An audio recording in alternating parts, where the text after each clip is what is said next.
Chapter 760. I'm no stranger to Mr. Door. Apart from Mr. Fool, I'm no stranger to the 7 deities. Furthermore, I've only entered the cathedral of the god of steam and machinery. As Magician's Force was puzzled, she quickly recalled the high-level existences she had come into contact with. As there were very few of them, she quickly eliminated the other possibilities.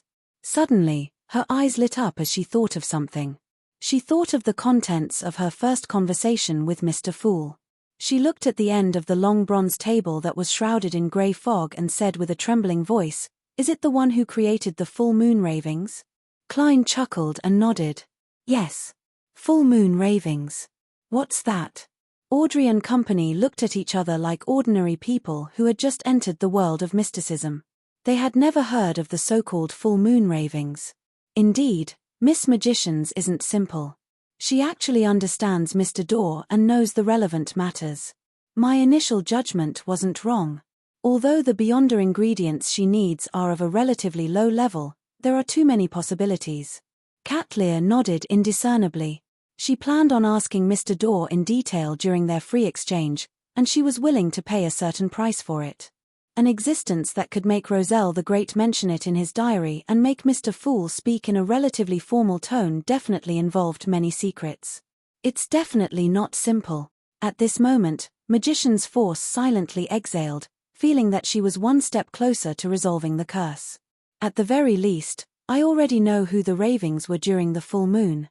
She lowered her gaze and sincerely said to Mr. Fool, "Thank you for your reminder." "Thank you for your reminder." Klein didn't say anything else, nor did he point out that Mr. Door was suspected to be the ancestor of the House of Abraham, Bethel.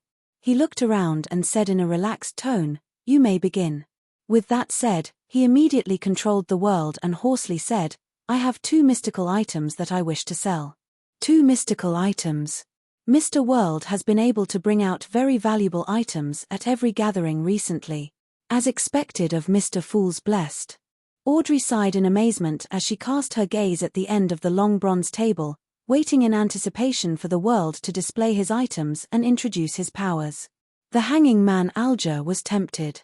He knew that the mystical items sold by the world definitely wouldn't be bad, but when he thought about how he had nothing left and how he had even traded the secret of the primitive island to him, he sighed silently and felt a baffling sense of depression.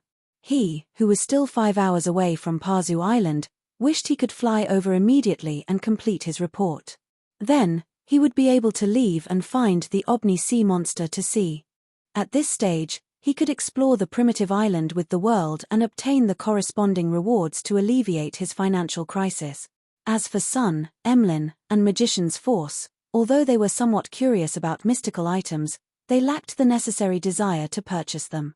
One of them was because they had reached Sequence 4, allowing them to apply to the 6-member council to choose one of the mystical items the City of Silver had amassed. The other was thinking of the rewards from the hunting competition, but they were temporarily unsure of what it was. Blindly purchasing items from the outside would easily result in duplication and waste. Furthermore, the £2,000 to £3,000 they had on them still had to be used to pay for clues. The other was purely because they had no money. Catlear looked at the world German Sparrow with interest, thinking about where his mystical items could come from. If it was suitable and didn't conflict with the 2 mystical items she had on her, she was willing to buy it. Seeing that the 2 patrons were more or less tempted, the world chuckled in a deep voice. "The first is the Scales of Luck. It's the name I gave myself." As he spoke, he applied to Mr. Fool and conjured the silver necklace with the ancient coin-like pendant. After introducing the mystical effects and negative effects, he glanced at Audrey and specially reminded her, "This necklace isn't recommended for Beyonders who lack sufficient combat strength to buy it. This necklace isn't recommended for Beyonders who lack sufficient combat strength to buy it. Although it can allow one to dodge fatal attacks, the subsequent explosive backlash is equally dangerous. One needs sufficient combat strength and sharp reactions to have a chance of surviving it." Thinking that she was more inclined towards support, more inclined towards control and influence, and that she didn't have any actual combat experience, Audrey nodded in disappointment, indicating that Mr. World was right. "Mr. World is quite nice to me and the tarot members. He's actually willing to give me such a reminder. This will prevent him from selling the item. Audrey adjusted her understanding of the world. The more the hermit listened, the more familiar she found it. She seemed to have seen the effects of the scales of luck somewhere before. Scenes quickly flashed past before finally stopping on a few scenes. Cat Lear's pupils constricted as she said in surprise, "That's not the case. Senor. This is likely Admiral of Blood Senor's necklace. It looks very similar, but the effects are basically the same. Where did German Sparrow get it from? What did he do? The future hasn't docked for the past few days. Did I miss some important news?" Cat Lear instinctively suspected that the world had done something major again. Klein thought for a moment and controlled the world to chuckle in a deep voice. "He's already dead." He didn't mind letting Miss Justice and company know that German Sparrow was equivalent to the world. After all, two of them already knew about it. Furthermore, he didn't plan on using this identity often and only appearing occasionally. A powerful member who often takes action will make others have a greater sense of belonging to Taro. He's already dead. German Sparrow killed Senor? The last time I fought him, I only had a slight advantage. Cat Lear realized that she couldn't figure out the world's strength at all. Although Admiral of Blood's bounty was higher than hers, it was mainly because he had done many bad deeds. In terms of strength and mystical items, Cat Lear was slightly stronger. It wasn't like she hadn't clashed with Senor before. She had gained the upper hand several times, but she was unable to seriously injure him. As for German Sparrow, she believed that he was inferior to her when they met on the future. He might not even be able to defeat Vice Admiral Ailment Tracy in her best condition. After this crazy adventurer completed his advancement and hunted Slaughterer Kerchase, she determined that he had the strength of a true pirate admiral, on the same level as her. However, in just a week, German Sparrow had completed another hunt and killed Admiral of Blood Senor, who was ranked third among the pirate admirals. This matter was something that Cat Lear was certain that it was impossible for her to accomplish. Dead. Admiral of Blood Senor is dead. It was done by German Sparrow? Does he kill a sequence 5 a week? Furthermore, each one is stronger than the other. Even if he's blessed of Mr. Fool, isn't this strength a little too exaggerated? Especially since he hasn't reached the level of a demigod. Could it be the work of another blessed? The church should have the corresponding dossiers, but with my present status, I don't have the right to read them. The hanging man Alger was secretly alarmed as he couldn't help but think of a reasonable explanation. Audrey was still in her family castle in Eastchester County. She could only read a few national newspapers and magazines, so she didn't know what had happened at sea. Just from Marum Hermit's tone and words, Mr. World had done something impressive again. Senor. Mr. the Hanging Man seems to have mentioned it before. That's the name of Admiral of Blood. Mr. World eliminated this pirate admiral and obtained his item. How impressive. This is my dream. In the past, when I heard of the 7 pirate admirals, I had fantasized about becoming a powerful beyonder and going on an adventure at sea to capture all of them and hand them over to the kingdom. Our Taro is already this powerful. I have to investigate the person who killed Admiral of Blood. That way, I can figure out Mr. World's true identity. Will he be unhappy if I do that? No, he took the initiative to mention it probably because he's willing to be known. Audrey thought in delight. Magician's Force, who often needed to read all kinds of newspapers to gather information, instantly recalled some of the news she had recently read. Admiral of Blood Senor is suspected to have been killed by the crazy adventurer, German Sparrow. I could Mr. World be that crazy adventurer with a bounty of £50,000. Force felt a deep sense of respect as she truly began to believe that he had the ability to help her kill the Aurora Order's oracle, the suspected traveler, Louis Veen. This was because he seldom read the various tabloids, and the areas he frequented every day didn't include any information-gathering spots. As for Sun, he wasn't surprised at all. He had long believed that Mr. World was extremely powerful. Even though the Hanging Man had once said that Admiral of Blood Senor was very powerful, he believed that he was definitely inferior to Mr. World despite not having a direct impression of him. Cat Lear fell silent for a few seconds before saying, "How much do you plan on selling it for? Or what item do you plan on exchanging it for? If the price is right, I can consider it. Very good. Finally, someone is interested. Klein, who was burdened with heavy financial pressure, controlled the world. 12,000 gold pounds. He was afraid that Katlear would be scared off by the price, so he hurriedly added, "You can choose to use a portion of the gold coins to replace it. You can choose to replace it with some gold coins, which will only cost 11,000 pounds in total." Klein believed that Admiral of Stars, who had robbed the gold ships of various countries, should have the necessary gold reserves. Even if it wasn't much, he could still exchange it for other pirates. This would allow him to raise the first sum he owed Miss Messenger. As for salvaging a sunken ship at the bottom of the sea, with the existence of the Church of the Storm, Klein believed that it would be easy to find it. Whatever could be found at present, it would have long been done by the irascible man. A sea king was in no way weaker than a sea god, and in the Church of the Storm, there were definitely 3 to 5 people at the level of a sea king. Katlear did the math and said, £4,000 worth of gold coins and £6,500 in cash, £4,000 worth of gold coins and £6,500 in cash. If you agree, we have a deal. This amount of money wasn't that easy to gather for her. However, she had the Moses ascetic order backing her. To be able to use about £10,000 to obtain the Scales of Luck was something no secret organization would reject. As expected of a pirate admiral. Unfortunately, I have to hide from Rose School and can't plunder Admiral of Blood's ship. Klein made the world seriously consider it. Deal. Chapter 761. Finally. At the moment of the transaction, Klein heaved a sigh of relief, feeling the pressure on him lessen significantly. Although Miss Messenger had said that the 10,000 ruin gold coins could be repaid in installments, and she didn't specify when it would begin, Klein didn't want to drag it out for too long, afraid that he would anger Rionette Tynker. She's a demigod-level spirit world creature. As long as she's really angry, she has plenty of ways to make things difficult for her employer even with the contract's restrictions. Furthermore, the expenses of acting as a tycoon are just too great. The salary and corresponding expenses of the 20 or so servants are just a small part of it.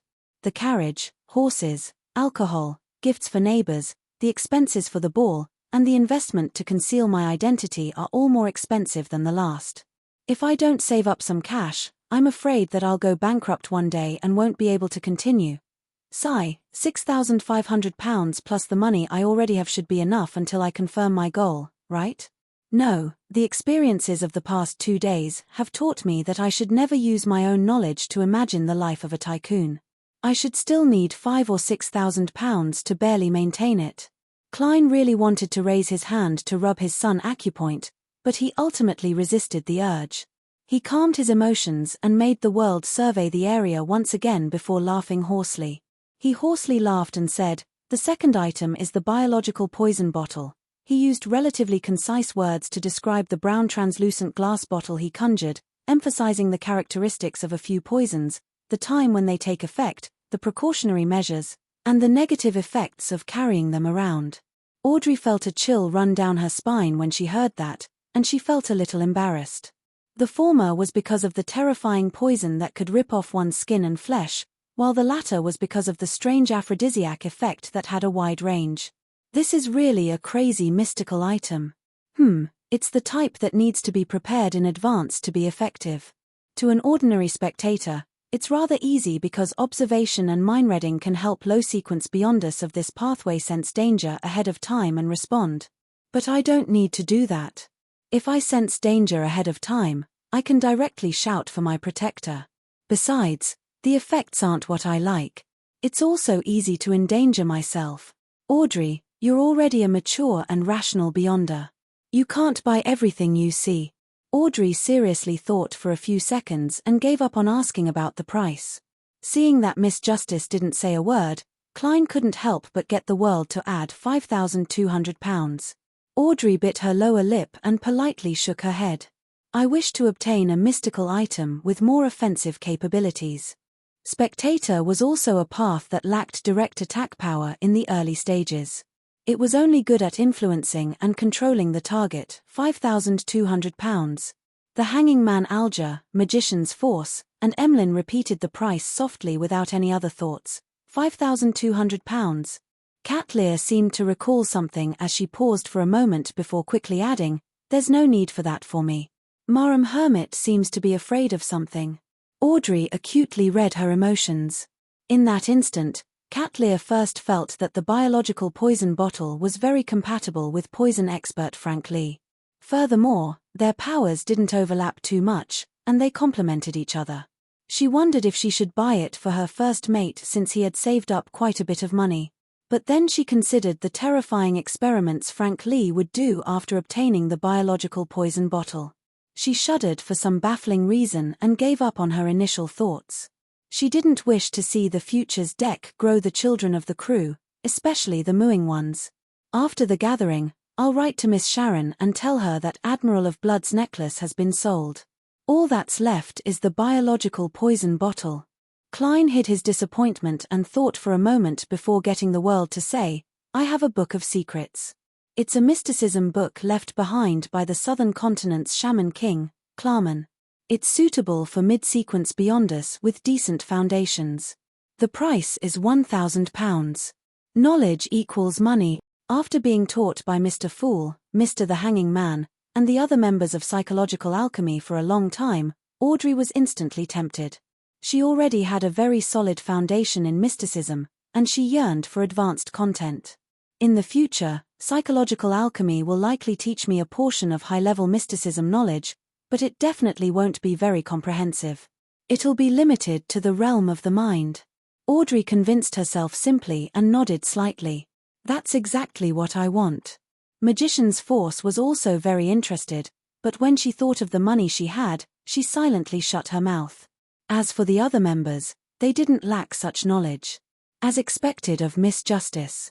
She didn't bargain at all. "My bottom line is actually £800. "No, there's no bottom line at all. It's not like knowledge can only be sold once." Klein happily made the world chuckle. "Deal. However, I have to remind you that you absolutely cannot pray to the primordial moon. This will make you become a squirming piece of meat that will crazily mate with different species and give birth to all kinds of children. Of course, you can't pray to other secret existences either. It's equally dangerous." Audrey felt a sense of fear when she heard that. She couldn't help but change her sitting posture. She immediately calmed down and looked at the end of the long bronze table. She said firmly, "When holding a secret ritual, I'll only pray to Mr. Fool." She spoke with sincerity, without the slightest bit of falsehood. Miss Justice really worships and trusts the Fool. While Klein was inexplicably touched, he also felt a little ashamed. This was because the Sea God Scepter's domain didn't overlap with the primordial moon. There were certain rituals that he couldn't respond to in the most effective manner. All he could do was attempt to use a tiny bit of the mysterious space above the grey fog as a feedback. Following that, as the Fool, he expressed his attitude. Very good. At the same time, having achieved his initial goal, he made the world casually say, "I still have an interrogator beyond a characteristic here. I still have an interrogator beyond a characteristic here. It's only £1,200. Just how many items does he have?" Magician's Force was stunned. Considering that Zio was still lacking quite a bit of money and lacked the corresponding formula, she could only retract her gaze and pretend not to hear. As for the interrogator beyond a characteristic of Mr. Fool's subordinate, she didn't believe that he would keep it for her for so long. Seeing that no one responded, the world coughed and said, "I have no more deals." Just as he said that, the hanging man Alger, who had been waiting all this while, looked at Cat Lear. "I want to know where there are Obninsk sea monsters that don't belong to the Church of the Storm." An Obninsk that does not belong to the Church of the Storm? Was the hanging man really not a member of the Church of the Storm? Cat Lear frowned for a moment before relaxing her brows. "I'll help you ask around. We'll discuss the price when there are definite clues." "All right." Alger silently exhaled. There was silence for a few seconds. Upon seeing this, Emlyn said to Magician's Force, "I'll pay you the £100 for the clue. I'll pay you the £100 for the clue today." "Thank you," Magician's Force said in low spirits. Mr. World's deals were all in the thousands and tens of thousands of pounds. It made her a little numb. Emlyn then turned to look at the sun. I have the tree of elders root crystals and supplementary ingredients you wanted. Give me the list of the monsters and resources around the City of Silver. I'll choose a few items of equivalent value. Yes, they cost me a total of £2,000. Together with my payment of £200, it's a total of £2,200. At that moment, Emlyn only wanted to exchange for something that he could quickly sell, otherwise, he wouldn't have any money on him. All right. Thank you, Mr. Moon. The sun was delighted as he suddenly felt that Mr. Moon wasn't that irritating. He quickly conjured the corresponding list and handed it to Emlyn. Emlyn casually flipped through the paper, and as he read, he suddenly felt that something was amiss. This was because just the information itself was of high value. It could reflect the detailed situation and corresponding resources around the City of Silver. I remember that they didn't pay for it before reading this list. Emlyn couldn't help but glance at the hanging man Alger and Catlear. At that instant, he seemed to understand something. When he looked at the sun again, Emlyn felt a new sense of superiority, but he couldn't get rid of his guilt. He cleared his throat and said, this, and this. Sun took note of it seriously and indicated that he didn't need to return to the City of Silver. He could gather the items around Afternoon Town. Following that, Audrey asked for clues regarding the fruit of the illusory chime tree, but she received a disappointing answer. With that, the transaction came to an end. Without the need for the Fool Klein to announce it, they took the initiative to enter the free exchange segment. The hanging man Alger turned his head to Little Sun and said, "You are still in Afternoon Town?" "Yes, but we're about to return to the City of Silver. The new exploration team has arrived today." Not only did Sun seriously answer Mr. the Hanging Man's question, but he also took the initiative to mention, "I've already told the chief that I obtained the notary potion formula while clearing the monsters in Afternoon Town." The hanging man nodded slightly. What's his attitude? He only said very good. Derek tried to recall the situation back then. The hanging man Alger chuckled when he heard that. "You can be at ease now. Your first seat is very happy to see you grow like this." In comparison, he is even more wary of the Shepherd Elder Council. He didn't continue the topic as he threw out a piece of news to all the members. Recently, many pirates have gone to Banzi Harbor and discovered that it has been completely destroyed. Even if it were to be rebuilt, it would take several years. Chapter 762. After hearing the hanging man's recount, Klein couldn't help but think of Red Angel Medici and the evil spirit in the underground ruins. However, he did not share the findings of this exploration. Firstly, it was not necessary for the time being. Secondly, it involved Miss Sharon. As for the other members, they already knew that Banzi Harbor had been destroyed. Since the hanging man hadn't revealed any new information, they naturally didn't have any intention of responding. Seeing that no one spoke, Alger swept a glance at the world before retracting his gaze. "It's your turn." Catlear immediately turned her head to look at Magician's Force. "Maram, what else do you know about Mr. Daw? I can pay you accordingly." Force, who originally didn't want to reveal her problem, suddenly hesitated and wavered when she heard the latter half of the sentence. "I wonder how much Maram Hermit can pay me. I don't know much about Mr. Daw either. Besides, part of it stems from Mr. Fool's words." Magician's Force looked at the end of the long bronze table again. "Honorable Mr. Fool, may I speak?" As he would see her every full moon, he knew that Miss Magician's financial situation wasn't too good. He smiled and nodded. "Sure." Force silently heaved a sigh of relief and turned to Catlear. £500. You can apply for a one-on-one exchange."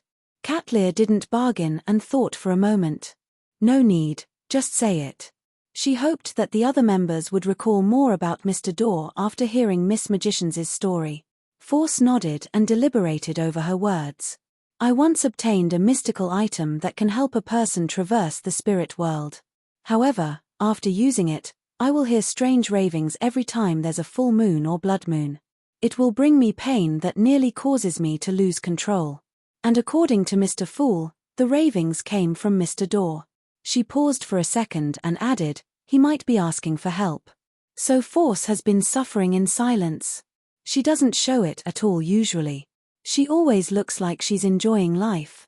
As Audrey subconsciously pitied her friend, she reflected on her failure to use her powers as a spectator to discover force abnormality, a mystical item that can traverse the spirit world. Ravings during the full moon. Suspected to be a cry for help. Cat Lear repeated the main points of Miss Magician's words and nodded in satisfaction. Thank you for your description.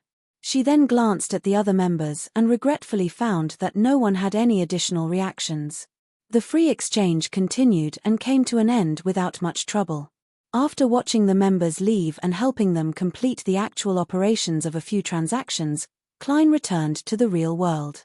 He sat down on the reclining chair and rested for a while. Following that, he walked to his desk, took out a pen and paper, and wrote a letter to Sharon.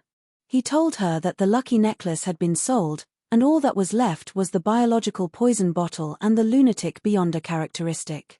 After folding the letter and writing the information of 126, Guard Street in Hillston Borough, Mrs. Mariam, and so on, Klein opened the iron cigar case again and made Admiral of Blood Senor silently appear beside him. This wraith was like a valet as he humbly picked up the letter on the table and disappeared from the room. A few blocks away, a letter appeared out of thin air and fell into a mailbox. Eastchester County, inside the Hall family's castle. Audrey's blue eyes looked at the mirror without focus as her mind was filled with the contents of the Book of Secrets. This knowledge intertwined to form an illusory book. Once she recalled it, it would appear, and she could flip to the corresponding page according to her will. This was a product of Klein's ability to directly use some of the powers of the mysterious space above the grey fog, combining the information bestowed with a seer's ability to recall dreams. It could last for a week or two. And this was enough for Audrey to finish reading the Book of Secrets. If there was anything she couldn't remember, she could continue asking for a bestowment. Mr. Fool's condition seems to be getting better.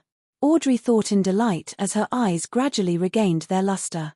She stood up and walked to the door, smiling at the golden retriever who was sitting outside in boredom. Susie, you don't look ladylike like that. Susie looked around warily and sniffled before saying, this is the most standard action for hunting dogs. But you're not a qualified hunting dog.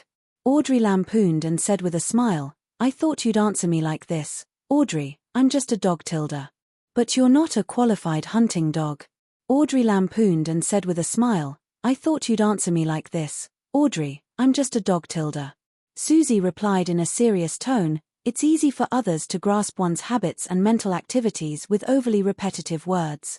Audrey, that's what the psychology book said. Audrey was momentarily at a loss for words. At that moment, she saw her father, Earl of Hall, walk up the castle's stairs with a valet and an attendant. And even though the sun was shining brightly outside, it remained dark and gloomy inside. There were even candlesticks that had been lit. They were embedded in the walls, illuminating the stairs. This castle is really too old. I think it needs a major renovation, Earl of Hall casually complained to his daughter. Audrey nodded reservedly. Yes, my dear Earl. That's exactly why I don't like this place. It makes me feel like I'm slowly rotting.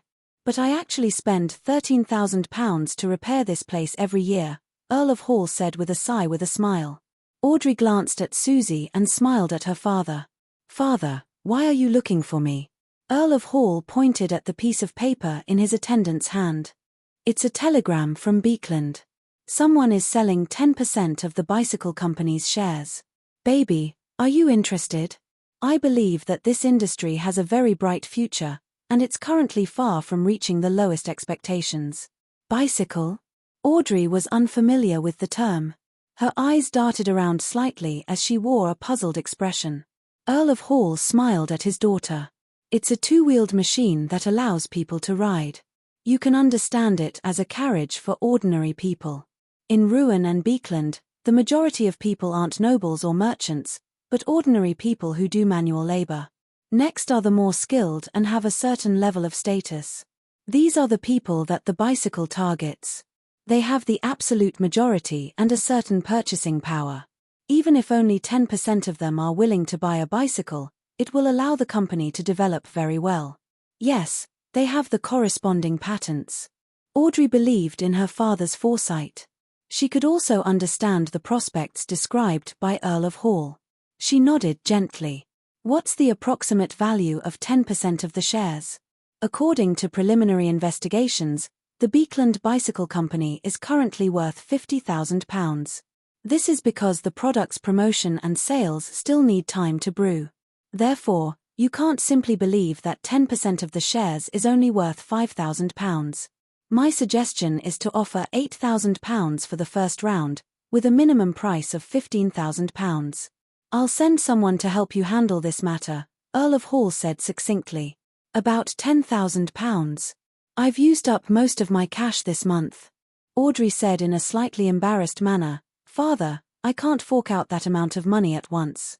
Dad, I can't come up with this amount of money at once, and selling stocks, real estate, mines, or waiting for their profits will take some time. Earl of Hall laughed out loud. There's no need to go through so much trouble. You can pledge the shares of the Beekland Arms Corporation or the Pritz Commercial Shipping Company to the bank for a short period of time. Then, you can pledge the bicycle company's shares to the bank for a long period of time and use the loan to repay the previous loan. This way, you only need to pay a relatively high interest for 1 to 2 weeks to complete the transaction. And the bicycle company's annual dividend is enough to cover the interest of the long-term loan. It allows you to patiently wait for the appreciation of the shares, and that's something that has a high probability of happening. Although Audrey had never received a complete education in business and finance, she had a father who was a big banker. She wasn't unfamiliar with such matters, so she understood the entire process after some thought. She asked in confirmation, in other words, I only need to pay £200 to £300 to obtain 10% of the bicycle company's shares? Perhaps less, Earl of Hall said with a smile. Audrey understood what her father meant. As the largest shareholder of Varvat Bank and the fourth largest shareholder of Beekland Bank, he had the ability to allow his daughter to obtain a short-term loan with reasonable interest. Thank you, my dear Earl. Audrey held back a smile, lifted her skirt, and bowed. Under the moonlight at night, the seawater was a deep blue that was almost black. Alger Wilson stood at the bow of the ship, looking at the silent silhouette of Pazu Island. This was the headquarters of the Church of the Storm, a land blessed by the true God. As a middle-ranking member of the church, Alger remembered that he had only been here 3 times. The first time was when he found the Blue Avenger and was promoted to seafarer. The second time was last year's report. The third time was a long time ago. As a mixed blood with dark blue hair, he was selected to enter the headquarters and become a member of the children's choir. However, he had no talent in singing, so he was quickly dismissed. He returned to the small church on the island where he was born to be a servant. And the pastor there was a person who was very rough with his subordinates. Every time he recalled this experience, his expression would become rather solemn, yearning to ascend to a high position. In the wind, the Blue Avenger quietly moved forward and headed for the port. In Beekland, which had also fallen into the night, Emlyn White, who was dressed in a formal suit and a silk top hat, lurked outside the mansion of another sanguine baron, Russ Bathory. He believed that the other party would soon take action and retrieve the bait. And to a sanguine, such a night with the crimson moon was very suitable for hunting. After an unknown period of time, Emlyn's eyes suddenly lit up. He saw a figure jump down from the window at the back of the house and land silently. Chapter 763. Under the crimson but dim moonlight, Emlyn took out a small metal bottle, twisted the cap, and gulped it down. Then, he seemed to turn into a shadow, floating on the wall and ground as he quickly and silently followed Russ Bathory. The vampires had always been known for their speed. The 2 barons, one in front and one behind, ran through the dark alleys and the edge of the dark streets. It took them more than half an hour to reach the messy and dirty East Borough and stop in front of an old apartment. Seeing that Russ Bathory had chosen to climb a pipe and use the least commotion to head to the 3rd floor, Emlyn slowed down. He wasn't in a hurry to follow behind him, as it would be easy for him to be discovered. After serious consideration for 2 seconds, he took out a translucent perfume bottle, twisted the cap, and pressed down, spraying the liquid inside on himself. This potion only had one effect, to eliminate one's own scent and make it conform to the surrounding. Putting down the bottle in his hand, Emlyn took out a brass metal bottle and gulped down all the liquid inside. "Potions, Professor Shaw, is troublesome," he mumbled as he looked down to see his hands turning transparent inch by inch. The brass metal bottle seemed to float in front of his sleeves. By the time Emlyn stuffed the bottle back in, there was only a suit, a top hat, and a pair of leather shoes without buckles or straps. They formed a human shape as they moved around. Another transparent perfume bottle flew out and floated in the air. It pressed on its own and sprayed the potion on the clothes with a sizzling sound. The silhouette of the suit, top hat, and leather shoes faded bit by bit before finally disappearing. Having completed his invisibility, Emlyn glanced at the room Russ Bathory had entered. He silently climbed the pipe and chased after him at an extreme speed. Taking advantage of the half-open window, he floated into the room like a transparent cloud without a sound. He hid in a corner and looked at the thin but charming Russ Bathory in search of his target. The latter gradually frowned because the place was empty. There weren't even any mosquitoes that had been active in the past week, much less a person. And this sanguine baron was certain that the moon puppet was here. Suddenly, a creaking sound rang out, breaking the frozen silence. The door to the room opened, and a woman in a long black dress slowly walked in. She looked at Ruth Bathory and said in an ethereal tone, "You're not here. Who are you looking for?" Emlyn looked in the direction of the voice and saw that the person had dark skin, slender eyebrows, soft facial features, and a drooping mouth. She was none other than his target, Windsor. However, in Emlyn's eyes, this devout believer of the primordial moon had changed to a certain extent from the portrait. Now, her eyes, eyebrows, and mouth were curled up, as though she was mimicking the current crimson moon. Her forehead, her cheeks, her neck, and her exposed skin were all covered with dried grass and flowers, clumps and clumps of flowers. Hiss, what did Ruth Bathory sell her? How did it become like this? Emlyn jumped in fright as he felt the hair on the back of his neck stand up. At the same time, clumps of dry grass, mixed with dried flowers, sprang up on the floor, walls, doorways, and ceilings. They completely isolated the room from the outside world, creating a very strange scene. Ruth Bathory smelled danger and didn't attempt to speak.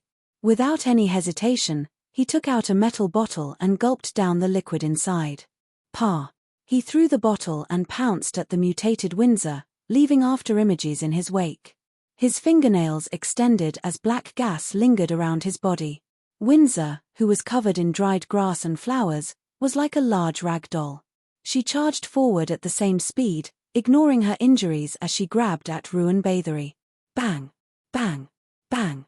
After a series of collisions, Ruth Bathory was sent flying and slammed into the wall. His sleeve had been torn off, and his skin was covered in bone scratches. And between his flesh and blood, the dried grass and flowers were slowly growing out. What a monster!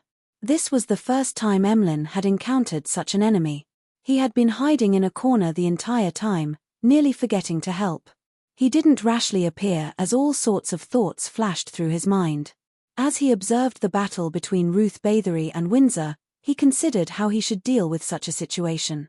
The strangest thing is the withered grass and flowers. Withered grass and flowers.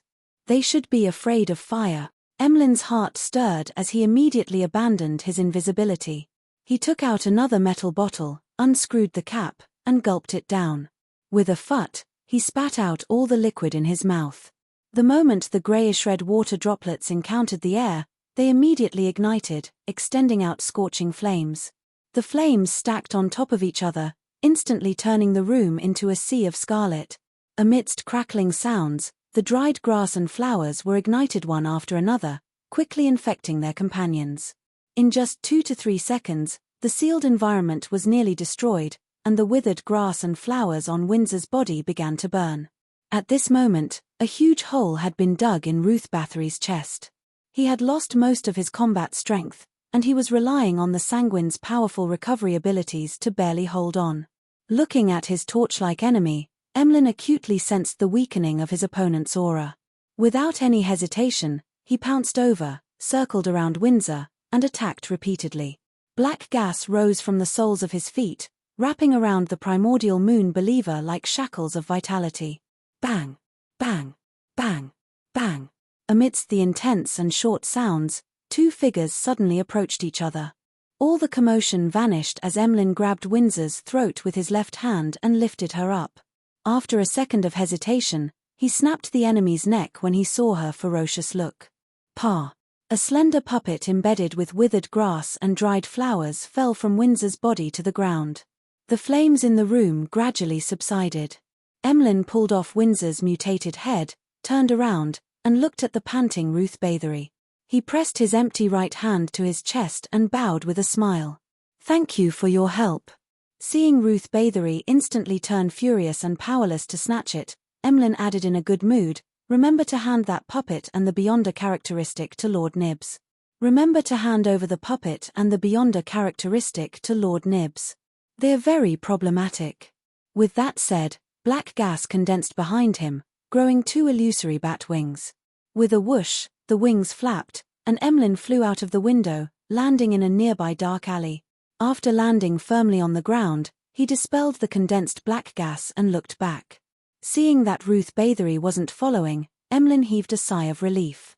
He clenched his fist to his mouth and mumbled as he coughed, "I hate flames. I hate smoke."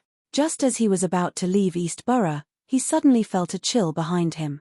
Emlyn tensed up as he held Windsor's mutated head and slowly turned around to look at the shadows in the corner. The first thing he saw was a small black figure standing there. Then, he saw the figure's face clearly. Its body was slender like a wooden stake, and its eyes and mouth were curved into the shape of a moon.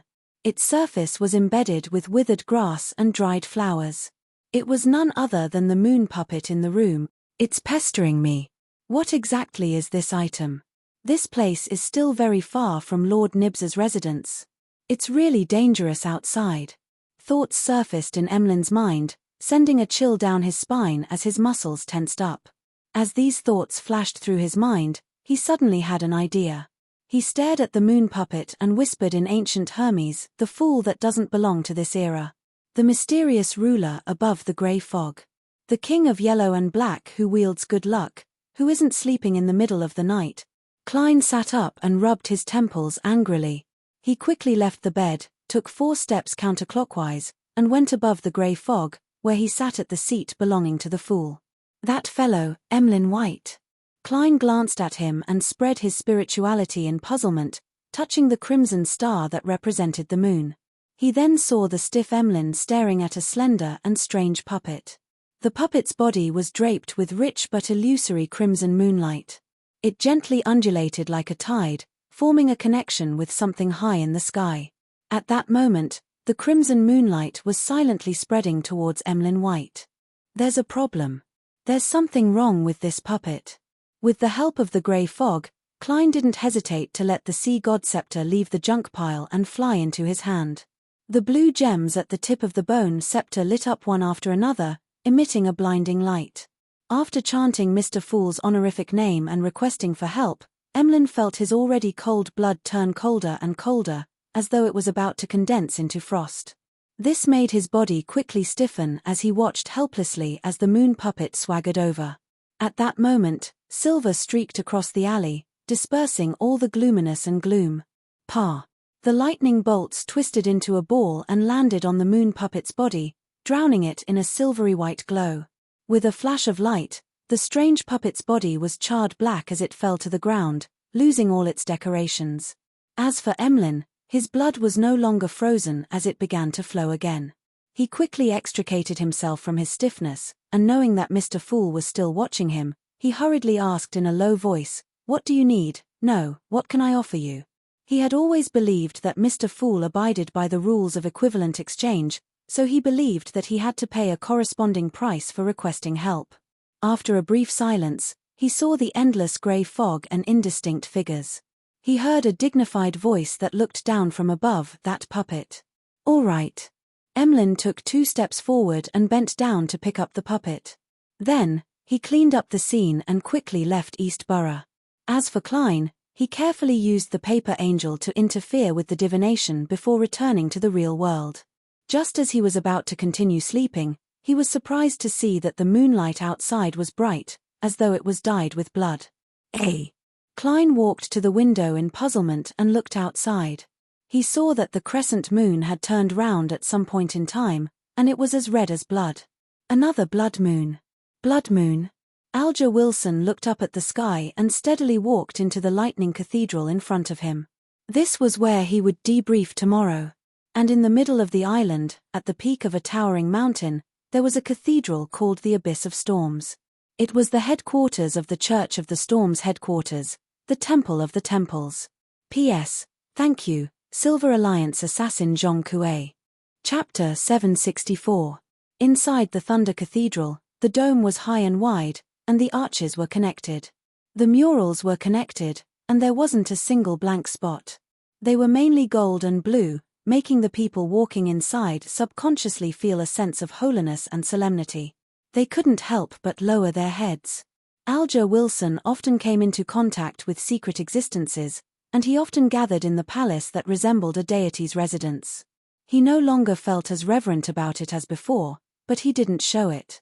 Like the sailors around him, he kept looking down at the ground, taking light and gentle steps. He didn't even dare to breathe clearly. In the quiet atmosphere, they were led by the priest to the clergyman's residence at the back of the cathedral, and they were each given a room. After closing the door, Alger saw the blood-like moonlight shining in through the window, making the environment cold and sinister. Countless shadows and wraiths seemed to be staring at the real world through a thin curtain. Every time the blood moon appeared, spirituality would rise. The power that stemmed from the spirit world and hell would be greatly enhanced, and the negative emotions of living beings would also erupt. The higher the sequence, the more obvious the feeling. Vaguely, Alger heard sobbing, soft shouts, and whispers. This was completely different from the solemn feeling he had in the Thunder Cathedral. It was as though illusory arms appeared before his eyes. They extended from the walls, the floor, and the ceiling, like a three-dimensional, pale forest. Alger knew of the abnormality of the blood moon, but he didn't panic at all. He took off his captain's hat, entered the bathroom, and washed his face with the tap water. During this process, he suddenly heard a melodious song from afar. The song was indistinct. It seemed to come from the middle of the island, but it also lingered as though it was right beside Alger. It didn't make him feel any fear. It was like a woman who was far away from her family, relatives, and lover. She was standing at the edge of a cliff, watching the surging tides, softly singing in a melancholic manner. Alger pulled off a towel and wiped his face. Then, he listened for a few seconds. He gradually frowned, took out a small metal box from a hidden pocket in his priest robe, and brought it to his ear. Inside was the ocean songster beyond a characteristic he had bought from World. He suspected that the remnant psyche in the item had temporarily increased under the influence of the blood moon. As the iron box approached, the singing in Alger's ears became clearer. Melancholy, sadness, longing, pain, and other emotions seemed to materialize. However, apart from this, there was still a faintly discernible and ancient singing that was transmitted over. It was clearly separated from the clear parts, as if they were echoing each other. Whose voice is this? Like an elven, an item from the church that originated from the elves. The ocean songster beyond a characteristic I have comes from an elf. Alger nodded with a guess. As they were both of the sailor pathway, the Church of the Storm had always been collecting elven relics. Some of them were concocted into potions, some were used as sealed artifacts, and they were isolated underground. Some had relatively minor negative effects, so they were rewarded to clergymen. Therefore, it wasn't strange for such items to trigger each other on the night of the blood moon. If it's a mystical item, then there's no problem. If it's a sealed artifact, the fact that the singing can penetrate the isolation means that it's definitely not simple. Alger reined in his thoughts, brushed his teeth, and lay in bed. He quickly fell asleep and entered a dream. After an unknown period of time, Alger suddenly woke up. He vaguely knew that he was dreaming, but he took the initiative to observe his surroundings. He discovered that above him was rippling dark blue seawater. Layer after layer of seawater overlapped, making it impossible to see the sky. In front of him was a gorgeous palace that seemed to be formed from coral. It was tall, magnificent, dark, and gloomy. Alger subconsciously walked towards the palace and walked through the open door. Inside, Huge coral pillars stood erect, propping up an exaggerated dome. The walls and ceiling were covered with murals that mainly depicted the horrors of the storm. At the end of 100 meters away, there was a seat inlaid with sapphires, emeralds, and round pearls on the 9 steps. It was especially eye-catching. Alger looked over and saw a woman wearing a complicated and unadorned dress. Her hair was black and shiny, tied up into a high bun. Her contours were soft, and her facial features were exquisite. She had a beauty that wasn't prejudiced by the changing times. The woman's expression was cold. Her ears were slightly pointed, and her brown eyes were deep. She looked down at Alger from above. She was fiddling with a golden wine cup with complicated patterns in her hand. Just as Alger was about to speak, the woman's eyes glowed with a silver light, as though lightning had lit up. It rushed out and pierced through the dream. Phew! Alger sat up and subconsciously panted. He felt that the dream was both blurry and clear. Among them, the blurry parts were the woman's looks, the details of the murals, and the actual appearance of the coral palace. The clear parts were the pair of eyes that seemed to contain lightning and the slightly pointed ears. A high elf. Under the effects of the blood moon, the item she left behind resonated with the ocean songster beyond a characteristic on me, causing it to affect my dream. As Alger made guesses, he casually thought about which item it could be. As his status wasn't high, the number of sealed artifacts and mystical items he knew was limited. Furthermore, he knew some knowledge that others didn't know. Soon, he had a goal: Calamity Kohainum.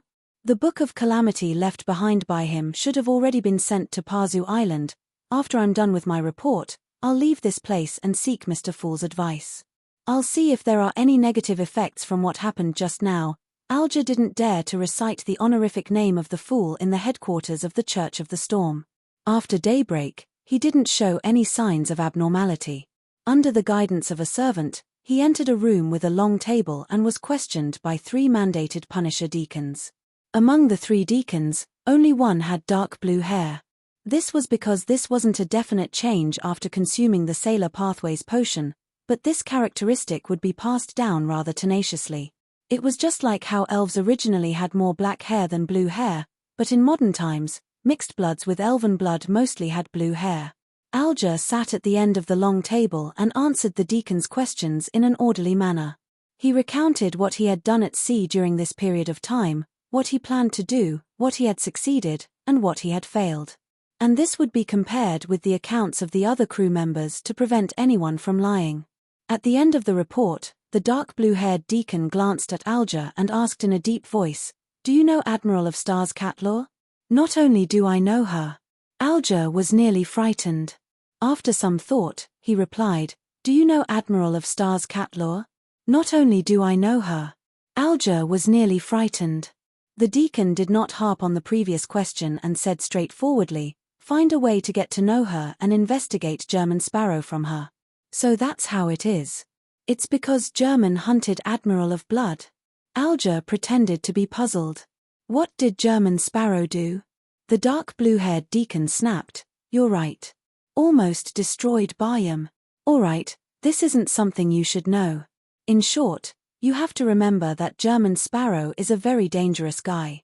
There's a secret evil organization behind him. That organization has a demigod, and they're enemies with Rose School." "Almost destroyed Bayam?" The organization had a demigod. Hostile to Rose School? Alger deliberately did not hide his astonishment. He originally believed that German had received extra attention because he had hunted Admiral of Blood Seigneur, but to his surprise, the matter was much more complicated and exaggerated than he imagined. "What did German Sparrow do?" "When I pass by Bayam, I'll have to look for the scene. Also, isn't Tarot's nemesis the Aurora Order? Hasn't Mr. Fool been targeting the true creator all this while? How did it become, no, there's another Rose School?" Alger muttered inwardly. As for Tarot having a demigod, he wasn't surprised. He even found it logical. How could an ancient existence not have a demigod as his subordinate? Furthermore, Rear Admiral Hurricane Zillings's silent and bizarre death had already made him believe that Mr. Fool had a high sequence bless. Thankfully, my meeting with German was done in secret, otherwise, things would be troublesome. Alger listened in silence without asking further. As usual, he accepted the mission and left the room. North Borough of Beekland, outside 160 Beaucland Street. Servants lined up in 2 rows as they welcomed their masters. Dawn Dantes, who had white sideburns and deep blue eyes, was dressed in a tailcoat and silk top hat. He held a gold-inlaid cane and, accompanied by Walter and Richardson, he walked past the servants and arrived at the entrance of the 3-story building. Waiting there was the housekeeper he had chosen this morning, Tanager. She was in her 40s, and her hair was tied up neatly. She had ordinary facial features, but she had a capable bearing. She wore a pair of gold-rimmed glasses and a long black and white dress that was different from a maid's. From the information and interviews, Klein learned that this lady was born in East Borough and was a believer of the Evernite goddess. At the age of 15, she chose to receive training from a charity foundation of the church and became a qualified maid. Thanks to more than a decade of hard work, as well as free lessons at night school, she had risen from the lowest-ranking maid to head maid in a wealthy merchant's household. Then, after the merchant's daughter got married, she followed him and became a housekeeper. Only when the family faced a financial crisis did she have no choice but to leave. She was very experienced in managing a household. This lady had just signed the contract and received £1,000 from Dawn Dantes for the beginning of the month. Then, she began arguing with Walter about whether to buy or rent the carriage. From her point of view, since Mr. Dantes's goal was to enter high society and move to West Borough or even Empress Borough, the carriage definitely needed to be specially customized. This way, it wouldn't be beneath his status. Before that, renting a high-end carriage for a year and customizing it when there was hope was a relatively reasonable choice. It wasn't wasteful or impolite. She had convinced Walter, and of course, she had convinced Klein. This was because renting a high-end carriage for a year, including the horse, only cost £88, and a 2-wheeled carriage cost £42. Indeed, the person who controls a household's expenses has to be someone who's good at calculations. Klein reflected as he smiled at Tanager and nodded before walking through the 3-story building's door. This was where the tycoon Dawn Dantes's next stage would be. Chapter 765. Upon entering the house, the first thing Klein saw was a foyer. It was very spacious, with many chairs and umbrellas. Furthermore, it was decorated elegantly and appropriately. If he hadn't known the structure beforehand and had done an on-site inspection, Klein would have thought that it was a guest hall. After passing through the second door, his eyes suddenly opened up to a hall that could accommodate dozens or even hundreds of guests to dance. The center of the hall was covered with colorful, thick, and soft carpet, surrounded by shiny marble tiles. There were pianos, stone carvings, and other objects. There were also stone pillars inlaid with ornaments supporting the second floor. On the left was a row of floor-to-ceiling windows. Outside was a green lawn and a blooming garden. On the right were walls, wooden doors, and corridors that led to the lounge, storeroom, washroom, kitchen, and butler's room. The hall was 2 stories high, with crystal chandeliers hanging from the ceiling. It was easy to imagine what it would be like at night. Walking to the end, there were stairs on both sides that led to the second floor. The corridor here was square, and the empty space in the center was where the hall was covered with carpet. Klein only needed to hold a glass of wine and stand behind the railing on the second floor to enjoy the ball below. There were many rooms on the second floor. There was a living room, a dining room, a washroom, a billiard room, and a large number of bedrooms. If guests needed to stay overnight, they would stay here. Similarly, there were 2 staircases on the second floor that led to the third floor. That was where Dwayne Dantes lived.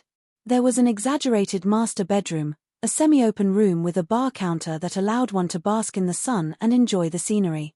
There was also a study that could be called a miniature library. There were 2 cloakrooms, separate bedrooms for the valet and maid on duty, as well as rooms and washrooms that belonged to family members. However, Klein was currently alone. As for the other servants, they lived in the row of single-story houses at the back of the building. On the other side was the stable. The basement of the building was also spacious, with a large storeroom and wine cellar. Taking off his coat, Klein stood straight on the balcony of the semi-open room on the third floor.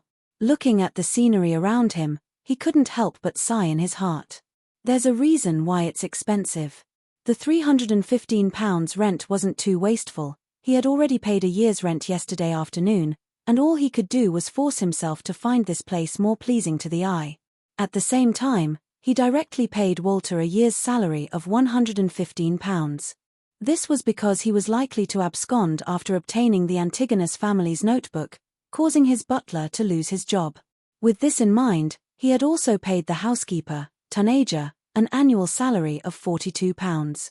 This allowed the lady to have a preliminary understanding of Mr. Dawn Dantes' extravagance and magnanimity. As the two housekeepers discussed and busied themselves, the servants were all hired. A male household property manager had an annual salary of £30, a valet, Richardson, had an annual salary of £35, two male servants in charge of receiving guests and serving them at the dining table had an annual salary of £25 each, two first-class female servants had an annual salary of £18 each, two second-class female servants had an annual salary of £12 each, and two men servants who did manual labor also had an annual salary of £12 each. Apart from that, the chef's annual salary was £30, the kitchen assistant £15, the kitchen maid £13, the storeroom maid £11, the home nurse £25, the laborer £10, the carriage driver £25 each, the two gardeners £20 each, and the two laundry maids £10 each. That was a total of £413, which was about £8 a week. Adding on the two housekeepers' salaries, Klein had to pay £570 a year, or about £11 a week. This didn't include the expenses of food, clothes, and daily necessities. Every Monday, without any income, I'll have to spend more than £10 to £20. Klein casually did the math and forced himself to cast his gaze towards the garden. At noon, after paying the rent for the two carriages and the servant's first week's salary, as well as giving Tanager £1,000 for her daily expenses, he was left with £1,286 in cash and 18 gold coins. However, the money for Miss Justice and Marham Hermit would arrive within the week. I wonder how long Tanager's £1,000 will last. Just stocking up enough alcohol for the ball and banquets will cost at least a few £100s. The tycoon Dawn Dantes fell into deep thought. In order to calm his emotions, he decided to head above the grey fog while the housekeepers and servants were busy dealing with the affairs of his new home. He wanted to study the strange puppet that Emlyn White had sacrificed. After the blood moon happened, Klein had no choice but to return to the mysterious space. He pulled force in and listened to her ramble on about Beekland's daily life while resisting his drowsiness. By the time everything calmed down, he was just too sleepy.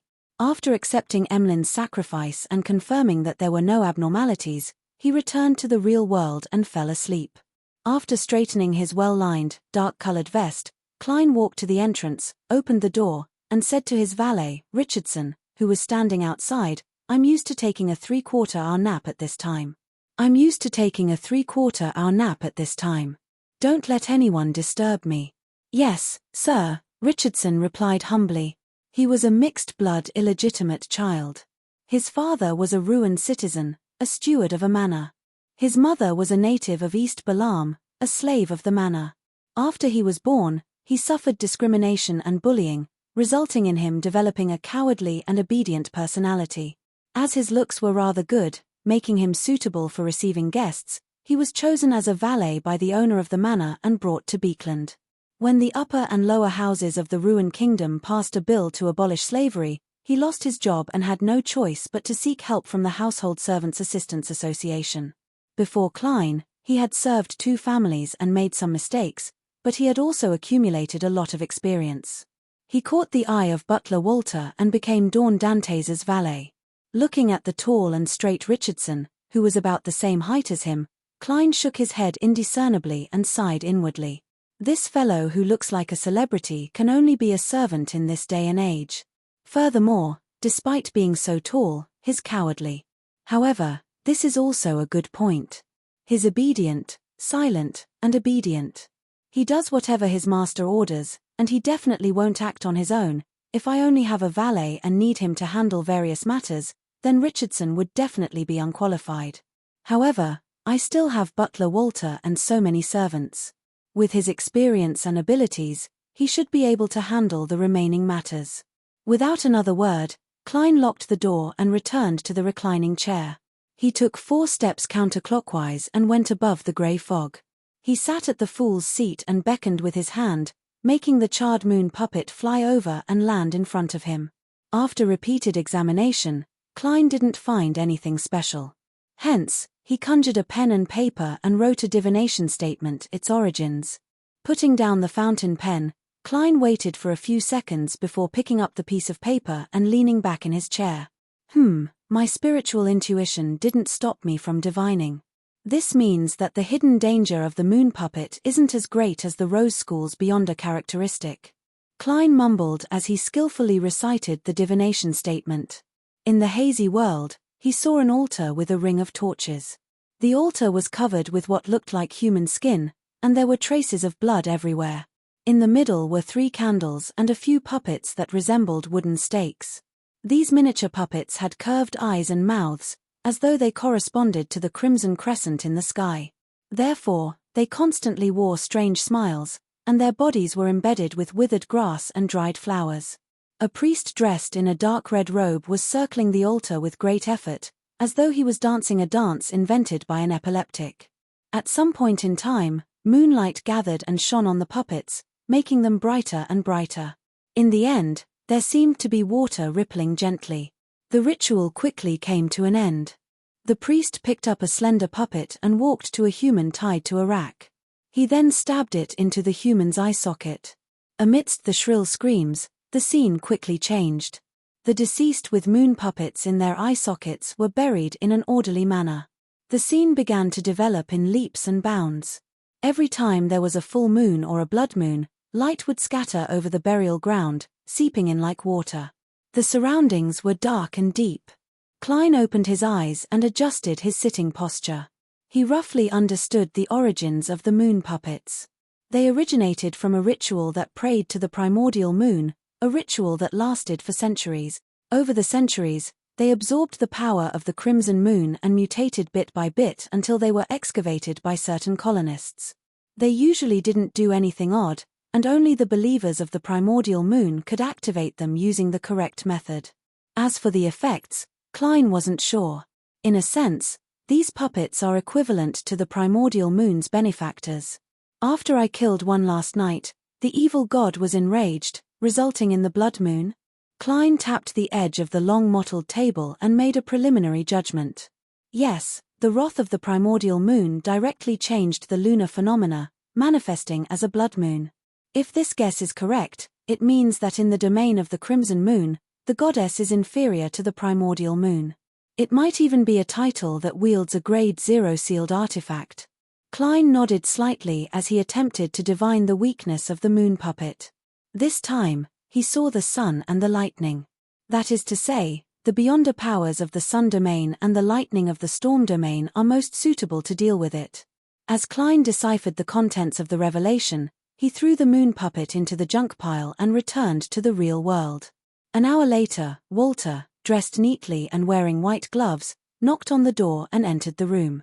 He bowed and said, "Sir, I'll be printing some of your name cards and sending them along with some small gifts to the neighbors. They will observe for a few days and confirm your situation. If they are willing to accept you, they will return the gesture and invite you over as a guest." "What title do you need added to your name card?" "Title? The fool that doesn't belong to this era?" Klein lampooned inwardly as he replied with a smile, "Merchant from Desi, Dawn Dantes, is sufficient." Walter silently lampooned and replied with a smile, "Merchant from Desi, Dawn Dantes, is sufficient." Walter nodded and said, "Based on your intentions, I will immediately arrange etiquette lessons for you." "According to your wishes, I will immediately arrange etiquette lessons for you. The focus will be on dancing. I will hire a professional tutor to come over." Chapter 766.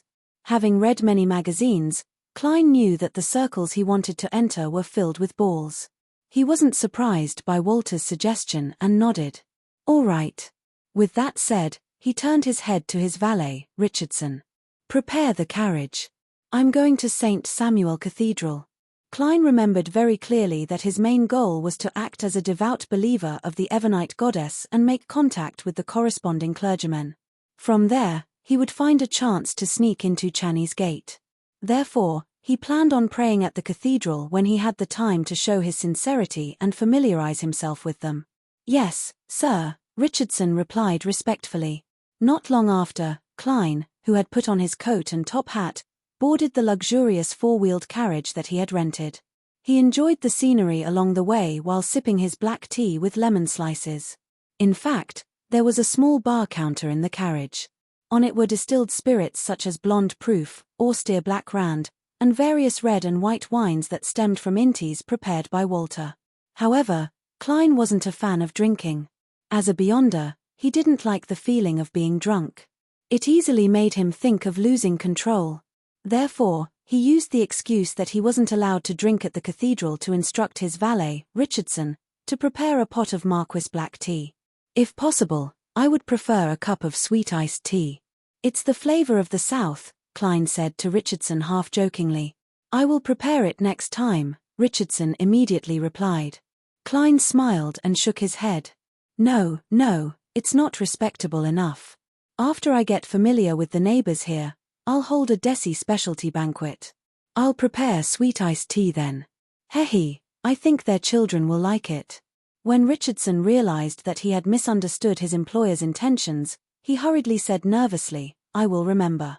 It only took about 20 minutes to walk from 160 Beauclund Street to St. Samuel Cathedral on Phelps Street.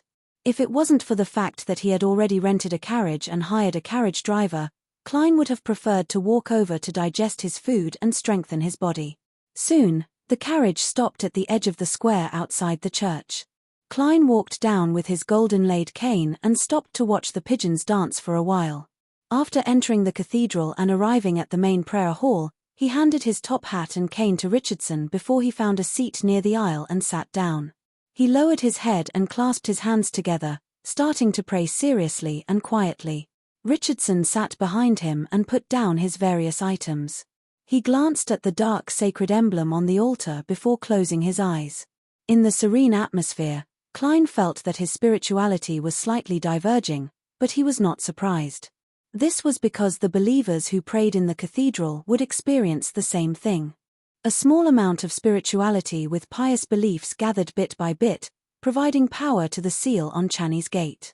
After an unknown period of time, his spiritual perception was triggered.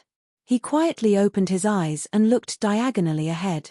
There stood an old man wearing a clergy's black robe.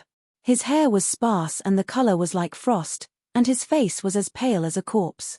From afar, his aura was cold and he was expressionless. He blended in with the dark environment of the prayer hall to a certain extent. "Keeper." Klein made a judgment with a single glance.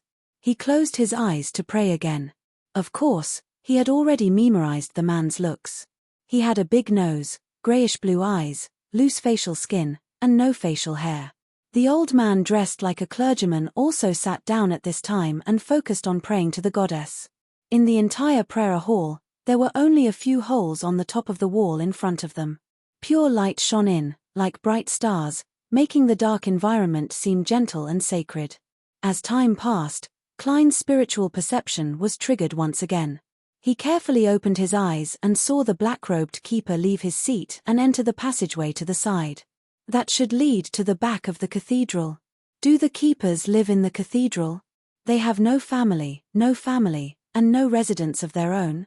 From their state, this doesn't seem too surprising. Furthermore, it's normal for the people guarding Channy's Gate to be supervised by the bishops. This means that I really have to befriend the bishops and priests of St. Samuel Cathedral and obtain the chance to freely enter the cathedral's back. Klein didn't take another look as he closed his eyes and pondered over various problems. After a while, he slowly got up and walked to the altar. Standing in front of the donation box, he took out £50 in cash and piously threw it in. This made the bishops and priests on duty look over. Their gazes turned friendly as they memorized his looks. After doing all of this, Klein nodded slightly at the clergymen, turned around, and walked down the aisle to the exit. Richardson followed closely behind with his hat and cane in hand. After leaving the prayer hall, He walked towards the main door amidst the exquisite murals and the light that penetrated the stained glass. At this moment, a few figures walked in. Leading them was a middle-aged man with long sideburns and soft facial features. He wore a black trench coat and didn't wear gloves, nor did he hold a cane. To the left of the man was a young man who was also wearing a black trench coat. He had black hair and green eyes, and he looked handsome. However, his hairstyle appeared a little casual, as though he hadn't combed it carefully after waking up in the morning. His looks and figure were abnormally familiar to Klein, but he had the misconception that he hadn't seen him in years. Leonard Mitchell. Klein's pupils constricted, but he didn't stop at all. He maintained his previous pace and stride as he walked towards the Nighthawks in black trench coats. Yes, Klein confirmed that they were Nighthawks. When he met them, he casually swept a glance at Leonard and company before walking past them and towards the door. The door was wide open. The clouds outside were thin, and the sunlight was pure. White pigeons were flying in the sky. Leonard Mitchell also glanced at the believers who passed by, as though he had nothing to do. He retracted his gaze and sighed. I hope I can stay in Beekland for a few more days and have a good rest. Not only is this case dangerous and exciting, but we also need to be on our toes at all times. Their team of Red Gloves had just cracked a case of a devil in human skin and captured 2 of the targets. It looked easy on the surface, but in fact, it wasn't simple at all. They had experienced many setbacks and counterattacks before completing the mission with great difficulty. Every member was not only physically exhausted, but also mentally exhausted. Captain Sostel shook his head and smiled. This is the life of us Red Gloves. You should have known that this would happen when you chose to join. However, congratulations on being promoted to a Soul Assurer this time. Leonard Mitchell curled his lips and smiled. This is slower than I imagined. Also, Captain Sostel, you've finally reached Sequence 5. This isn't a problem with the church. If I could take it well, I would have become a spirit wizard 5 years ago. Sostel put away his smile and walked to the prayer hall. Go and pray to the goddess. This will effectively eliminate your psychological stress and restore your mental state. As they spoke, the group of Red Gloves entered the dark and quiet hall and found a spot to sit down. Leonard was about to focus on praying when he suddenly heard a slightly aged voice in his mind. There's something wrong with that person. Who? Leonard lowered his head and asked in a low voice. The slightly aged voice replied, That's right. One of the people you met at the entrance. I'm residing in your body, and my strength hasn't recovered yet, so I can't see too clearly. Leonard recalled and asked in a low voice, What problem? He has an ancient aura on him, the voice in Leonard's mind said simply. A beyonder who's lived for a long time? Leonard mumbled. I'll try to investigate. At the same time, he thought to himself, Old man is definitely hiding something. He rarely takes the initiative to remind me that there's something wrong with someone, but he doesn't say it clearly. Once I find the target and confirm that he's temporarily harmless, I'll leave him be. I don't want to be embroiled in the battles of the undying monsters of the 4th epoch. If that person really brings disaster, I'll directly report it to the Archbishop, Sherwood Borough, in a house. This is the money I lent you previously. Force handed the £220 she owed to Zio. She had already received £100 from Mr. Moon and £500 from Maram Hermit. Zio de Richa grabbed her messy blonde hair and looked at the money before looking up at Force. She blurted out a question, What's the matter? She blurted out, Are you really involved in illegal gambling? I have to tell you that such gambling is definitely a trap and a trap. They're letting you win just to make you lose more. Although you're a trick master and have a chance of deceiving them, such gambling might very well have other beyonders hiding in it. Stop, stop, stop. Force pressed her hands down and said in exasperation and amusement, Do I look like the kind of person who would participate in illegal gambling? You do. Zio replied without hesitation. If I hadn't stopped you, you wouldn't just be smoking. You'd even want to smoke marijuana. That's because the pain brought about by the full moon's ravings made me seek numbness. It won't be like that now. Force didn't argue with Zio. Instead, she directly explained, I sold my mysticism knowledge at a Beyonder gathering. Heh, That person was very generous and offered a few £100. Is that so? Zio instantly threw the question to the back of her mind and said, there's a new Beyonder gathering in East Borough recently. I was invited. A new Beyonder gathering? Force was first taken aback before she felt a sense of anticipation. According to her teacher, Dorian Gray, and Mr. Fool, she knew that Louis Veen was an oracle of the Aurora Order.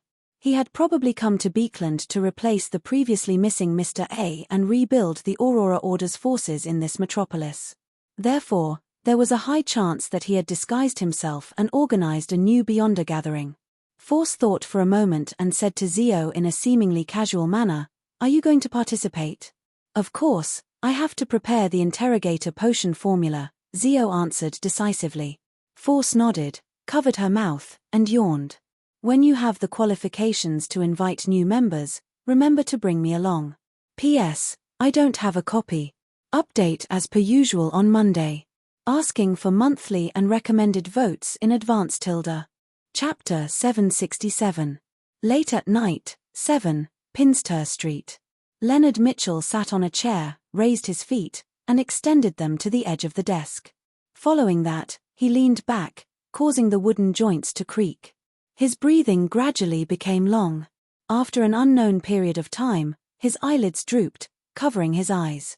At this moment, Leonard's spirit had already arrived in a grey world, but he was still in his bedroom. He flew to the window and saw a thick grey fog enveloping the nearby streets. It extended outwards, as though it wanted to envelop all of Beekland. The gas lamps by the side of the street and the warm flames in the different houses appeared abnormally dim. They could only illuminate a very small area around them, and it was dyed a little hazy. At the same time, illusory oval-shaped balls of light appeared and hid, intertwining and enveloping the houses, as though they were the source of their existence. This was the city in the eyes of a nightmare. According to his previous investigations, Leonard jumped out of the window in his nightmare form and flew to 17, Minsk Street in Sherwood Borough.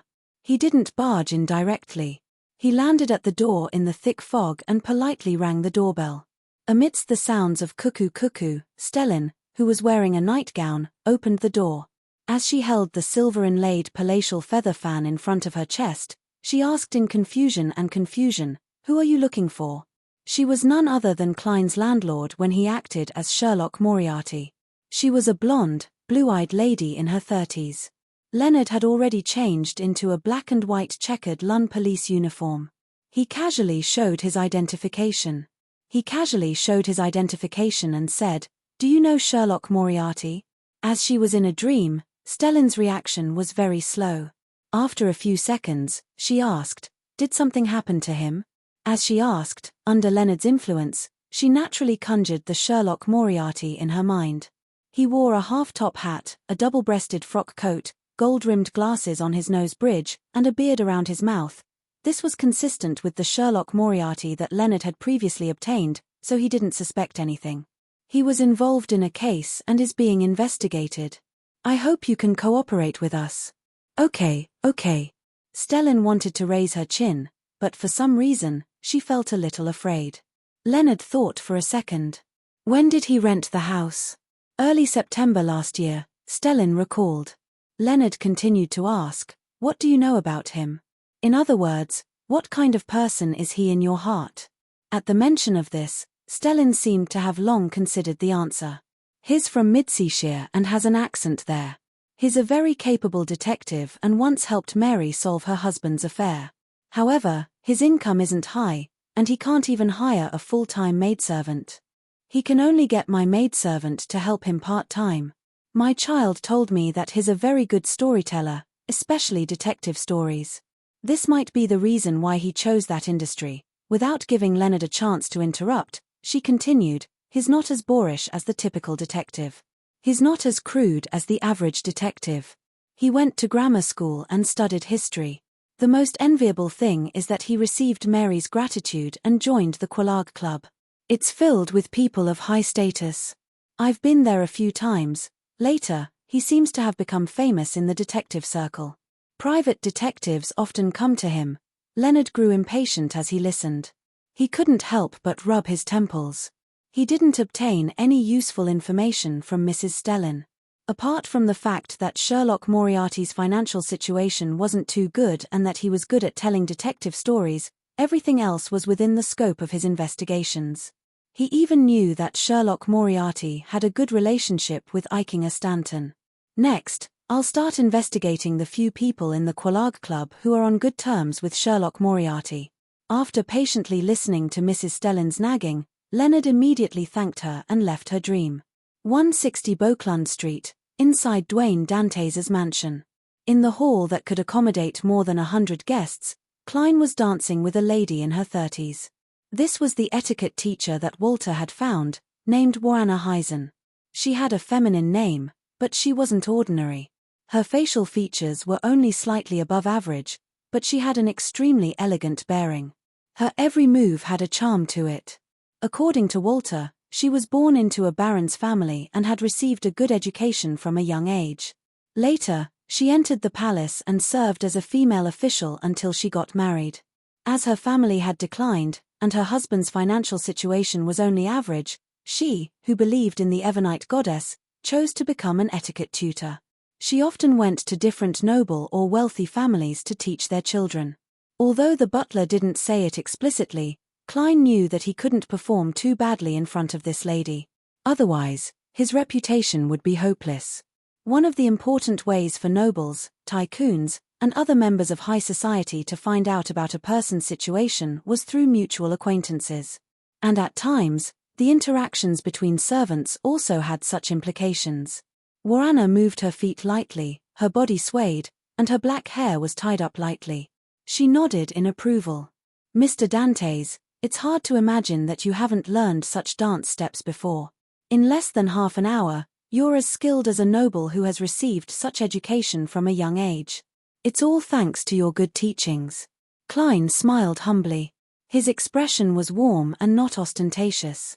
With the balance and coordination of a clown, dancing was a very simple matter for him.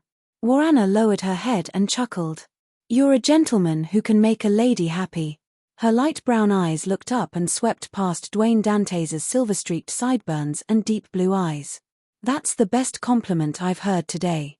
As Klein replied with a smile, his footsteps didn't stop. With Joanna, he nimbly spun in a circle.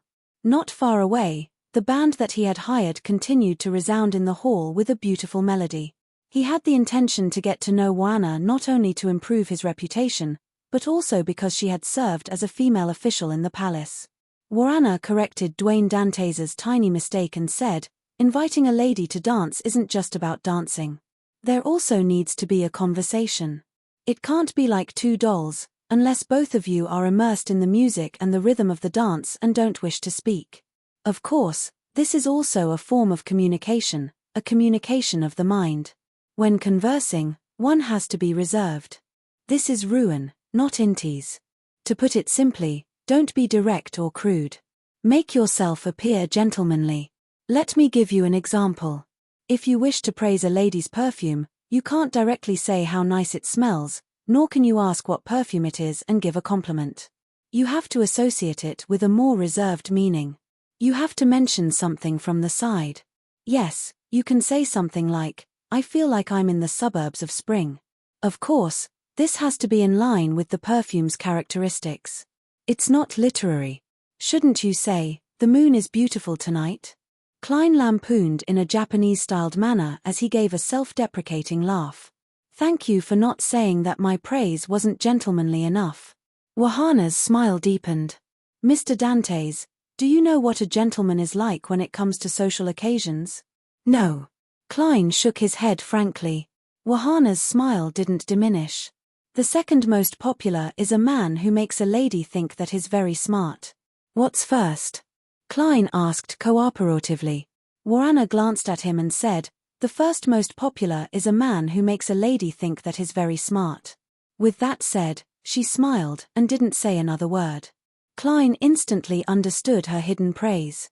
This is Ruin's style of being reserved. It's not like Inti's, where it's all about the lower half. Yes, these are all reports from newspapers and magazines. There's no way to determine what a real social occasion with Inti's is like. Anyway, The two countries always vilify each other. The era of the emperor does match the description. Klein nodded in enlightenment. The 2-hour etiquette lesson came to an end in such a harmonious atmosphere. Klein led Walter and Richardson to send Joanna to the door and gave her a small gift. It was the Drim Company's Moonlight perfume. It was mixed with grey amber and was rather expensive. As for the exact amount, Klein wasn't sure. This was because Walter was in charge of buying it, and the expenditure came from the housekeeper. When the £1,000 were almost spent and new funds were needed, Tanager would bring the receipts and forms to him for verification. The reason why Klein knew which company it was and what kind of perfume it was because his butler had informed him ahead of time. It was to prevent him from appearing insincere if Ma and Joanna asked about it. From these details, he deeply understood the importance of a good butler. Seeing the satisfied Ma and Joanna leave, Klein resisted the urge to rub his temples as he sighed inwardly. This is more tiring than fighting a Beyonder. I have to constantly pay attention to my actions and choose my words carefully. I need to rest. At this moment, Walter, who was wearing a white glove, took a step forward.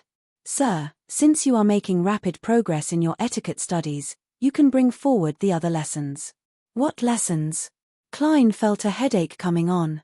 History, international politics, philosophy, music, as well as the general knowledge of golf, horse racing, hunting, and other sports.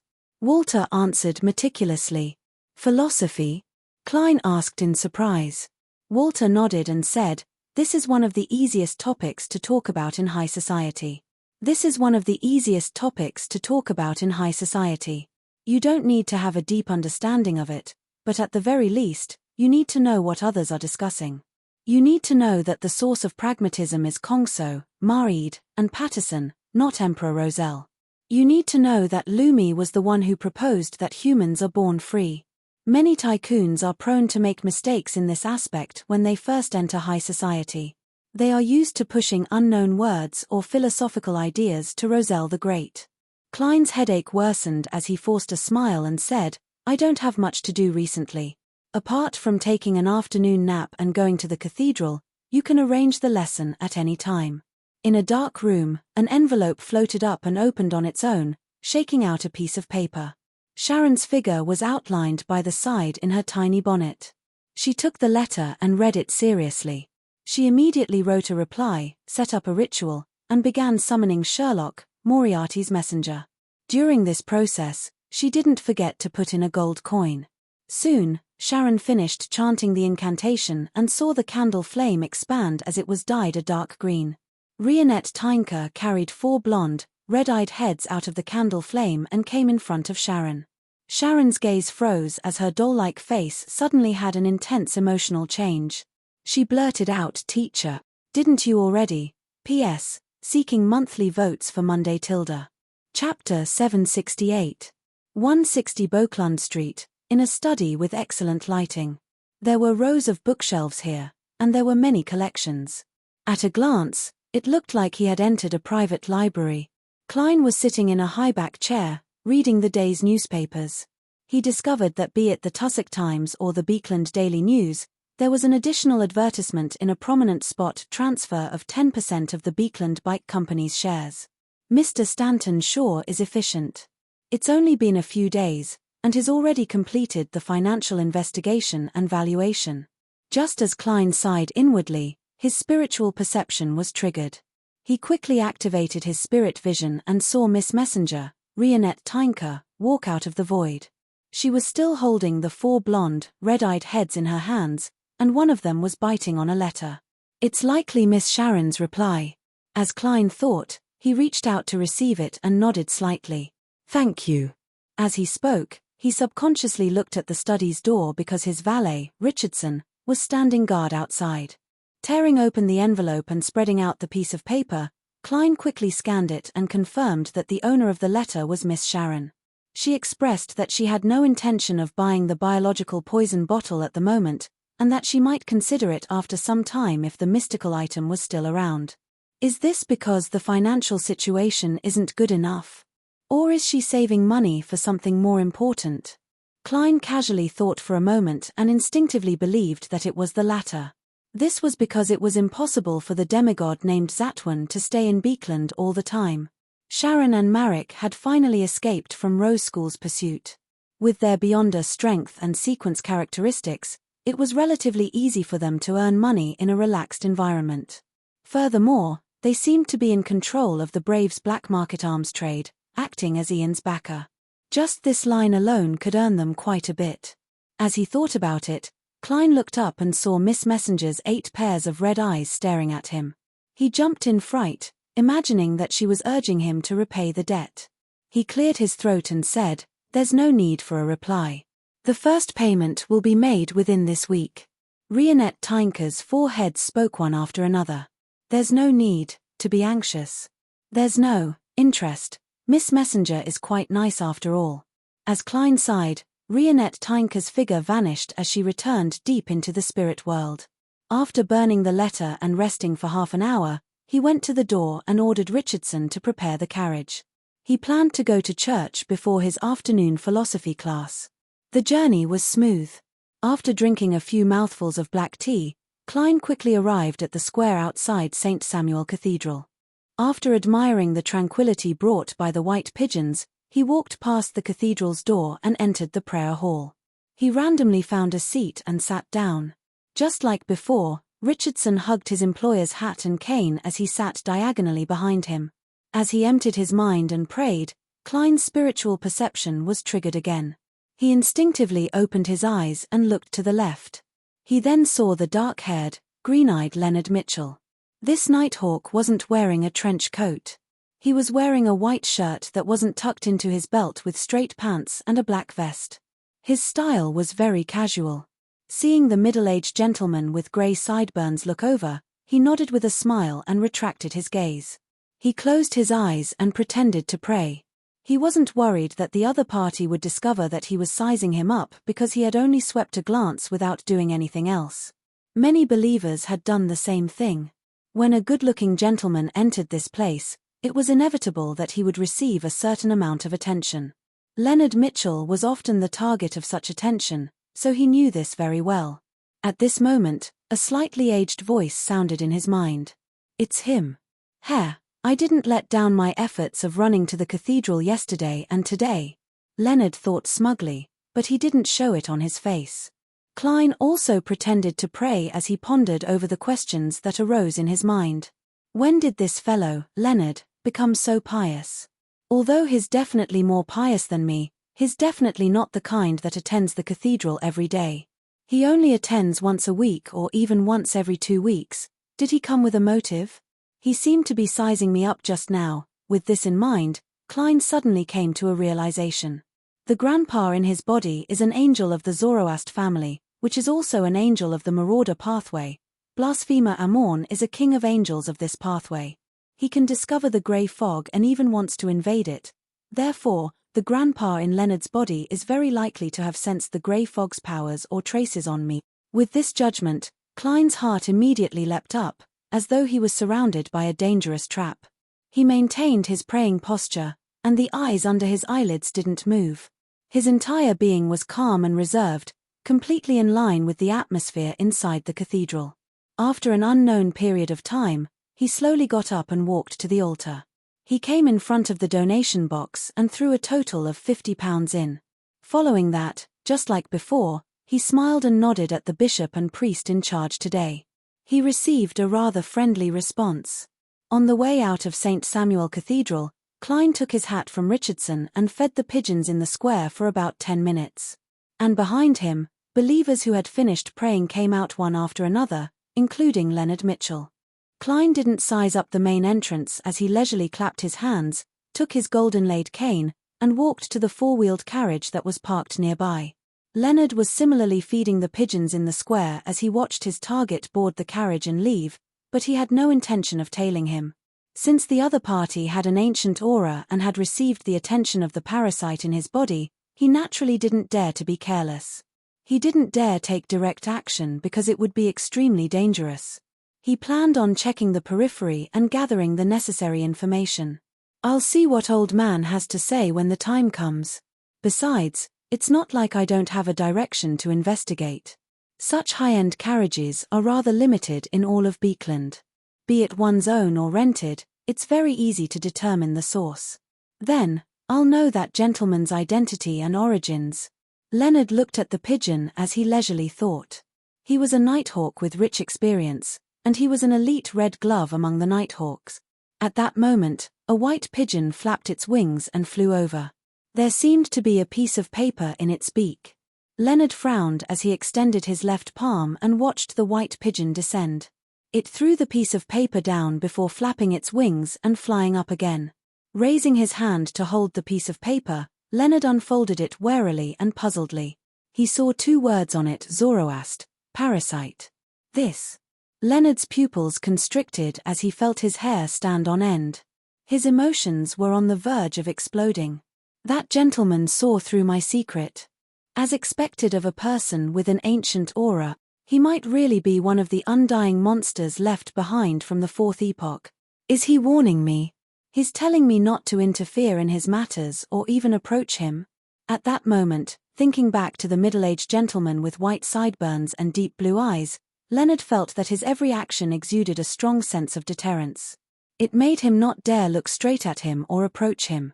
He immediately lost the idea of investigating the other party. Watching the white pigeons land at the same time, he lowered his voice and said, seeing the white pigeon land, he suppressed his voice and said, "Old man, that might be an old friend of yours. If you wish to investigate anything, it's best to wait until you've mostly recovered your strength." Old friend. The slightly aged voice repeated the 2 words, as though he was puzzled, but he didn't dare to confirm anything. Leonard quickly reined in his emotions and chuckled. "So you're a member of the Zoroast family." At that moment, less than 100 meters away, at the intersection of Phelps Street and other streets, Dawn Dantes, whose black hair was mixed with some silver strands, leaned against the wall and slowly closed his eyes, hiding his distinct facial features in the shadows of the carriage. Beside his substitute, Richardson, a middle-aged man wearing a dark red coat and an old triangular hat appeared. He bowed at his master before vanishing without alerting anyone. The carriage slowly turned around as a flock of white pigeons flew up from the square. After returning home and entering the room with the huge balcony, the silent Klein sighed silently. If Leonard didn't accept the warning due to the grandpa's bewitchment, he would write another note. The content would be, "I know where Blasphemer Amorn is." In other words, he meant that if he messed up his matters again, he would tell Blasphemer Amorn that there was an angel from the Zoroast family here. This didn't make the grandpa feel that Dawn Dantes was weak and needed to rely on others to resist him. Instead, it was more like a form of courtesy and respect for an angel by warning him no more than 3 times. If he didn't restrain himself after 2 warnings, the solution wouldn't just be to inform Blasphemer Amorn. "Yes, there's a high chance that I can intimidate them. That grandpa definitely has other motives or difficulties in choosing a superficial parasitism. He probably doesn't wish for me to flip the gambling table. Heh, I have to thank a Rhodes for this. If I didn't know that there was a marauder angel in Leonard's body, I definitely wouldn't have discovered that I've been targeted, much less use the appropriate words and methods to warn them." Klein thought calmly, no longer feeling nervous and flustered. As he relaxed, there was a knock on the door.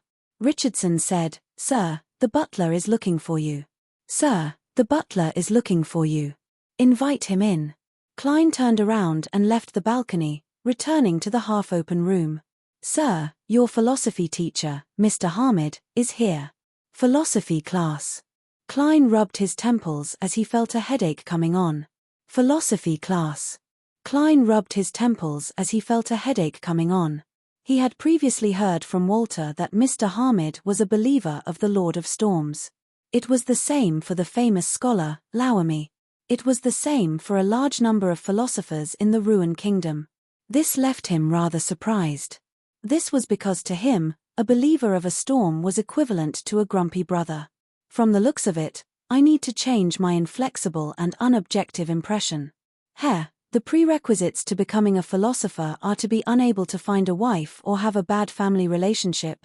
As Klein lampooned, he adjusted his clothes and walked to the door. He said to Walter, "All right, I'll head over now. P.S. I'll take half a day off tomorrow for the chapter at noon. This is because I'm a little stuck on how to proceed. I need to think about it. Chapter 769. After the philosophy lesson, Klein felt like he hadn't slept for 3 days. His mind was filled with names and concepts such as skepticism, metaphysics, a priori and a posteriori, nominalism, materialism, social Roselle doctrine, existentialism, positivism, and so on. If it wasn't for the fact that his original body had some knowledge of philosophy back when he was studying history, he even suspected that he wouldn't be able to complete the lesson. This wasn't the one-on-one education he had back on Earth, where he could sleep or play on his cell phone if he didn't understand. On the other hand, Mr. Hamid is different from what I imagined. He's humorous, candid, extroverted, and his lectures aren't boring. He doesn't seem like a philosophy teacher, nor does he have the views that believers of the Lord of Storms often have. Klein rubbed his temples and turned to leave the door. He walked to the staircase deep into the hall and returned to the 3rd floor. His valet, Richardson, followed silently by his side. During this process, he realized that the servants were busy with their own matters. None of them were slacking off. Only when his employer passed by would they stop and greet him, appearing very cultured. Tanager is quite capable when it comes to the arrangements and management of a family's internal affairs. Klein stepped into the corridor on the 3rd floor and walked towards the half-open room.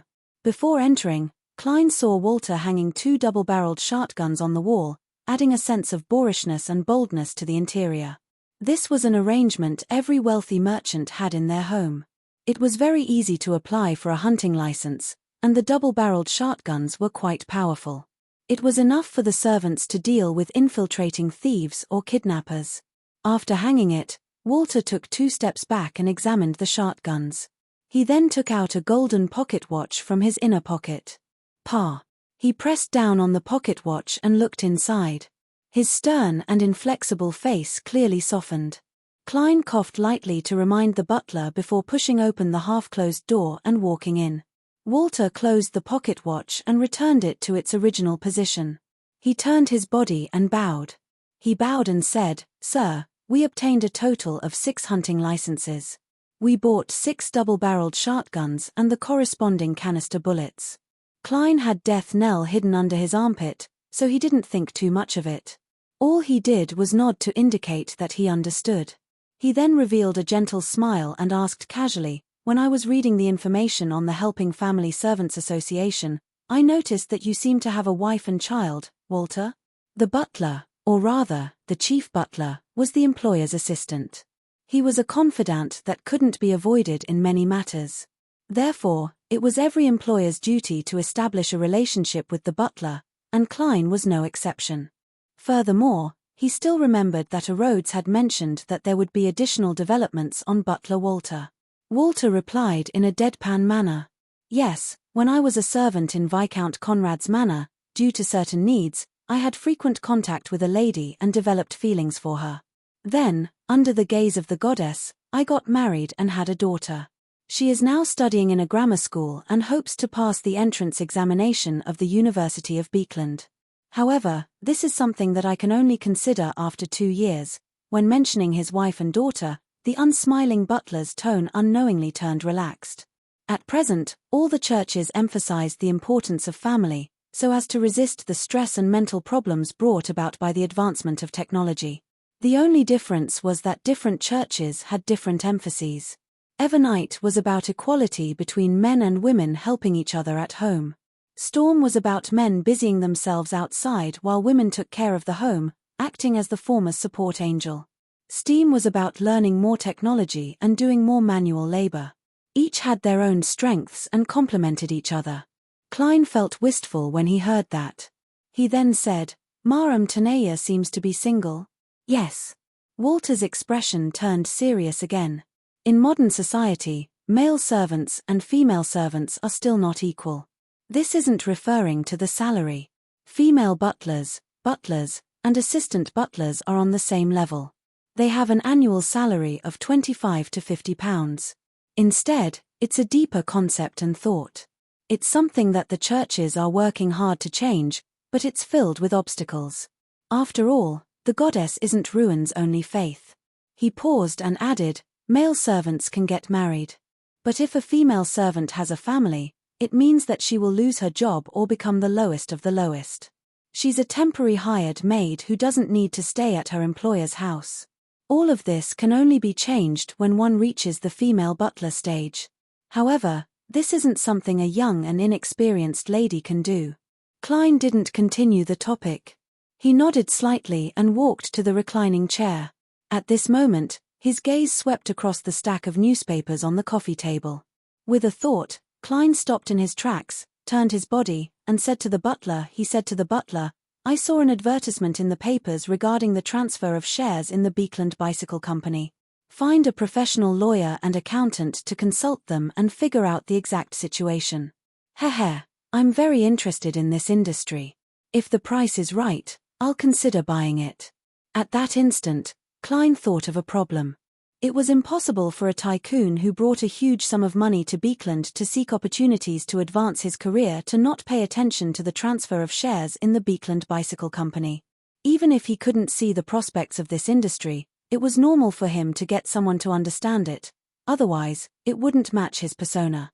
"Of course, I can also raise the price in passing, allowing the 10% shares to be sold for more money. Yes, I have to remember to just raise the price a little. I can't be too greedy. If I were to raise the price and end up with nothing, I'll end up crying. That will cause all my liquid funds to sink in, and I won't be able to maintain my daily expenses." As Klein fantasized, he inwardly exhorted himself. "Yes, sir." Walter didn't ask any further as he directly agreed. At 4:35 p.m., Richardson knocked on the door and entered. He said to the leisurely reading Dawn Dantes, "Sir, Mr. Maury Marked and his wife, Ma Amriana, as well as St. Samuel Cathedral's bishop, Mr. Electra, are here." Maury Marked and his wife, Ma Amriana, as well as St. Samuel Cathedral's bishop, Mr. Electra, are here to visit. Maury Marked? That member of Parliament.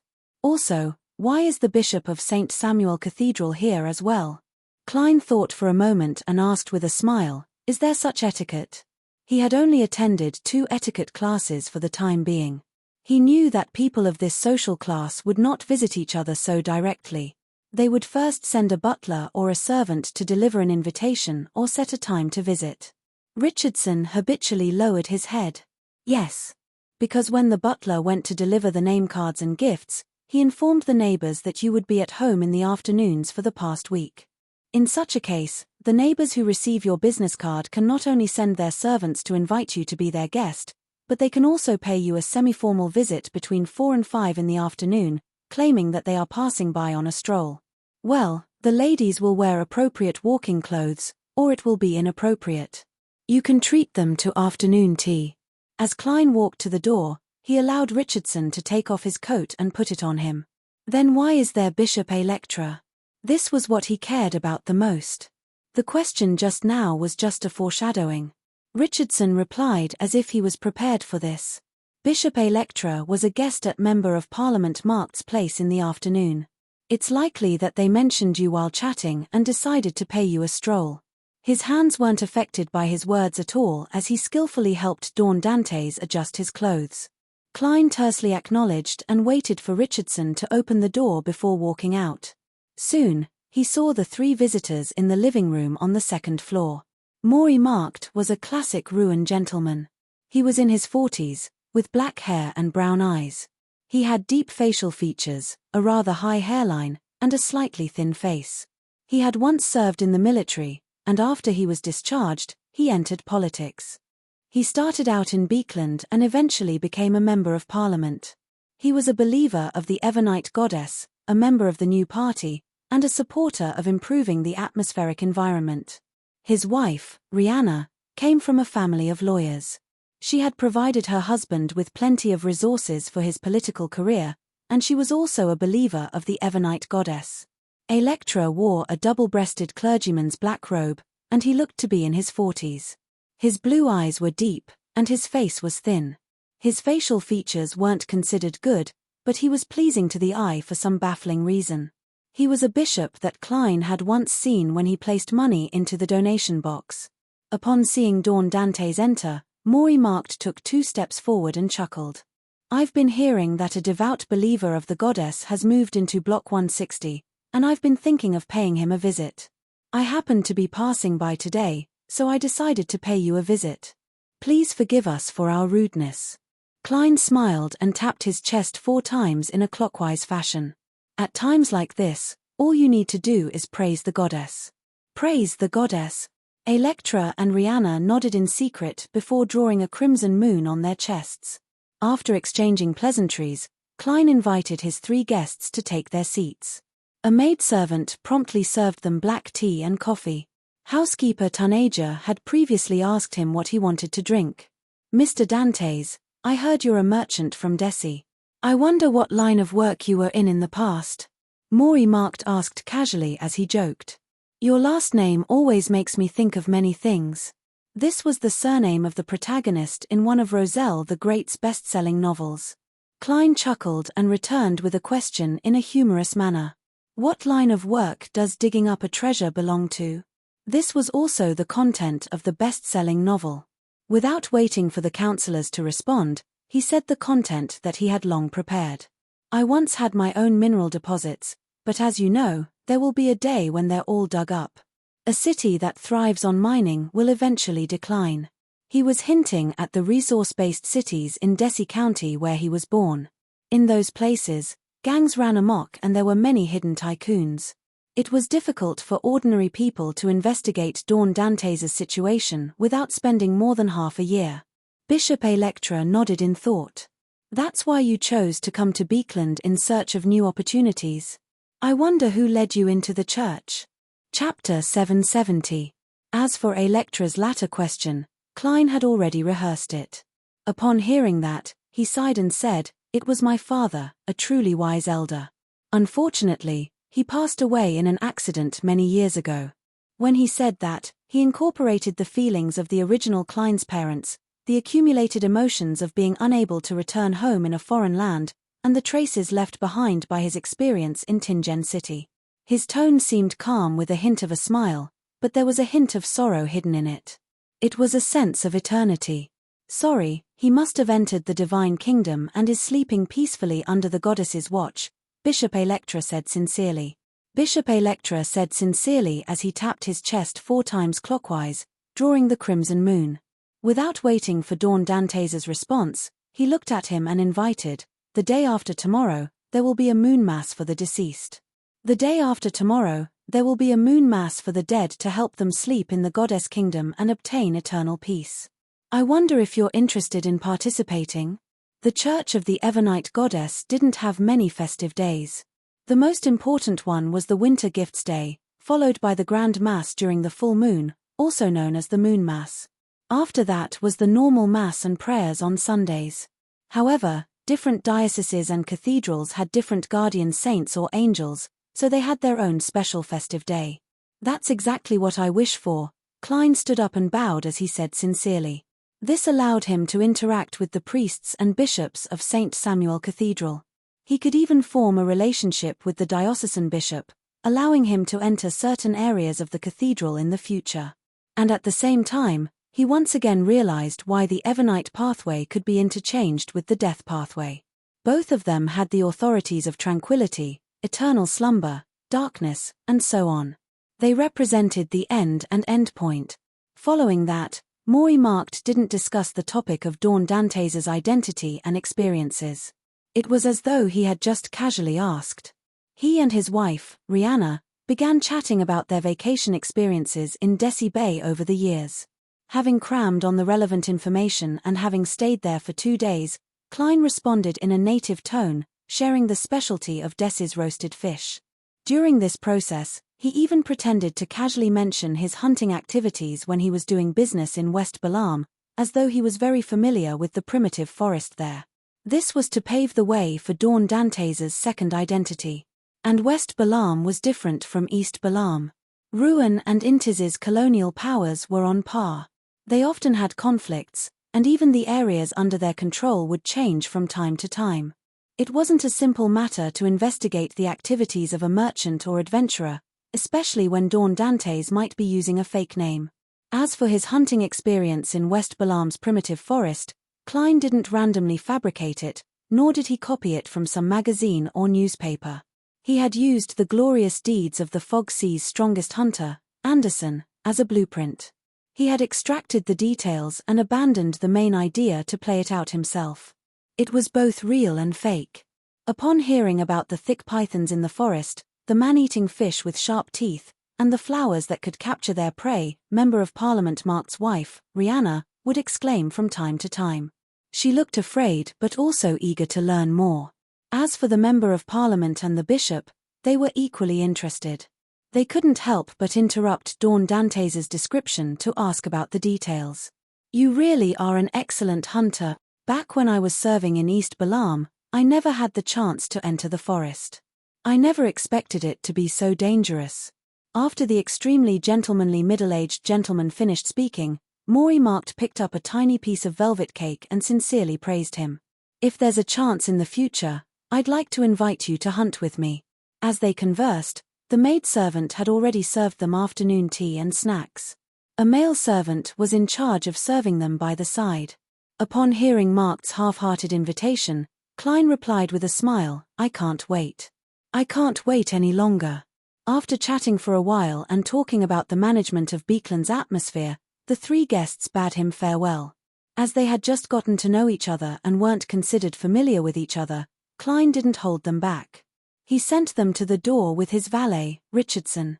As he watched the Bishop, the Member of Parliament, and the Member of Parliament's wife leave, the smile on Klein's face faded bit by bit, but it didn't completely disappear. He was rather satisfied with his present progress. Bishop Electra was directly connected to the Church of the Evernight Goddess. It was the main reason why he had returned to Beekland. Member of Parliament Maury Marked was a retired soldier and a current Member of Parliament. Without a doubt, he belonged to one or a few military officers' clubs. It was beneficial for him to continue investigating the Great Smog of Beekland. Next, it's time to deepen our connection bit by bit. When Klein returned to the living room, he saw that the maidservant had already taken away the remaining snacks and tea. He had planned on eating a little more. Regardless of the other food, Ruin, especially Beekland's desserts, was rather outstanding. And the chef that Dawn Dantes had hired was especially skilled in this field. Even Ma and Rihanna had been praising him, something that Klein agreed with. Retracting his gaze, Klein didn't say a word as he stably walked to the staircase that led to the third floor. Before dinner, Walter finally returned home and reported to him about the 10% shares of the Beekland Bike Company. "Sir, we were lucky enough. Someone had hired professional lawyers and accountants to investigate the Beekland Bike Company's situation. They had provided the seller with a price before the advertisement was published, but in the subsequent negotiations, there was a buyer who offered a higher price. He was unable to continue and could only give up. This way, we don't need to wait for the investigation report. We can directly hire the original team." Klein nodded and didn't hide anything. "What's the price now?" The buyer who gave up offered £6,000. His bottom line is £7,000. The seller didn't divulge the other buyer's situation, but from the various sources, it's at least £8,000. £8,000. Not bad. Should I raise my hand? If I were to raise the price slightly, the other party would immediately give up. Wouldn't that be awkward? Klein nodded gently. "Give me the corresponding report. I'll consider it." After flipping through the report and having dinner, to establish a generous but shrewd image, Klein turned to Richardson and said, "Prepare a two-wheeled carriage." "Prepare the carriage. I'm going out for a while." He originally imagined that Richardson would be surprised and ask why it was a two-wheeled carriage, as it wasn't presentable enough. To his surprise, his valet only flashed a hint of doubt before he respectfully replied, "Prepare a two-wheeled carriage." "All right, sir." Obeying orders without asking why is also a merit. Klein sighed inwardly as he waited for Richardson to help him put on his coat. After getting on the two-wheeled carriage, he directly instructed, "Head to the Beekland Bridge area and the borders of East Borough." Richardson still didn't ask for the purpose as he instructed the carriage driver to carefully steer the horse. The carriage passed through Sherwood Borough and arrived at the Beekland Bridge area under the illumination of the gas lamps. Klein didn't say where he was going, but he got the carriage driver to freely traverse the nearby streets. He leaned against the wall of the carriage and looked out at the street. He saw pedestrians wearing old clothes and walking with tired faces. It seemed that they had just finished a busy day and were in a hurry to go home to enjoy dinner. Occasionally, a bicycle would pass by with a ringing bell and rush into the distance. Compared to the pedestrians, the expression of the cyclist was more energetic and brimming with an indescribable pride. It's a very direct distinction between the different ranks. Although it's just the difference between a skilled worker and an ordinary worker, the difference between a weekly salary of £1 to £2 and less than £1. Klein slowly exhaled and subconsciously looked up into the sky.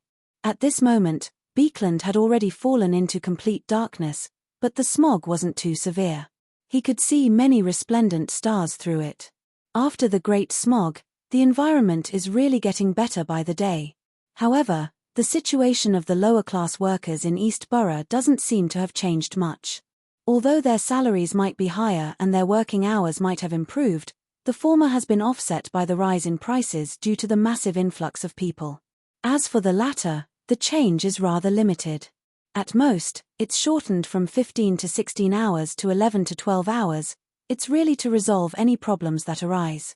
Pretend as though nothing has happened. The kingdom is still undergoing internal reforms. Many things haven't been straightened out. Klein's thoughts drifted as he watched until the carriage left Sherwood Borough.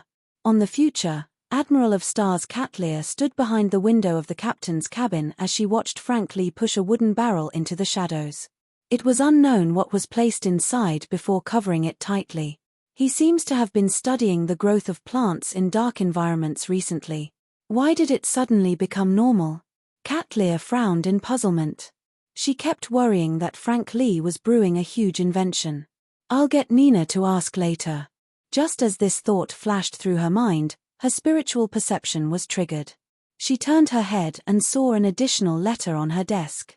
Without realizing it, a faint smile suffused across her face. Catlear walked over, opened the letter, and quickly scanned through it.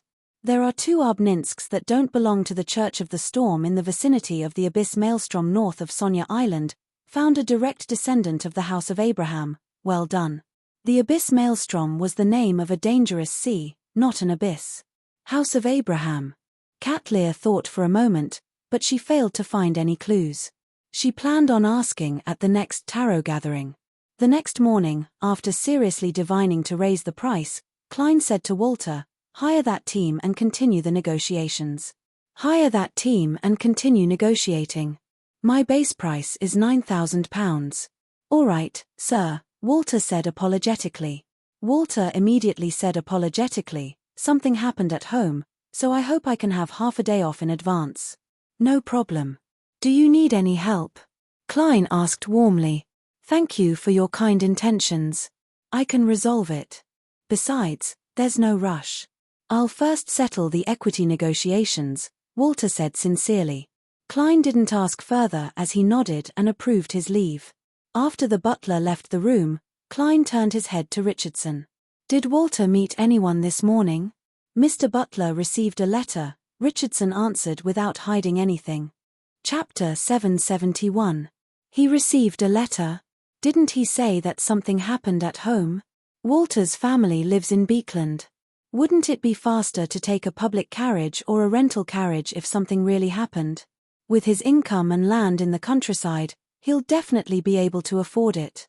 Klein nodded as though it was a casual question and didn't say another word. He slowly walked back to the reclining chair and sat down. He picked up a newspaper and began reading it seriously. Upon seeing this, Richardson didn't say a word as he silently retreated out of the room and closed the wooden door silently. When he heard a soft click, Klein moved his gaze away from the newspaper and looked at the door, thinking to himself, "I've discovered another advantage of Richardson. I discovered another strength of Richardson's. He likes to observe his surroundings, and is able to notice valuable information. Back when Bishop Electra was a guest at Member of Parliament Maury Marks' place, he was the first to see it from the balcony. However, this is different from a spectator. The main point is the incident and not the details. Walter's matter is a little abnormal. Could this be the additional development that Rhodes mentioned? Regardless, I'll do a divination first to prevent myself from being unaware of any danger." With this in mind, Klein immediately entered the bathroom, took 4 steps counterclockwise, and arrived above the grey fog. And every time he existed as the Fool, his core beneath the grey fog would be Klein Moretti's appearance. It wouldn't overlap with Sherlock Moriarty, German Sparrow, or Dawn Dante's. As he lacked the necessary information, all he could do was divine his own safety. Therefore, he didn't use a dream technique. Instead, he took off the spirit pendulum on his wrist and wrote the corresponding divination statement, "Walter's abnormality will bring me danger." Holding the pendulum in his left hand and closing his eyes, Klein entered a cogitation state and recited the words he had just written. After repeating it 7 times, he opened his eyes and looked at the silver chain. He saw that the topaz pendant was spinning counterclockwise, and the amplitude and speed were rather normal. This also meant that Walter's abnormality wouldn't bring him danger. But that can only mean one thing. Perhaps I'll encounter trouble that isn't dangerous. In addition, there's another possibility.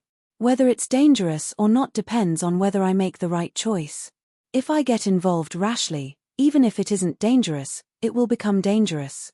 Klein interpreted it based on his rich experience. Just as he put down this matter, he suddenly saw the crimson star that symbolized the hermit emit light as it expanded and contracted. Is the payment from the scales of luck about to arrive? Klein was delighted and immediately spread his spirituality over. After the interaction, he was disappointed. This was because Cat Lear was only requesting Mr. Fool to pass her message to the hanging man. She didn't mention when the deal with the world would be completed. There's an Obninsk in the abyssal vortex north of Sonia Island. Mr. the Hanging Man's luck isn't bad. At the very least, he doesn't need to enter the ruins of the Battle of the Gods like me. Of course, Obninsks are very dangerous as well. Using them to hold a ritual isn't that simple. Mr. the Hanging Man might even need to seek Sea God's help. Marham Hermit's request is actually to help find a direct descendant of the House of Abraham. This means that Queen Mystic is rather aware of Mr. Door's origins. The Emperor mentioned it to her. As Klein connected the dots from Cat Lear's words, he threw the corresponding image into the crimson star representing the hanging man. At this moment, Alger Wilson had just finished his report and passed the test. He had boarded the Blue Avenger again. Upon seeing the endless grey fog and hearing the hermit's words, he walked to the captain's cabin without a change in expression. His strides remained the same as usual. After entering the room and closing the door, he came to the liquor cabinet and took out a bottle of Lanty Proof, the favorite drink of pirates. He flipped open a beer mug and poured half a cup. Alger then picked up the glass mug and brought it to his mouth. He gulped it down as though it wasn't liquor but water. During this process, his eyes were half closed as though he was immersed in his own world, the world. After finishing half a cup of Lanty Proof, Alger put down the cup, wiped his mouth, and chuckled. He chuckled and said, "A direct descendant of the House of Abraham? This might be very difficult for others with almost no clues, but I can ask Miss Magicians. Her teacher is. Heh, Admiral of Stars still doesn't know about this." He quickly reined in his emotions and paced back and forth a few times. Finally, he decided to give up on his previous thoughts and calmly respond to Cat Lear's request. "Admiral of Stars won't only get my help. At next week's tarot gathering, she might very well issue this mission to all the members. And the others also know that Miss Magician's teacher is from the Abraham family. There's no need to lie about something that can easily be exposed. I can't ruin the many transactions that might happen in the future because of my greed. At times, honesty is the method with the least cost." Alger stopped in his tracks and bowed his head respectfully as he recited Mr. Fool's honorific name. He recited Mr. Fool's honorific name. "Please inform Marham Hermit that she can directly ask Miss Magicians about clues regarding the direct descendants of the House of Abraham." After instructing Admiral of Stars to change her request, Alger took the initiative to mention his encounter on the night of the blood moon. He asked Mr. Fool if the item that resonated with the ocean songster's beyond a characteristic was the Book of Calamity. He also asked if the woman holding the golden wine cup in the Coral Palace in his dream was Kohainam. There's such a thing. Queen of Calamity really isn't dead yet. It's likely that she had split the beyond a characteristic. A portion of it was made into the Book of Calamity, while another portion was left in the underwater ruin. Yes, there might be a third or fourth portion, but I don't know where it is. After the hanging man finished his story, Klein was certain without a doubt that the elf in his dream was Queen of Calamity Kohainam. This wasn't intuition, but an inference with evidence. He had once obtained the golden wine cup that elf Queen Kohainam liked the most, and there was a similar vessel in the dream. Elven songster Syatas knew some of the details of the Queen of Calamity's life, and she had deep feelings for this angel. This meant that she was most likely an elf by Kohainam's side. It was completely understandable that the Beyonder characteristic she left behind resonated with the Book of Calamity on the night of the blood moon. With this in mind, Klein suddenly recalled something. He had handed Kohainam's favorite golden wine cup to Vice Admiral Iceberg Edwina and got her to place it in Syatas's tomb. If the Queen of Calamity really isn't completely dead, would the burial of the golden wine cup and the elf corpses beside her produce some sort of anomaly? Klein hurriedly did a count of the time and realized that he wasn't sure if the golden dream had reached Sonia Island.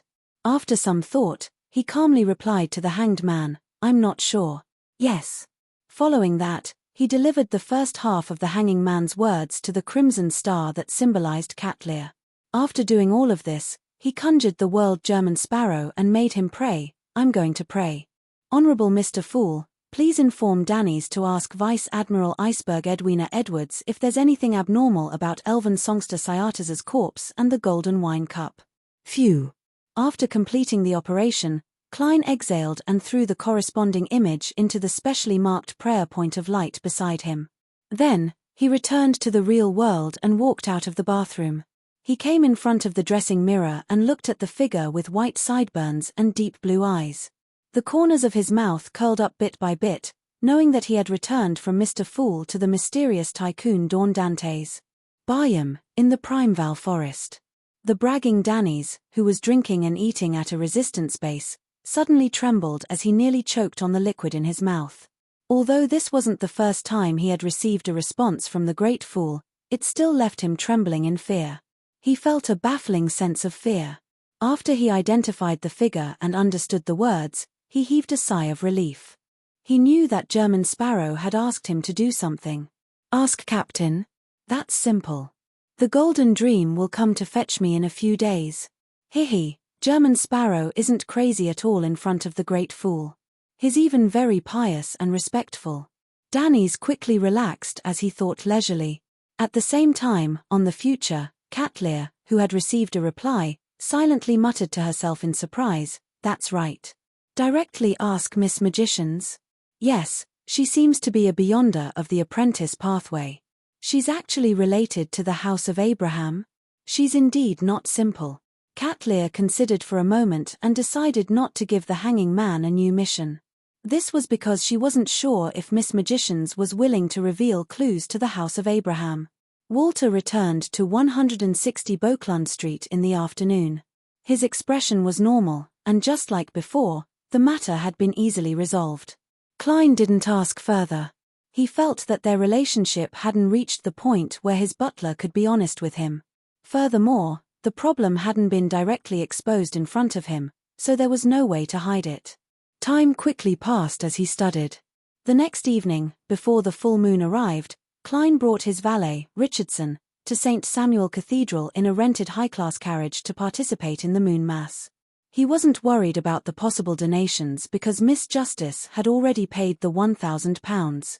He had £2,186 on him, so donating a few £100s wouldn't put him in a difficult position. It's just not putting him in a difficult position. Klein sighed as he looked at the symmetrical bell tower outside the window. He left the carriage, crossed the square, and walked into St. Samuel Cathedral. Divine King of the Nine Heavens. Chapter 772. After waiting outside the prayer hall for nearly 10 minutes, Klein and the other believers who were participating in the moon mass entered under the guidance of the priest. In the dark and quiet atmosphere, they were greeted by a neat and ethereal chanting. The crimson full moon rises, casting its light on the land. Everyone sinks into a sweet dream, dreaming of themselves, dreaming of parents, wives, and children. This is forever. Note 1. As the holy and rhythmic voice echoed, the believers in the prayer hall couldn't help but calm down. It was as though they had forgotten the troubles of life and were no longer worried about the various problems of the real world. Under the guidance of a few priests, they found their seats. In front of the altar, Bishop Electra, who was in charge of the Mass, held the revelation of Evernight and began to preach a simple sermon. When this segment came to an end, the priests picked up water and bread and distributed it to Klein and company. This was the blessing of the Evernight, food shared by the living and the dead. Klein, who had yet to enjoy his dinner, naturally didn't waste the bread and the cup of water. Then, he saw the candles on the altar light up.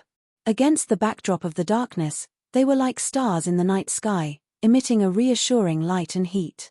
At this moment, Bishop Electra led the priests and everyone in the choir to recite in unison, "We will look up at the night sky, tenderly say her name, Evernight Goddess."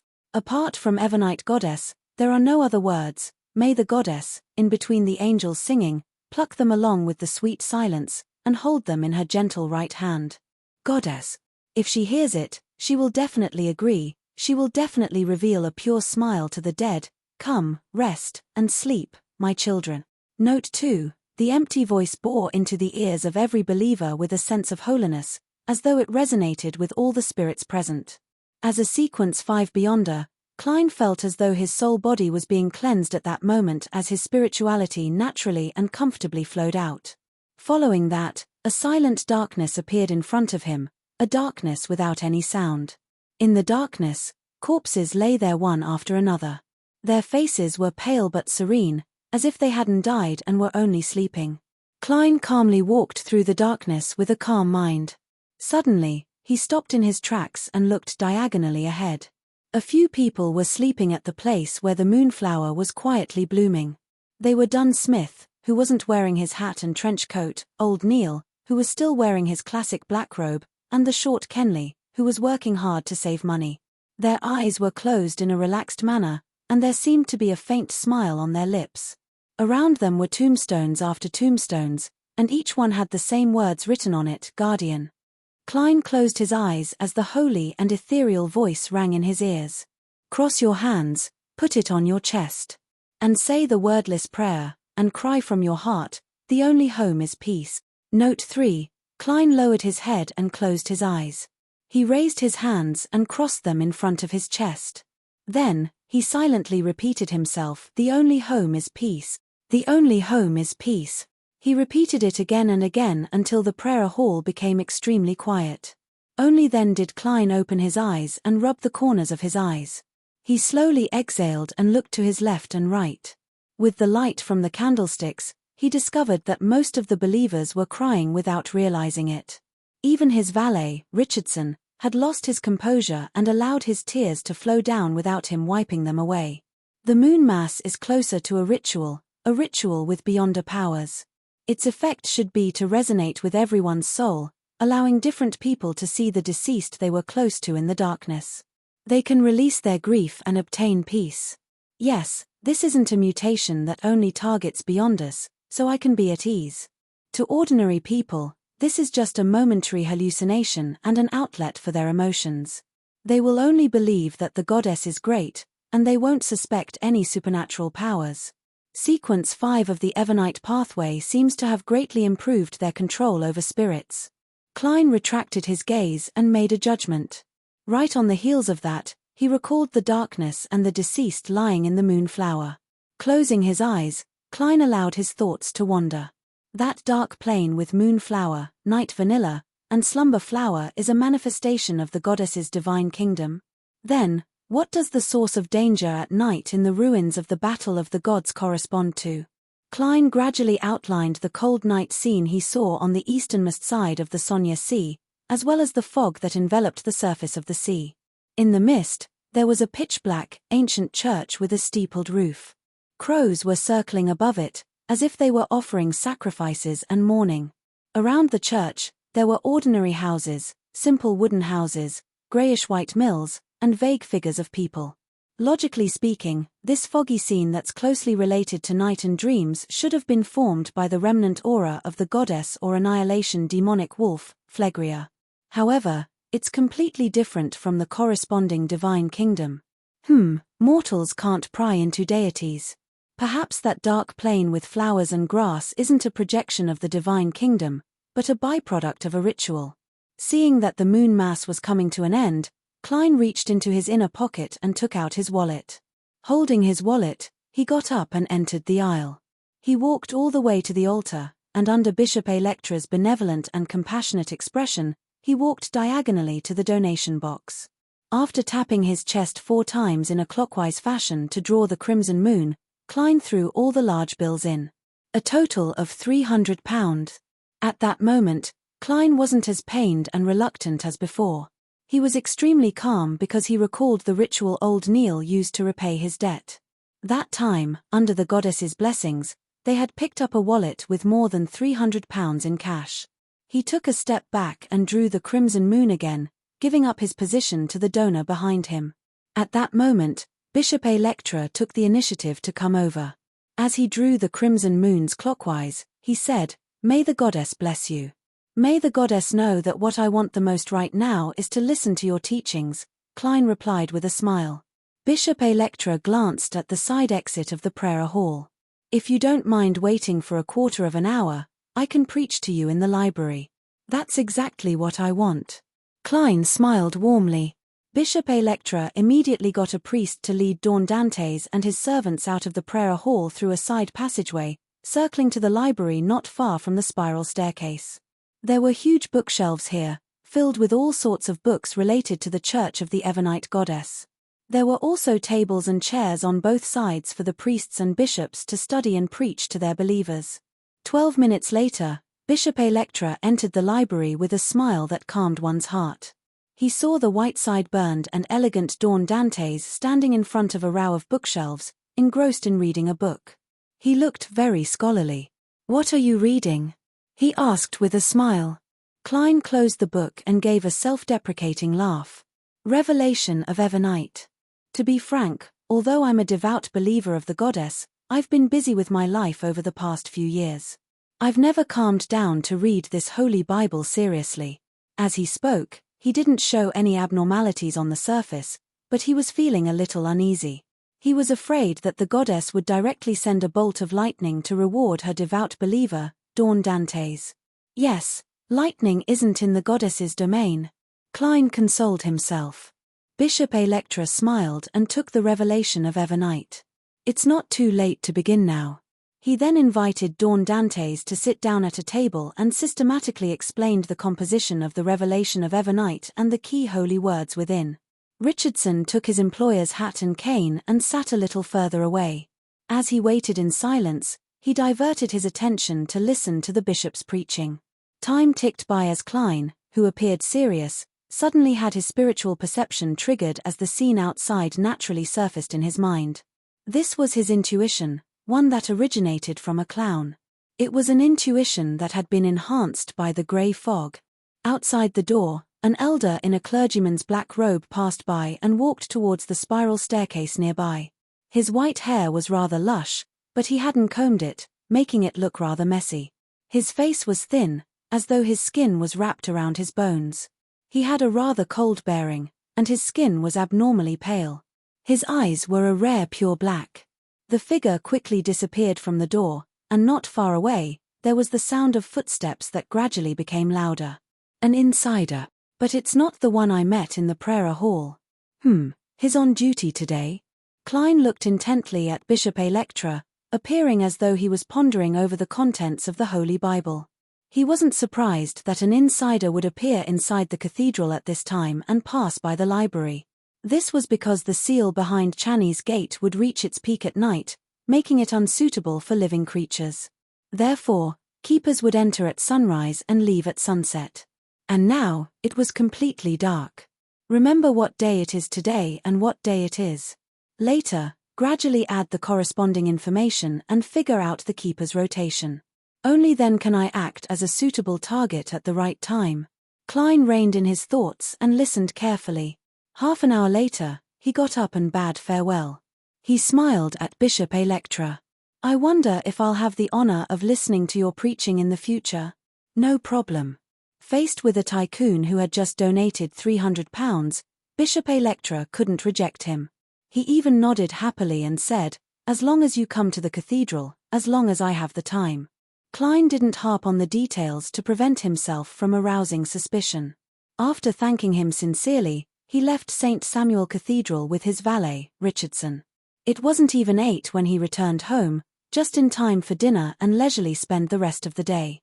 Late at night, in the master bedroom, the sleeping Klein suddenly opened his eyes. His spiritual intuition told him that someone had infiltrated his house. Note 1, adapted from Tennyson, Lotus Eater. Note 2, adapted from Iber Browning, The Crying of Children. Note 3, adapted from Thomas Hood, The Bridge of Sighs and Tennyson, Lotus Eater. Chapter 773. Someone infiltrated? Klein didn't immediately sit up. Instead, he turned his body sideways and reached his right palm under his pillow. He silently held death knell, and at the same time, he slowly spread out his left hand's fingers, allowing creeping hunger to be activated. Knowing that it would be difficult to find food for creeping hunger after returning to Beekland, he had infiltrated the prison in Desi Bay's Conant City ahead of time and found a prisoner on the death row. After confirming the crime, he fed him to the glove. The people from Rose School have locked onto me? No, it's impossible that it's that fast. Besides, if it were them, they definitely wouldn't come knocking on my door. Instead, they would wait for an opportunity and strike me when I pass by a remote area. It's to prevent me from alarming the official factions in Beekland. I donated too much money at Moonmass, so I've been targeted by criminals. It's indeed very easy for a tycoon who just came to Beekland to spend lavishly to become the target of others. Of course, it's also possible that the Nighthawks are doing a routine investigation. As these thoughts raced through his mind, Klein heard a tiny commotion coming from the balcony of the half-open room next door. Right on the heels of that, there was a slight sound as the floor-to-ceiling window was pulled open almost silently.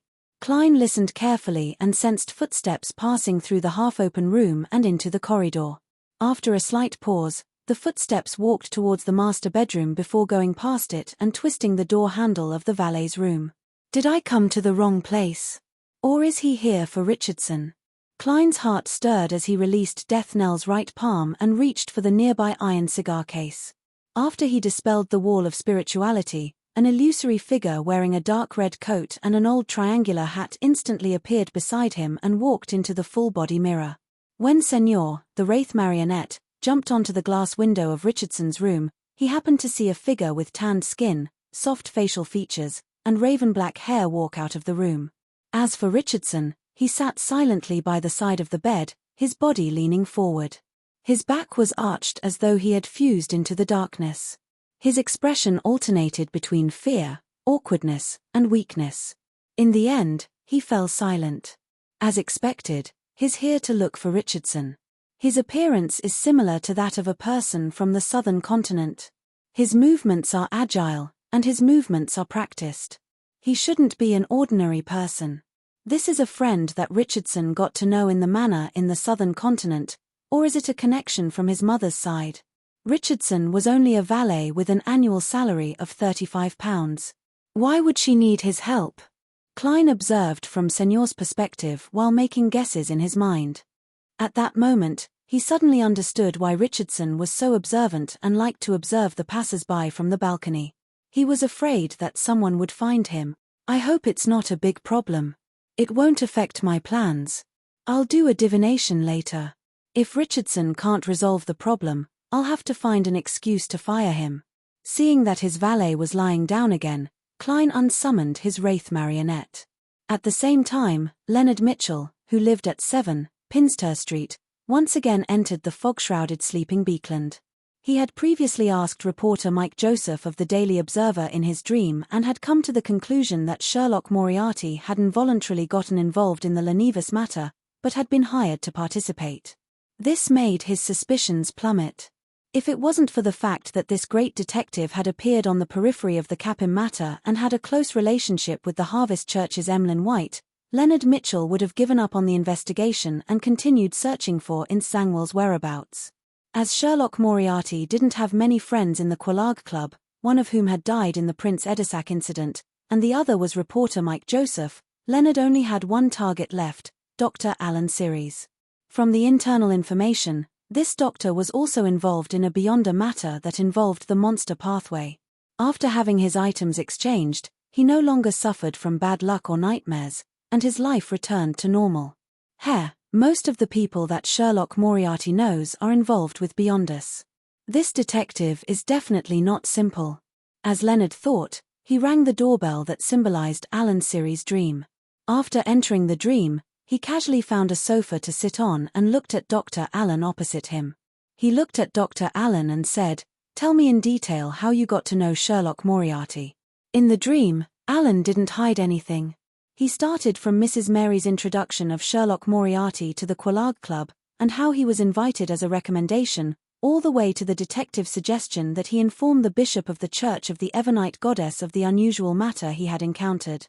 Just as described in the information, Sherlock Moriarty's attitude towards the official factions is rather friendly, and he has obtained the endorsement of Ikinga Stanton. Leonard glanced at the bearded Sherlock conjured by Dr. Allen, retracted his gaze, and continued listening. After Allen finished explaining the relevant matters in detail, he said, "He went south for a vacation and hasn't returned. He went to the south for a vacation and never returned. I've always been worried. However, he's a great detective filled with wisdom and love. I don't think anything will happen to him. I hope he'll be able to attend the celebration banquet after my child's birth. Perhaps." Leonard suspected that Sherlock Moriarty wouldn't return to Beekland. He then politely bade farewell and walked out of Dr. Allen's dream. After taking a few steps forward, he subconsciously looked back and saw that in the house with a garden, there were blurry spheres of light that represented dreams intersecting, filling up the entire space. There was nothing wrong with them. Was I imagining things? I keep feeling like there's something different about me. Leonard muttered, turned around, and flew towards Pinster Street. As far as he could see, the fog was thick, and the gas lamps were dim and pale. Suddenly, Leonard stopped flying and cast his gaze at a building. Inside the building, 5 blurry spheres of light floated silently, no different from the other buildings around it. However, in Leonard's spiritual perception, there seemed to be a black blob in the house that could absorb all light. Furthermore, he realized that he didn't recognize this street. He felt his heart palpitate as he suspected that he had seen something he shouldn't have. He hurriedly retracted his gaze and prepared to leave this place and rush back to where his body was. At this moment, a teasing voice sounded from the ordinary-looking building. "Why don't you come in and have a cup of tea?" All the thoughts in Leonard's mind instantly exploded, and without thinking, he flew at high speed. In his spiritual perception, the row houses and garden buildings behind him grew larger one after another. The doors and windows turned into mouths that bit at him. The nearby iron-black gas lamp poles grew upwards, turning the surroundings into a steel jungle, as though they were stopping Leonard. Leonard didn't stop, nor did he turn back. He only felt the coldness on his back become more and more obvious and intense. His body gradually stiffened, as though countless invisible hands were grabbing his body. Just as he thought that he couldn't hold on any longer, the familiar house in front of him, the familiar windows, and the familiar lights were reflected in his eyes. Leonard hurriedly held his breath, plummeted, and fell into his dream. Phew! He woke up, his head covered in cold sweat. "Old man, what exactly did I encounter just now?" Leonard retracted his legs from the edge of the desk and asked fearfully. The slightly aged voice in his mind took a few seconds to reply. "I'm not sure." Leonard's eyelids immediately drooped as he didn't ask further. He then cast his gaze out the window and saw that Beekland was filled with lights at night. It was peaceful and tranquil. 160 Beauclund Street, inside Dawn Dantes' manor. "Sir, Mara Mwana Heisen is here," Richardson entered the room and said to Klein. When Klein heard that, he put down the newspaper and looked up to glance at his valet. He realized that he was still a man of few words. He was silent, reserved, and timid. There was nothing out of the ordinary about him. If it wasn't for the divination results, it would be fine. Abruptly firing him would easily arouse suspicion. Klein silently mumbled as he stood up as though nothing had happened. He got Richardson to help him put on his coat. 15 minutes later, he hugged his etiquette teacher, Warana Heisen, and began learning another dance commonly used at social occasions. I feel like I'll lose my job in a few days. After a while, Warana subtly praised Dawn Dante's progress and finally said, but you're still a little reserved. Although you don't need to be like men with inties who are always close to the ladies, you don't have to always maintain a certain distance. It's normal to have occasional contact. You seem too stiff now. Klein pulled her a little closer and replied with a smile, that's right. I'm afraid of being rude. Does this mean it is rude to be too close to a lady? Does he also mean that I'm very charming and that he'll embarrass himself if he gets too close to me? This is a subtle compliment. Wahana's thoughts raced as she smiled faintly. You're learning well. The dance continued. Klein glanced at Warana Heisen's face and asked casually and gently, Madam, you seem to be troubled? Warana lowered her head and smiled. It's not a big problem. My husband is a businessman, and he recently had a small conflict with some people. We can resolve it. Yes, your question was too direct. Before both parties establish a friendship, it's best not to ask what happened to others unless they've made it very obvious. Compared to you, who comes from different upper-class families and knows many madams and ladies, a wealthy businessman who just arrived in Beekland doesn't have many connections. Klein nodded gently and smiled. I thought we were no longer strangers. He then changed the topic and began talking about his experiences and the neighbors around him. As Warana listened, she responded, allowing Klein to grasp the characteristics and preferences of the neighbors. After Warana left, Klein stood by the door for a long time before turning his head to the butler. Walter, find out what trouble Ma and Warana has encountered. If she can't resolve it, we'll provide her with timely help. Chapter 774. In the evening, Klein, who had just returned from St. Samuel Cathedral, was about to enter the dining hall on the second floor when he saw butler Walter come over. Sir, the matter you wanted to investigate has been clarified. Klein didn't ask in front of the servants around him as he nodded calmly. Let's go to the study. Walter followed behind him all the way to the third floor. He watched as Richardson opened the door to the study room and lit up the gas wall lamp inside. Klein walked unhurriedly to the back of the desk and sat down. He looked at the butler and waited for him to speak. Walter gestured for Richardson to stand guard outside the door as he leaned closer to the desk and deliberated over his words. When the door was closed again, he said, Ma Wahana's husband is a cloth merchant. He previously worked with someone and invested £1,000, but the other party ran off with the goods. She has already requested Member of Parliament Marked and Maram Rihanna to urge the police to solve the case as soon as possible. However, the police can't guarantee that they will definitely find the target. Klein picked up the black fountain pen on the desk and stroked it. To Madame Wahana's family, £1,000 isn't a small sum. As far as he knew, the average governess did not earn more than £150 a year, and even less if the employer provided lodging and food.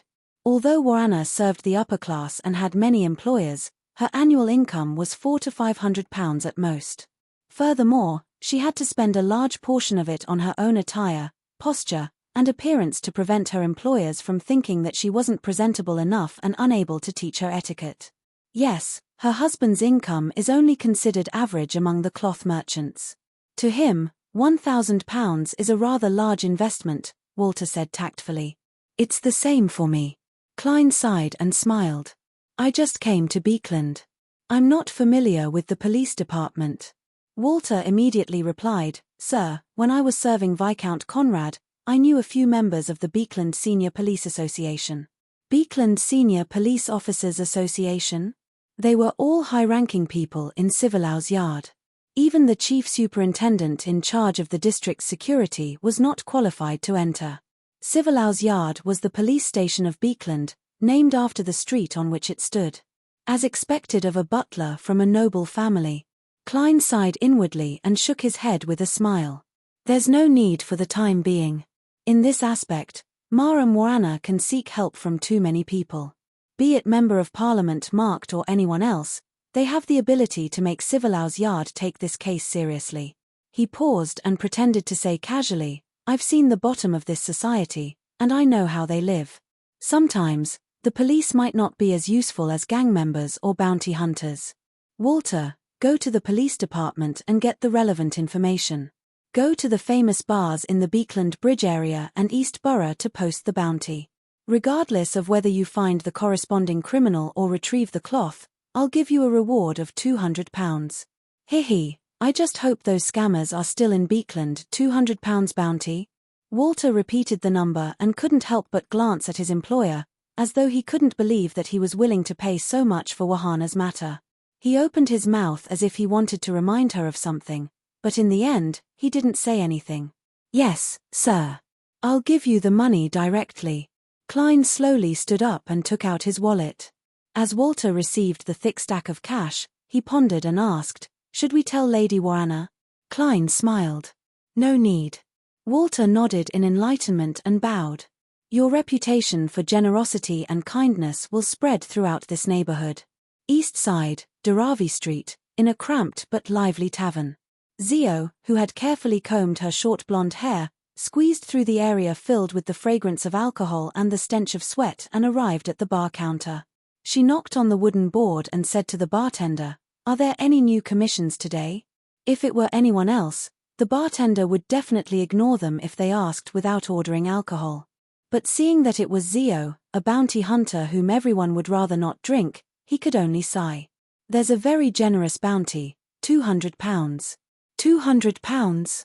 Zio nearly suspected that she had heard wrongly.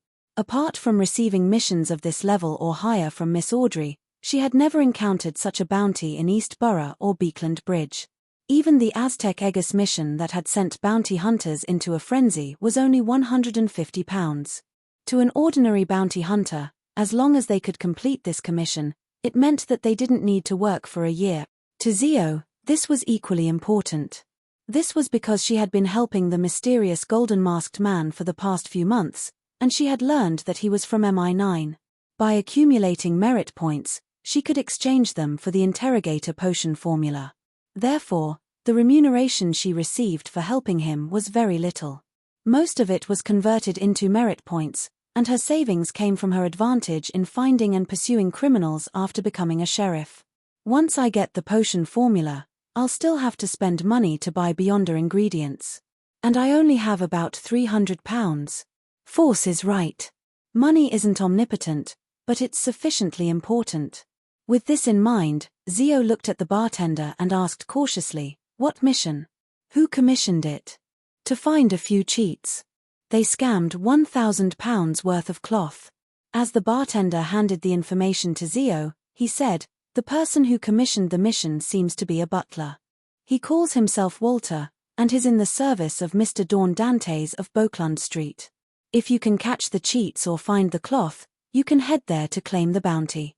Zio quickly flipped through the information as a corresponding image quickly appeared in her mind.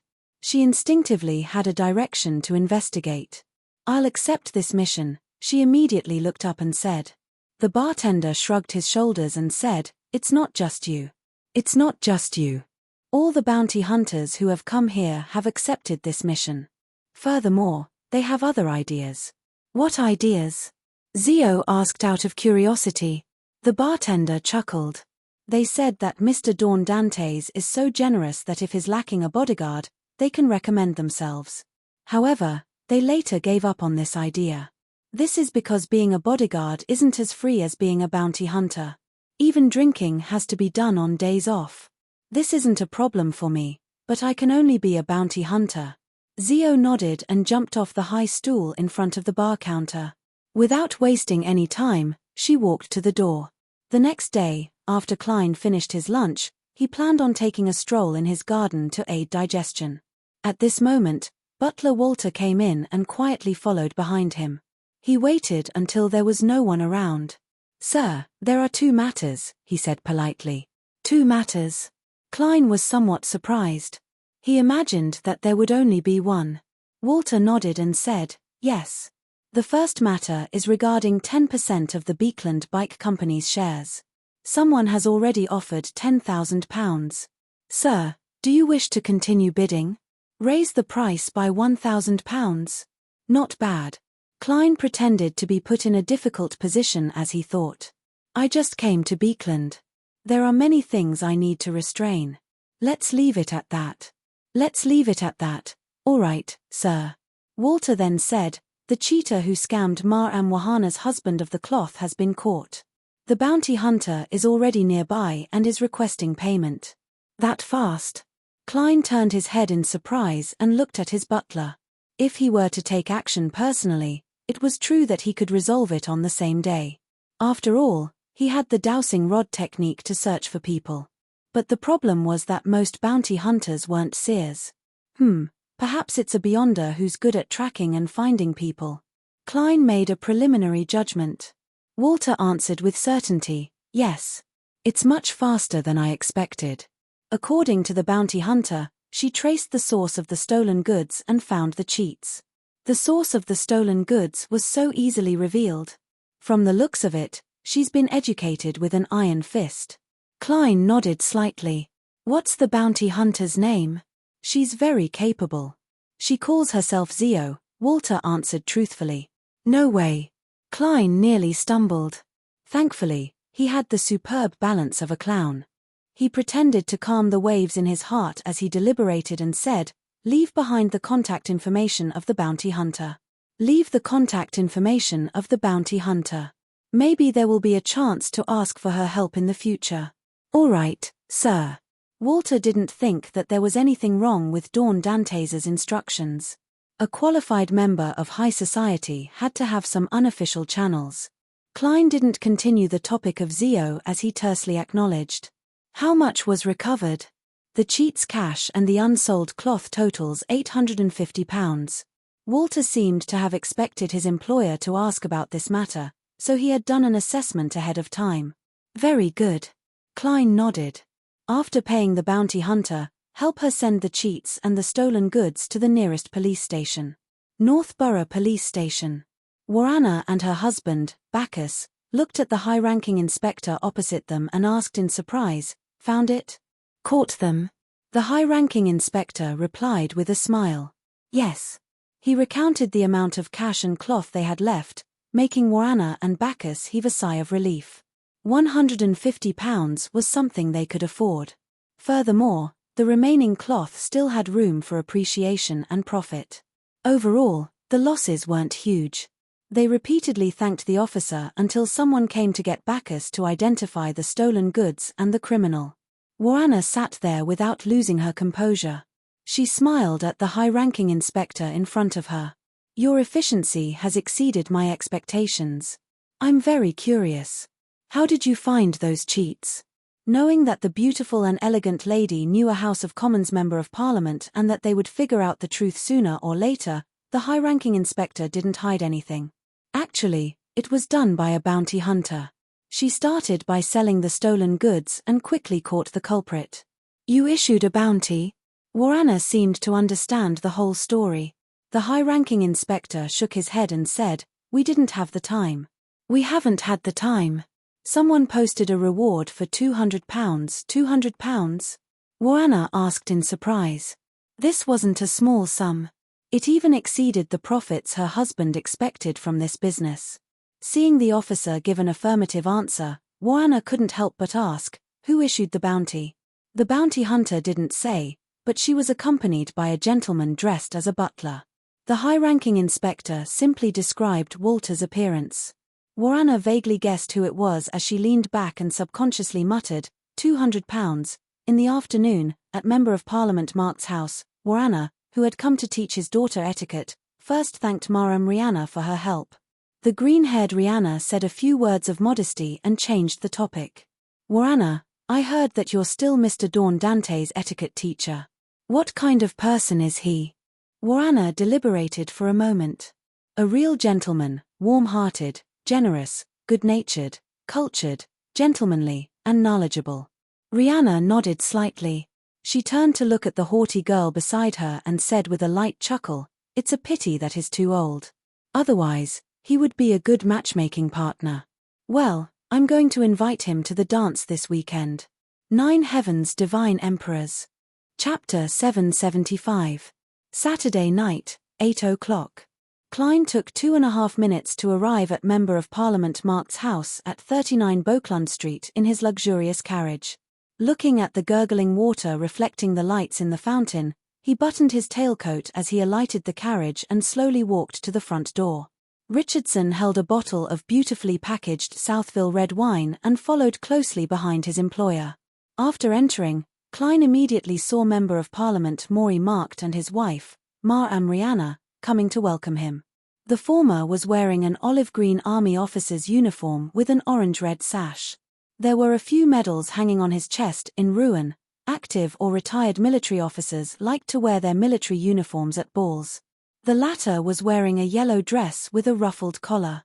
It was adorned with rare and exquisite lace, making her look different from an unmarried lady. However, she similarly revealed her fair neck and shoulders. Klein took the bottle of Southville red wine from his valet, Richardson, and handed it to Markt before bowing. "Sorry, I'm a few minutes late." This was actually a common situation at ruin banquets. Guests would rather be a certain amount of time late than arrive early. This was because the host might still be busy making the final preparations for the banquet. It wasn't a suitable time to entertain guests. Of course, lateness had to be limited to less than 10 minutes. If Warana hadn't specially taught him such things, Klein would have politely arrived earlier. "It's fine. The ball hasn't officially begun." Markt glanced at the Southville red wine in his hand and handed it to his valet as he nodded with a smile. In Ruin's high society, one had to give the host a small gift when attending a banquet hosted by the host for the first time. Amongst them, alcoholic beverages were the most popular, but one had to remember to choose something locally produced for the first time. After exchanging greetings with the host, Klein looked at Rihanna and saw her raise her right hand slightly. Hence, he took a step forward, held her hand, and bent down to kiss it. "Your radiance illuminates the entire ball." Before the start of the banquet, complimenting the host was one of the rare occasions in Ruin where there was no need to be reserved. Unlike Intis, the kissing of the hand in Ruin required the ladies to express their approval first before the men could proceed. Otherwise, it would be considered a serious breach of etiquette. "So is your arrival," Lady Rihanna replied with a smile. Then, the couple led Dawn Dantes through the porch and into the hall.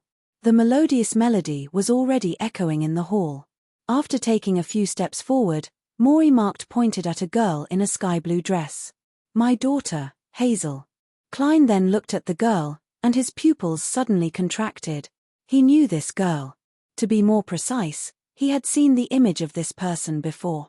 When he asked a Rhodes where he could obtain a mystical item that could steal the beyonder powers of others, the magic mirror showed a scene of an arrogant girl loitering in the source. And this was none other than Hazel Markt, a lady with wavy, black-green hair and dark brown eyes. She has a mystical item that corresponds to a fire thief. With her family background, why would she loiter in the source? Was that a fortuitous encounter of hers? Was she searching for or waiting for something in the source? Has she already become a beyonder? How did she become a beyonder? Is there a parasitic grandpa in her body? Could that grandpa be able to sense the grey fog's aura like blasphemer Amorn? Draped in Dawn Dantes' skin, Klein instantly thought of many questions, but he pressed his chest and bowed without batting an eyelid. "Good evening, Miss Hazel." During this process, he secretly swept his gaze at Hazel Markt's face and discovered that the girl had a calm expression. Her eyes were arrogant as she politely replied with a smile. "Good evening, Mr. Dantes." She doesn't have any abnormal reactions, which means that she's unable to sense the grey fog's aura. As for if she has a parasitic grandpa, I can't be sure for now. I'll have to continue observing. Klein propped his body up and took a glass of pale golden champagne from a waiter's tray. He then began conversing with Member of Parliament Maury Markt. "I never expected you to be a major Member of Parliament." This was obvious from Markt's epaulette. If he was a colonel, Klein would suspect that this gentleman was also a beyonder, but it was hard to say if he was a major. "Haha, that's nothing. There are too many opportunities to make meritorious contributions in East Balam," Maury Markt replied humbly. "Of course, the climate there isn't something people can get used to. I've been suggesting to the upper echelons of the army to design a special military uniform for East and West Balam. We'll eliminate the traditional dark colors, otherwise, the officers will feel like they're beef on a grill. As for the soldiers, they were mostly dressed in red and white. Yes, The climate there is completely different from back home. Even Desi Bay isn't that hot. Klein casually mentioned that he had been to the southern continent and that he had been to either East or West Balam, confirming the hunting experience he had mentioned a few days ago. After exchanging pleasantries for a few minutes, Mark apologized and walked to the staircase with his wife, Rihanna. When they reached the second floor, he raised a glass of red wine and said, "Everyone, thank you for attending this ball. Thank you all for attending this ball. First of all, let us praise the gods, for they are the source of all beauty." He and Lady Rihanna immediately tapped their chests 4 times and began to praise the goddess in a low voice. The guests also used their own corresponding methods to praise the gods they believed in. Mark continued raising his cup without putting it down as he continued with a smile, "That's right. Secondly, praise the kingdom. It is the cornerstone of stability. Praise the kingdom." Klein raised his glass of champagne and said to the guests around him. Following that, Mark surveyed the area and asked in a humorous manner, "Finally, what shall we praise?" With a thought, Klein laughed heartily. "Praise the improvement of Beekland's air." Mark was taken aback as he couldn't help but smile. "Very good, this is a good suggestion. Let us praise the improvement of Beekland's air. This is a symbol of a better life for us. Cheers." Tackling air pollution had always been his political philosophy as a member of parliament. He had always pushed for the enactment of the corresponding bills on various occasions, and he had played quite a role in improving the environment. Therefore, praising the improvement of Beekland's air was equivalent to praising him. Furthermore, it was more implicit and open.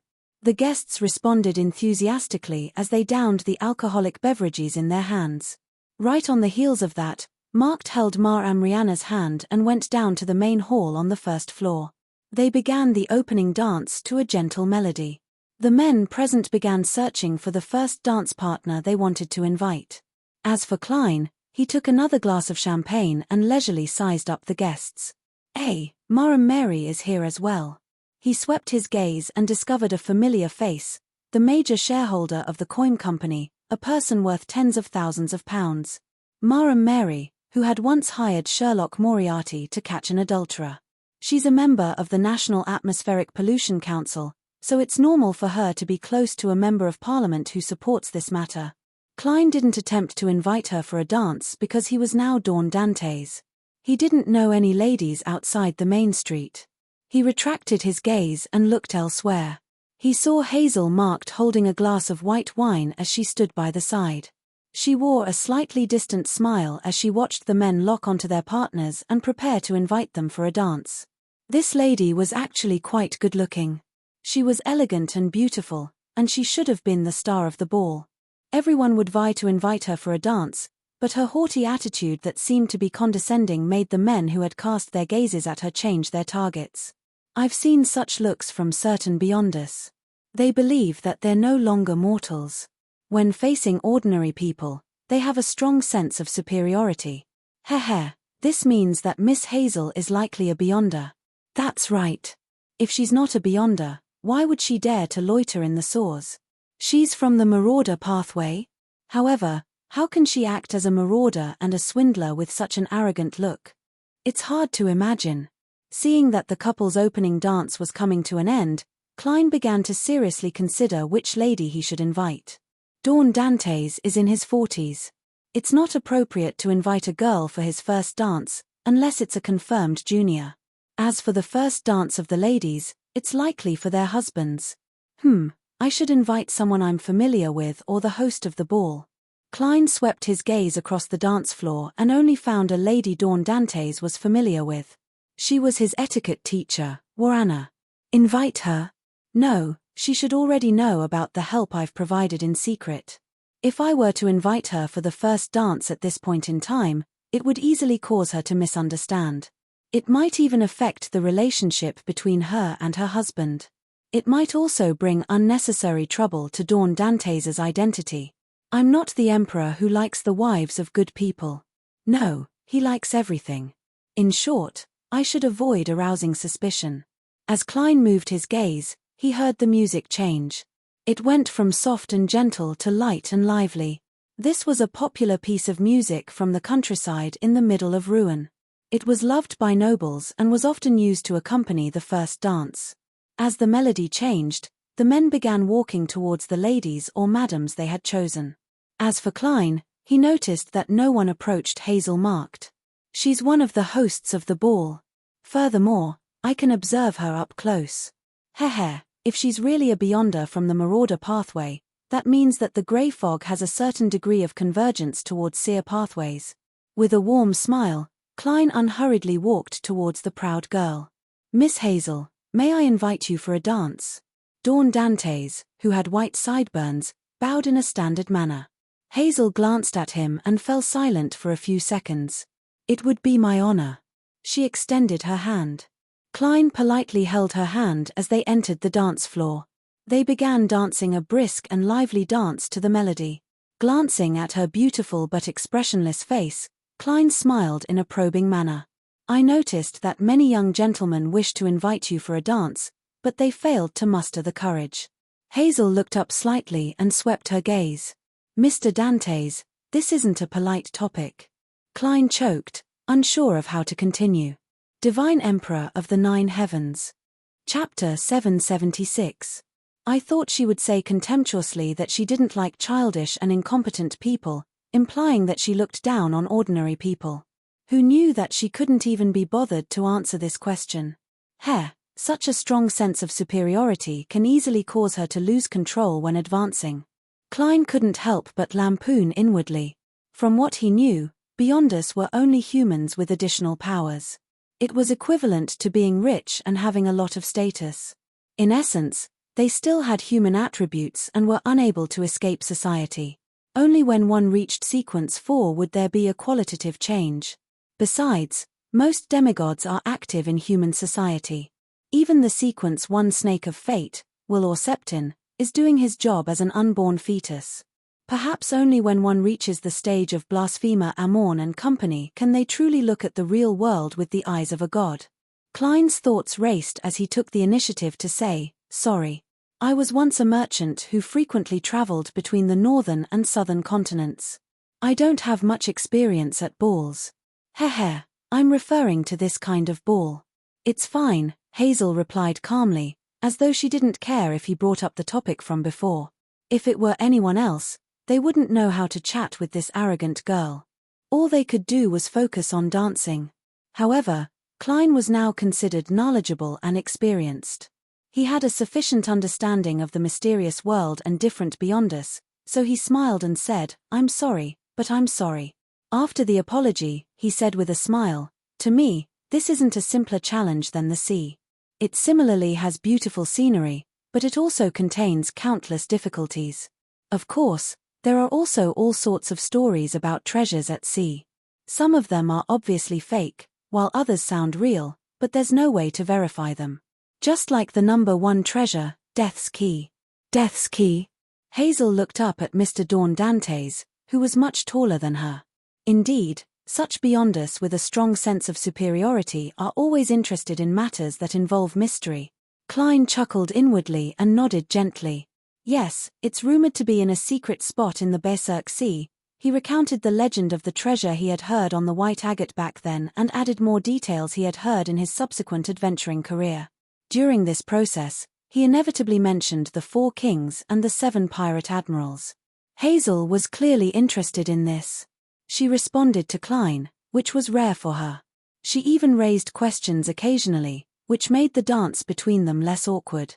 Unknowingly, the dance came to an end. Klein skillfully ended the topic and asked, "What's the matter? Are you going back to where you were, or are you going to get some food over there?" After a dance, the man had to follow the woman's wishes and send her to the place she wanted to go, not necessarily to her original position. Hazel opened her mouth as though she wanted to ask something, but she ultimately didn't say those words.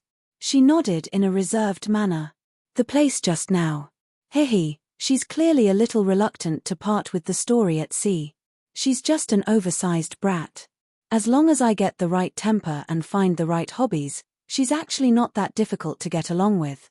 Klein held back his laughter and sent Hazel back to the edge of the dance floor, where she had been standing.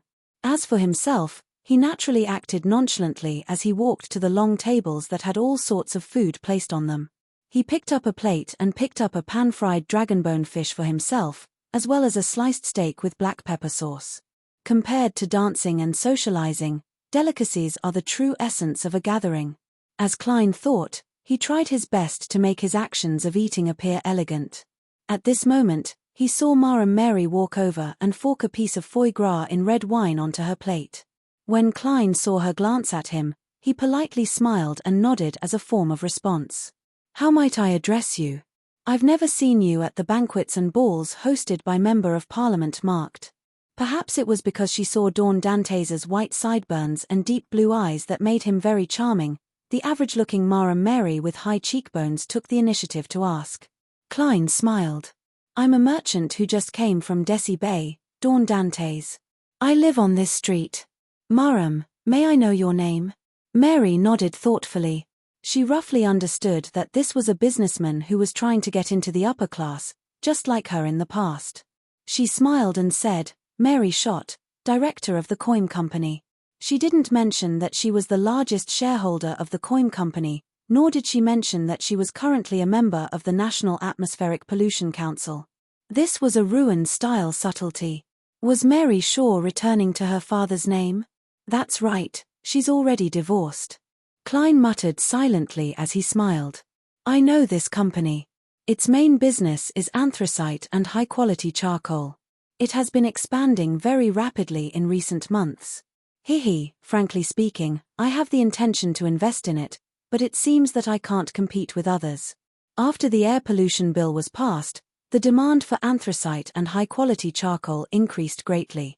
The Coim Company had developed beyond its years of hard work, and its total value was said to have exceeded £250,000.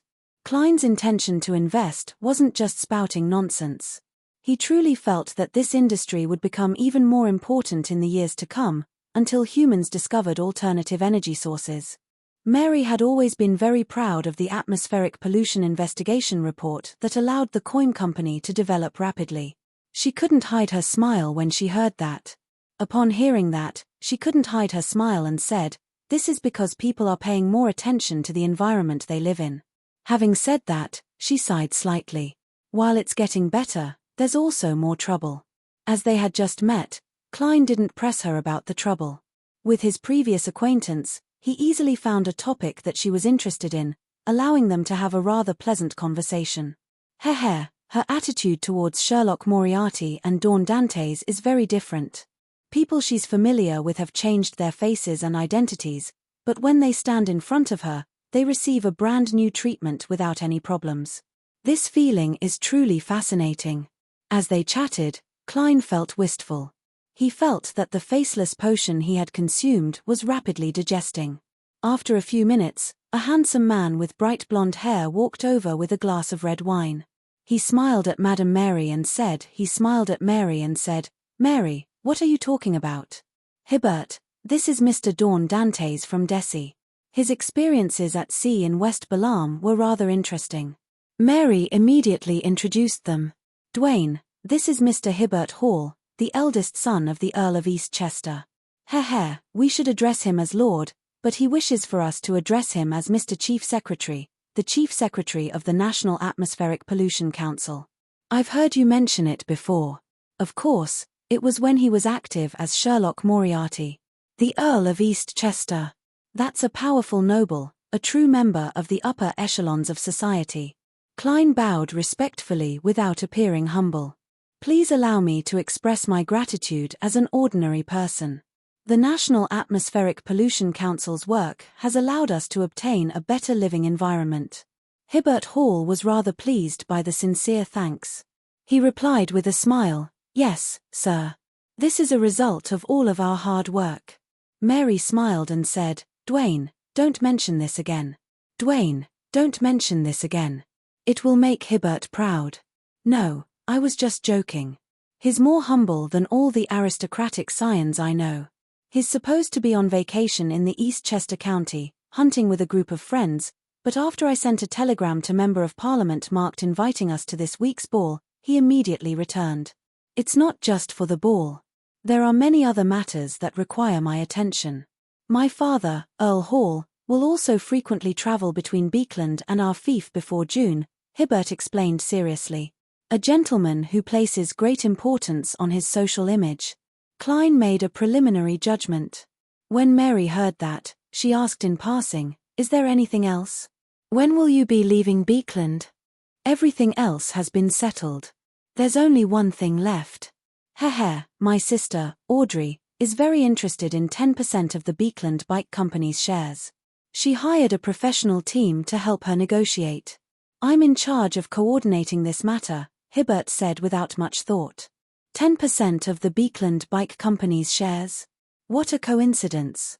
I have to say that the circle of high society isn't that big. Klein sighed inwardly as he deliberately mentioned, "I've also found a team to purchase the 10% shares. I offered it at £9,000, but unfortunately, there's no way for me to compete with others. All I can do is give up." Hibbert looked at him in surprise. "You have good taste." He didn't mention the exact price he offered, to prevent Hibbert from competing again. £9,000. Mary silently muttered to herself, feeling that she had underestimated Dawn Dantes' wealth. At this moment, the melody of the third dance sounded.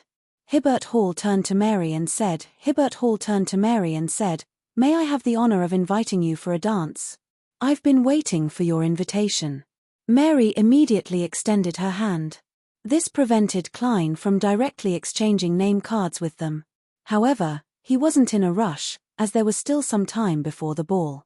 After getting another plate of food, he enjoyed it while watching the dance floor, enjoying the ladies dancing. During this process, he discovered that Member of Parliament Marked and Maram Rihanna were mingling with different guests, chatting happily with everyone. They even danced a few times.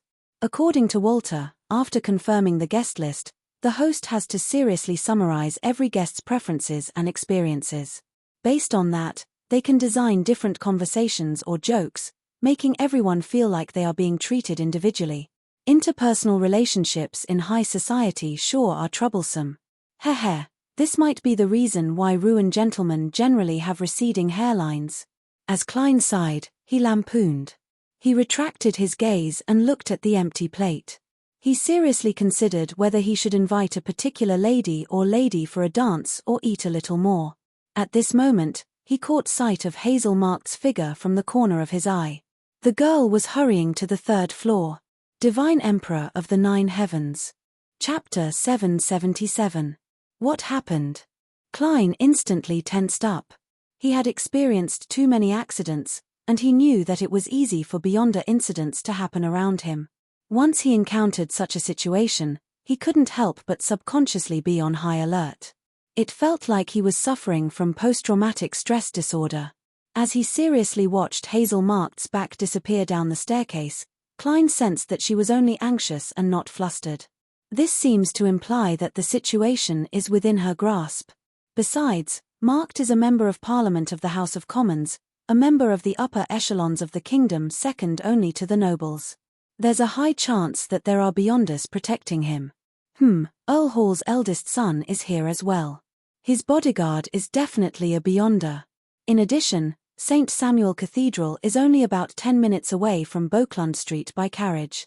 If there's really a problem, the Nighthawks, priests, and bishops can rush over at any time. Unless they're determined to die, no one would cause an accident at this ball. Klein gradually calmed down as he made another guess about Hazel's situation. She had rushed to the third floor to resolve the negative effects of the mystical item. Back when Klein asked Rhodes where he could obtain a mystical item that could steal the beyonder powers of others, one of the answers given by the magic mirror was Hazel Mark. Thinking back to the scene of the dance, Hazel's image quickly reconstructed in Klein's mind. He focused on the different accessories she wore. Hair accessories, earrings, necklace, brooch, tulle gloves. Which one could it be? Klein retracted his gaze and felt thirsty. Hence, he picked up a cup of water and gulped it down. Just as he put down the cup, he saw his etiquette teacher, Warana Heisen, come over with a tray. The lady wore a red dress, but it didn't look tacky at all. She smiled faintly at Dwayne Dantes. She smiled at Dawn Dantes and said, I realized that you don't really like drinking. I once held up very important matters because of drinking. Klein casually added to the image of Dawn Dantes as an experienced and knowledgeable person. Of course, he knew how to restrain himself. He didn't use his faceless powers to make a finger appear, so as to prove how determined he was back then. When Warana heard that, she smiled in thought. Your past is filled with mysteries. This has a fatal attraction for many girls. She didn't continue the topic. I forgot to tell you that my husband's problem has been solved. Klein picked up a glass of champagne, raised it forward, and said with a smile, this is a delightful thing. Congratulations. He did not mention that he had helped them in secret. Warana gave him a deep look and raised the red wine in her hand. Cheers. After a light clink and a sip, Klein politely apologized, put down the cup, and turned to the washroom. It wasn't that he wanted to head above the grey fog, but purely because of the negative effects of death knell. He had drunk too much water and planned on relieving himself. When he walked out of the washroom, Klein looked up at the staircase that led from the second floor to the third. He discovered that Hazel Marked was walking down. Her footsteps were no longer hurried, and her expression was calm. Indeed, there's nothing wrong. It's likely the negative effects of the mystical item on her. I wonder what the effects are. Klein heaved a sigh of relief as he casually scanned the dance floor. During a break in the music, he walked over to a lady and invited her to dance. And with Dawn Dantes' appearance and bearing, there was no doubt that he wasn't rejected. As they danced, ate, chatted, and ate, the ball slowly came to an end as the guests bade farewell one after another. It was the same for Klein, who had completed his mission of exchanging name cards. However, he wasn't the first, nor was he the last to leave. The hall quickly became deserted. As Rihanna supervised the servants to clean up, she beckoned for her daughter, Hazel Marked, to come over. Mr. Dawn Dantes' performance was much better than I imagined. Quite a number of ladies have asked me about him in private, Rihanna said in a reserved manner. Hazel, you just danced and chatted with Mr. Dantes. What do you think of him? You are more mature than girls your age. I believe in your taste and judgment. She knew her daughter very well, so she deliberately added the second half of her sentence. Otherwise, Hazel might not be interested in answering her in detail. In front of her mother, Hazel wasn't that arrogant. After some thought, she said, he's not too familiar with this circle, so it's easy for him to bring up topics that offend people. However, he's very knowledgeable. Very knowledgeable. Rihanna repeated her daughter's words in astonishment. With her understanding of Hazel, this was a rather high evaluation. She couldn't help but feel worried, afraid that her daughter would fall for Dawn Dantes. Hazel doesn't think highly of the gentlemen of marriageable age around her. Is it because they are too young, too shallow, and not capable enough? Dawn Dantes happens to be the type that precocious girls like. Rihanna suddenly regretted inviting the gentleman to the ball. She knew that with Hazel's personality, if she were to be rejected after falling in love, it was entirely possible for her to elope. Hazel seemed to sense her mother's thoughts as she said without much emotion, I only like gentlemen who are sufficiently powerful. Phew. Rihanna secretly heaved a sigh of relief and stopped worrying about the problem. Phew. Rihanna secretly heaved a sigh of relief. She was no longer worried about the question from before because Hazel was a girl who disdained lying. Late at night, Hazel got up from her bed. With her night vision, she changed into clothes that made it easier for her to move around. She climbed down from her bedroom's balcony and carefully avoided the bodyguards at home. She snuck out of the garden and came to the middle of Beauclund Street. Not all sewer entrances allowed humans to pass through freely and didn't have vertical metal stairs. Hazel skillfully moved the manhole cover away, climbed down, and closed it from the inside. After nearly 3/4 of an hour, she moved the manhole cover and returned to the shadows of the street. At this moment, Hazel saw a black figure nimbly flip into the nearby garden. Number 160. She read out the corresponding house number. This was Dawn Dantes' home. On the third floor of the building, Klein once again woke up from his dream due to his spiritual intuition. He yearned to capture the intruder who had interrupted his sleep and feed it to creeping hunger. This time, He directly opened the iron cigar case and released the wraith marionette. Señor's figure in his dark red coat first walked into the full-body mirror before jumping onto the oriel window of his valet's room. He watched Richardson and saw the valet sit up, looking at the door with fear and nervousness. The door opened silently, and a figure flashed in. Under the crimson moonlight, the intruder revealed his brownish-yellow skin, soft contours, and raven-black short curly hair. He was clearly of the southern continent's Balaam race. He stood at the door with a gloomy aura and looked at Richardson, who was looking at him. He said in a deep voice, "Have you thought it through? Don't think that you can obtain the peaceful life you want by leaving us. You have the blood of a citizen of death flowing in your body. You are destined to give up everything to restore God's glory. Think about your dead mother. Think about the bullying you once suffered. Do you wish for your child to grow up under the discriminating gazes of others, forever being someone's servant? But, what can I do?" Richardson lowered his head and said with great difficulty, "Wait for the mission." The intruder's voice softened a little. Richardson didn't answer if it was okay or not. He seemed to be struggling inwardly. As for the intruder, he didn't mind his hesitation. He treated it as though he had agreed and turned around, exited the room, and left the way he came. Citizen of death. Charismatic order, or someone from the Balaam Nation Restoration Organization? Klein, who had witnessed everything, leaned against the bed as he muttered silently to himself, "What mission will they give Richardson? Steal my money and provide funds to the organization? Or cause a terrorist incident at a banquet of high society?" At that moment, the intruder had already climbed down from the balcony, passed through the garden, and flipped over the iron fence wall before returning to the streets. Suddenly, he saw a figure pounce at him from his left. He hurriedly dodged, clenched his fist, and threw a punch.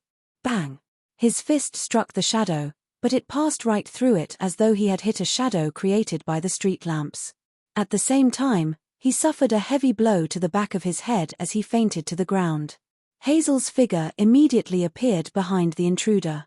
She wore an excited expression, as though she had completed a successful scam. She quickly reined in her emotions and maintained her arrogant posture. She turned her head to look at the black iron fence of 160 Beauclund Street. The girl bent down and grabbed the intruder's arm, dragging him to Dawn Dantes' door.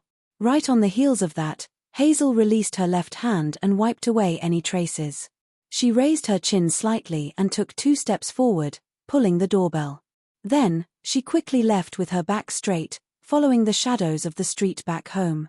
And on a street lamp outside 160, a figure wearing a dark red coat and an old triangular hat was silently reflected on the glass surface of the black metal fence. He had watched the entire process. How should I deal with this? Inside the room, Klein thought in a dilemma. He knew that Hazel had kindly helped her neighbor deal with the intruder without leaving her name, but this way, the matter would definitely be passed on to the Nighthawks after the butler called the police. When that happened, the identity of the person who knocked out the intruder would be an important question. If Klein was really an ordinary person, it wouldn't be a big deal. The Nighthawks could investigate him however they wanted, but not only was he a Sequence 5 Beyonder, but he was also plotting to steal the items behind Channy's gate. He didn't wish for his plans to be disrupted by an accident that would force him to change his identity again. To be frank, his earliest thought was to find an excuse to fire Richardson. However, the conversation he had just heard made him waver. If I were to fire Richardson now, it would be equivalent to me personally pushing him into the abyss as he yearns for a peaceful life. He would only be able to mingle with those people. Unfortunately, the identity of Dawn Dantes has a mission.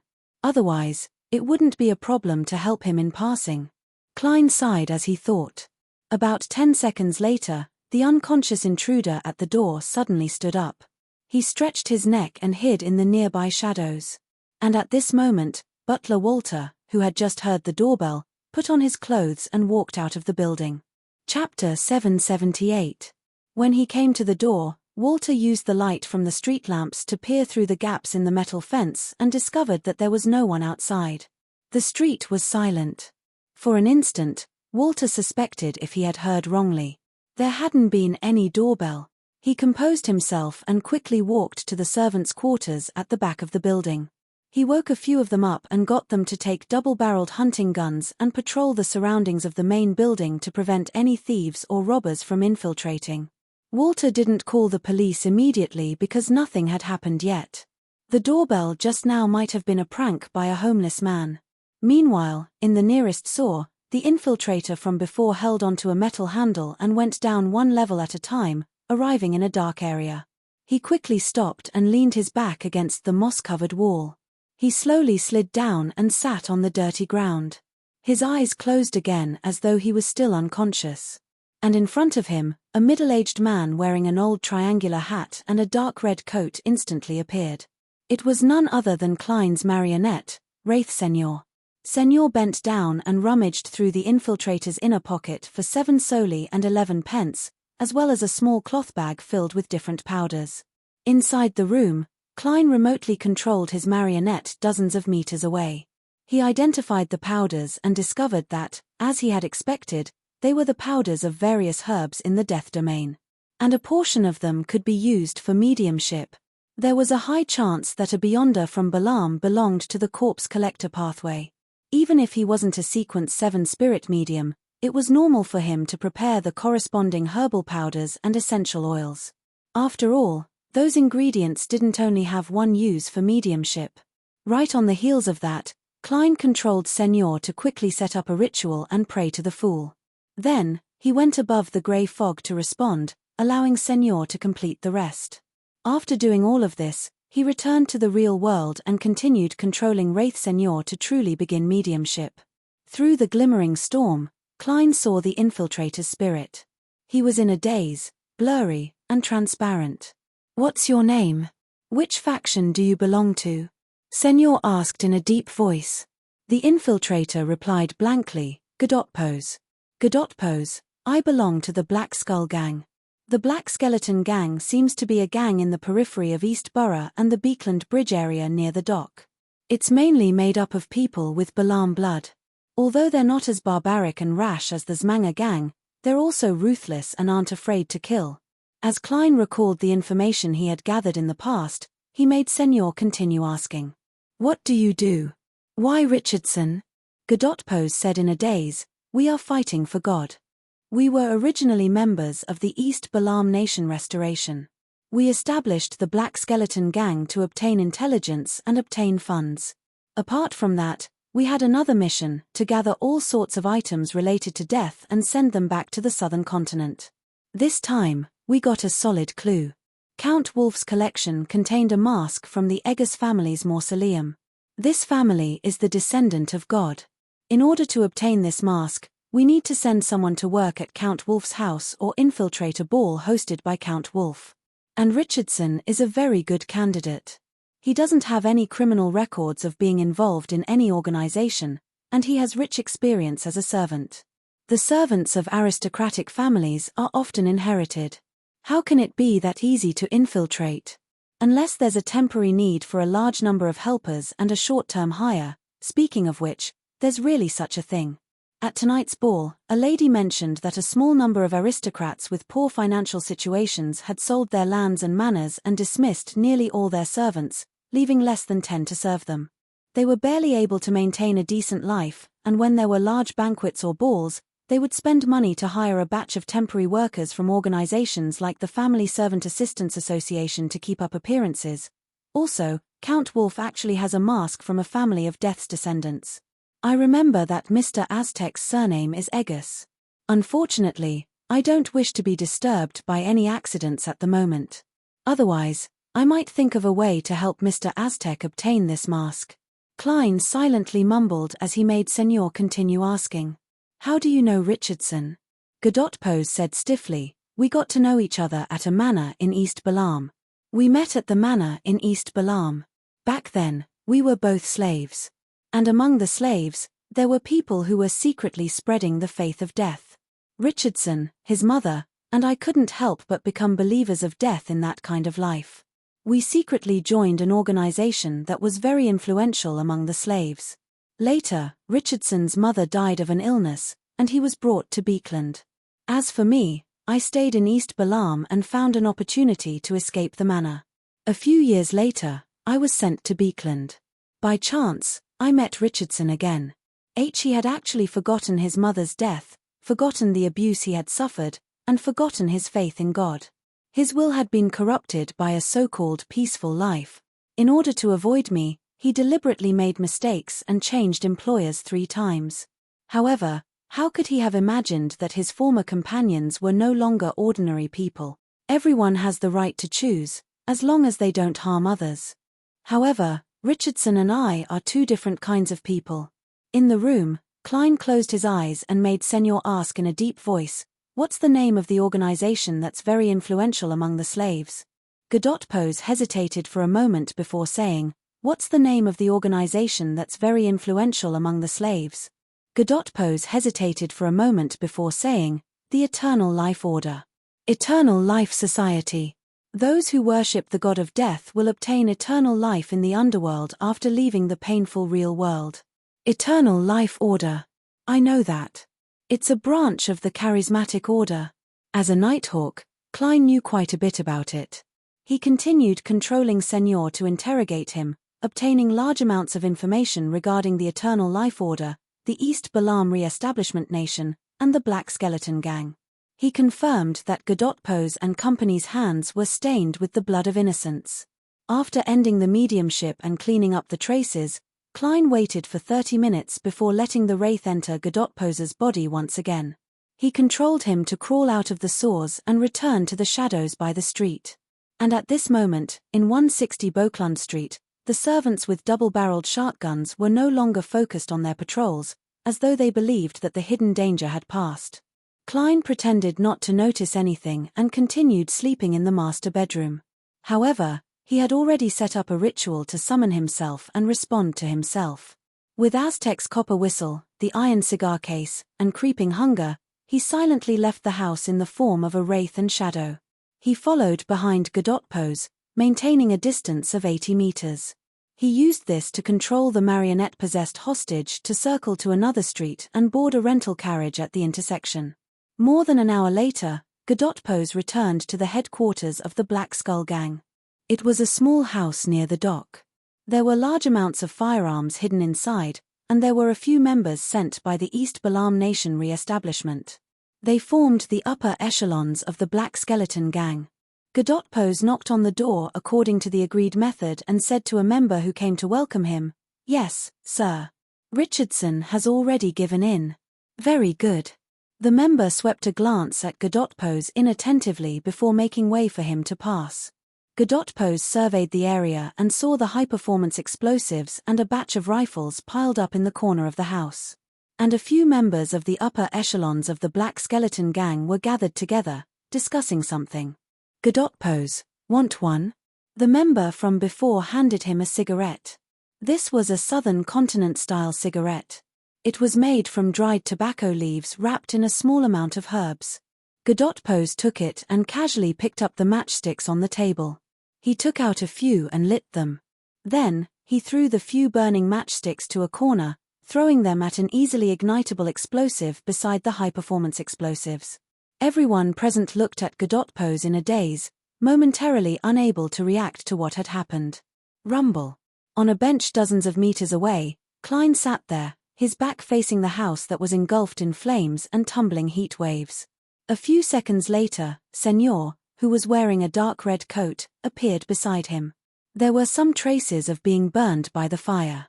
This wraith pressed his hand to his chest and bowed before returning to the surface of the gold coin in the iron cigar case. "What a pity, I can't pick up the Beyonder characteristic, otherwise, it wouldn't look like an accident. The fact that the upper echelons of the Black Skeleton Gang don't have any Beyonders will definitely arouse suspicion." Klein sighed inwardly. He cleaned up the traces, ended the summoning, and returned above the grey fog. The next morning, as though nothing had happened, he got up and washed up. He waited for his valet to come in and put on his outer clothes. Richardson entered in silence and completed his work with great familiarity. Then, he took a step back and lowered his head. "Sir, after serving this week, I wish to resign." His normal salary was from housekeeper Tunager on a weekly basis. "Why?" Klein looked at himself in the mirror and asked as he adjusted his vest. At the same time, he leisurely thought to himself, not bad. You know how to resign on your own accord and not bring trouble to your employer. Richardson had already thought of an excuse. I don't think I'm capable enough to be a valet. Last night at the ball, I interacted with the servants of the other guests and realized that I'm still far from it. Klein smiled and said, everyone has no experience. Everyone has no experience. Very few people grow up with experience. Think about it again and give me your final answer tomorrow. All right, sir. Richardson didn't say anything else as he left the room and went to the first floor to help his employer get the morning's newspapers. During this process, he would first flip through the papers and place the most interesting ones at the top. As he flipped through them, his gaze suddenly froze as he focused on a piece of news. A violent explosion occurred at 79 Dyrham Street in the Beekland Bridge area. It's suspected to be related to the Black Skeleton Gang. According to the police, all the upper echelons of the Black Skeleton Gang died in this accidental explosion, including Lima, Morera, Godotpos, this. Richardson shook his head, suspecting that he was dreaming. Chapter 779. 160 Beauclund Street, second floor restaurant. Klein had just taken a bite of the buttered toast when he saw the butler walk in. Walter bowed and said, Sir, someone of unknown origin rang our doorbell last night, and it's very strange. Because it was already very late, I didn't wake you up. I just had the servants take the double-barreled shotguns and take turns to keep watch for the night. With your permission, I will visit the nearby police station today and ask them to strengthen the night patrols in this area. To hire such a butler, other than being expensive, there are no other shortcomings. Klein nodded slightly and drank a mouthful of fresh milk that had just been delivered. Very good. 39 Beauclund Street, Member of Parliament Markt's house. Hazel entered the activity room on the second floor and saw her mother, Rihanna, chatting with the housekeeper. Did something happen? She tucked a lock of dark green hair behind her ear. Rihanna chuckled. Someone rang Dante's doorbell in the middle of the night. A prank. Hazel found a seat and sat down. No one knows. In short, Dante's butler went to the police station this morning. Rihanna recounted the information she had learned from the servant. Hazel nodded slightly and said, That's right. Getting the police involved is the best way. But it's useless, because we have no idea who rang the doorbell. It's said that not a single person was there. Rihanna shook her head and smiled. Hazel was stunned for a moment before she blurted out a question, not a single person at the scene. Yes, Dante's butler seems to only want the police station to strengthen the night patrols on this street. That's a good thing. As the wife of a member of the House of Commons and the daughter of a great lawyer, Rihanna had a good relationship with the police. None of them are useful. Hazel repeated softly and sank into silence. After a time she left the sitting room and returned to the third floor. Along the way, she couldn't help but clench her fist and wave it forward a few times, as if she was testing something. There was obvious doubt in her eyes. In the master bedroom, Klein looked at the large pile of gold coins in front of him, his eyes shining. There was a total of £4,000 worth of gold coins. After a week of gathering funds, Catlear finally completed the transaction with the scales of luck.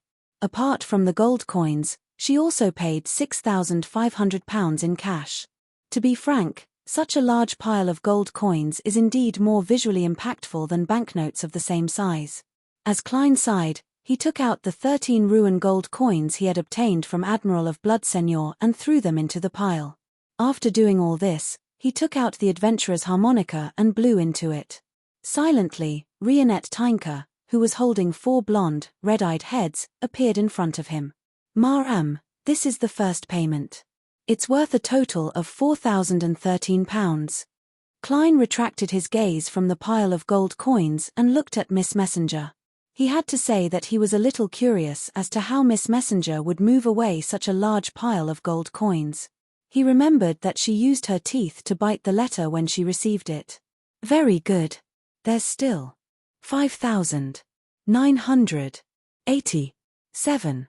Rionette Tynker's heads said one by one. There's no need to remind me. Klein forced a smile.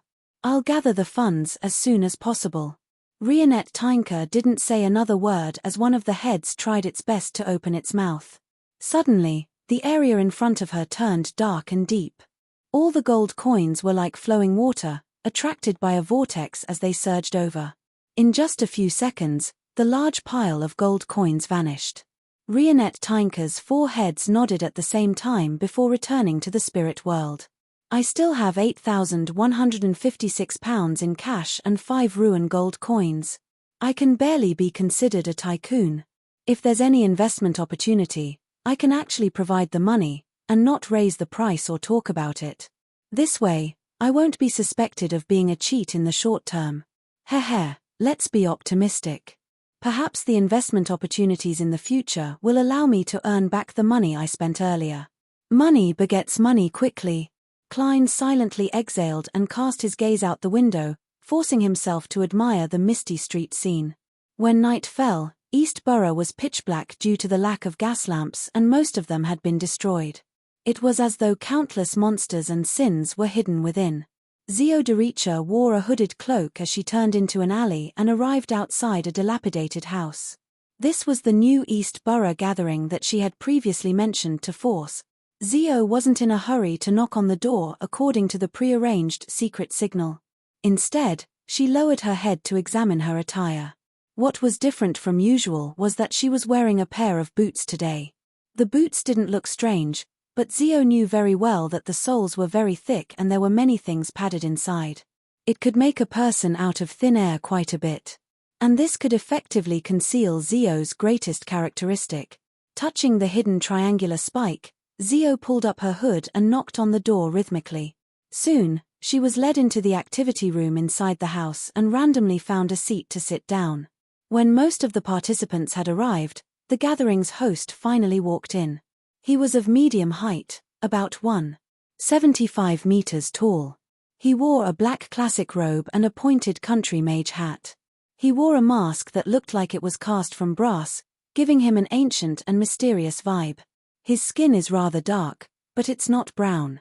He looks like someone from the Faina Potter Desi Bay area. But I can't be sure. Perhaps he's tanned. His hair is black and slightly curly. This matches the first judgment. Zio sized him up as a sheriff. The man in the brass mask surveyed the area and chuckled in a deep voice. You can call me Mr. X, Mr. X. The corners of Zio's mouth couldn't help but twitch. After becoming a peripheral member of MI9, she had learned of quite a number of secret organizations, including the Aurora Order. Therefore, she knew very well that the oracles of the Aurora Order used letters as codenames and liked to call themselves Mr. or Ms., and from her point of view, calling themselves that in front of outsiders felt like they were exposing their identity and origins. After all, the participants of the gathering couldn't all be beyond us with limited knowledge. Isn't he afraid of being reported? It's no wonder that gentleman from MI9 said that the Aurora Order is filled with lunatics. It's impossible to understand their actions with normal logic. Ever since Mr. A vanished, there have been several gatherings in Beekland that were held under his name or by his companions to seek benefits. The person in charge was quickly reported and arrested.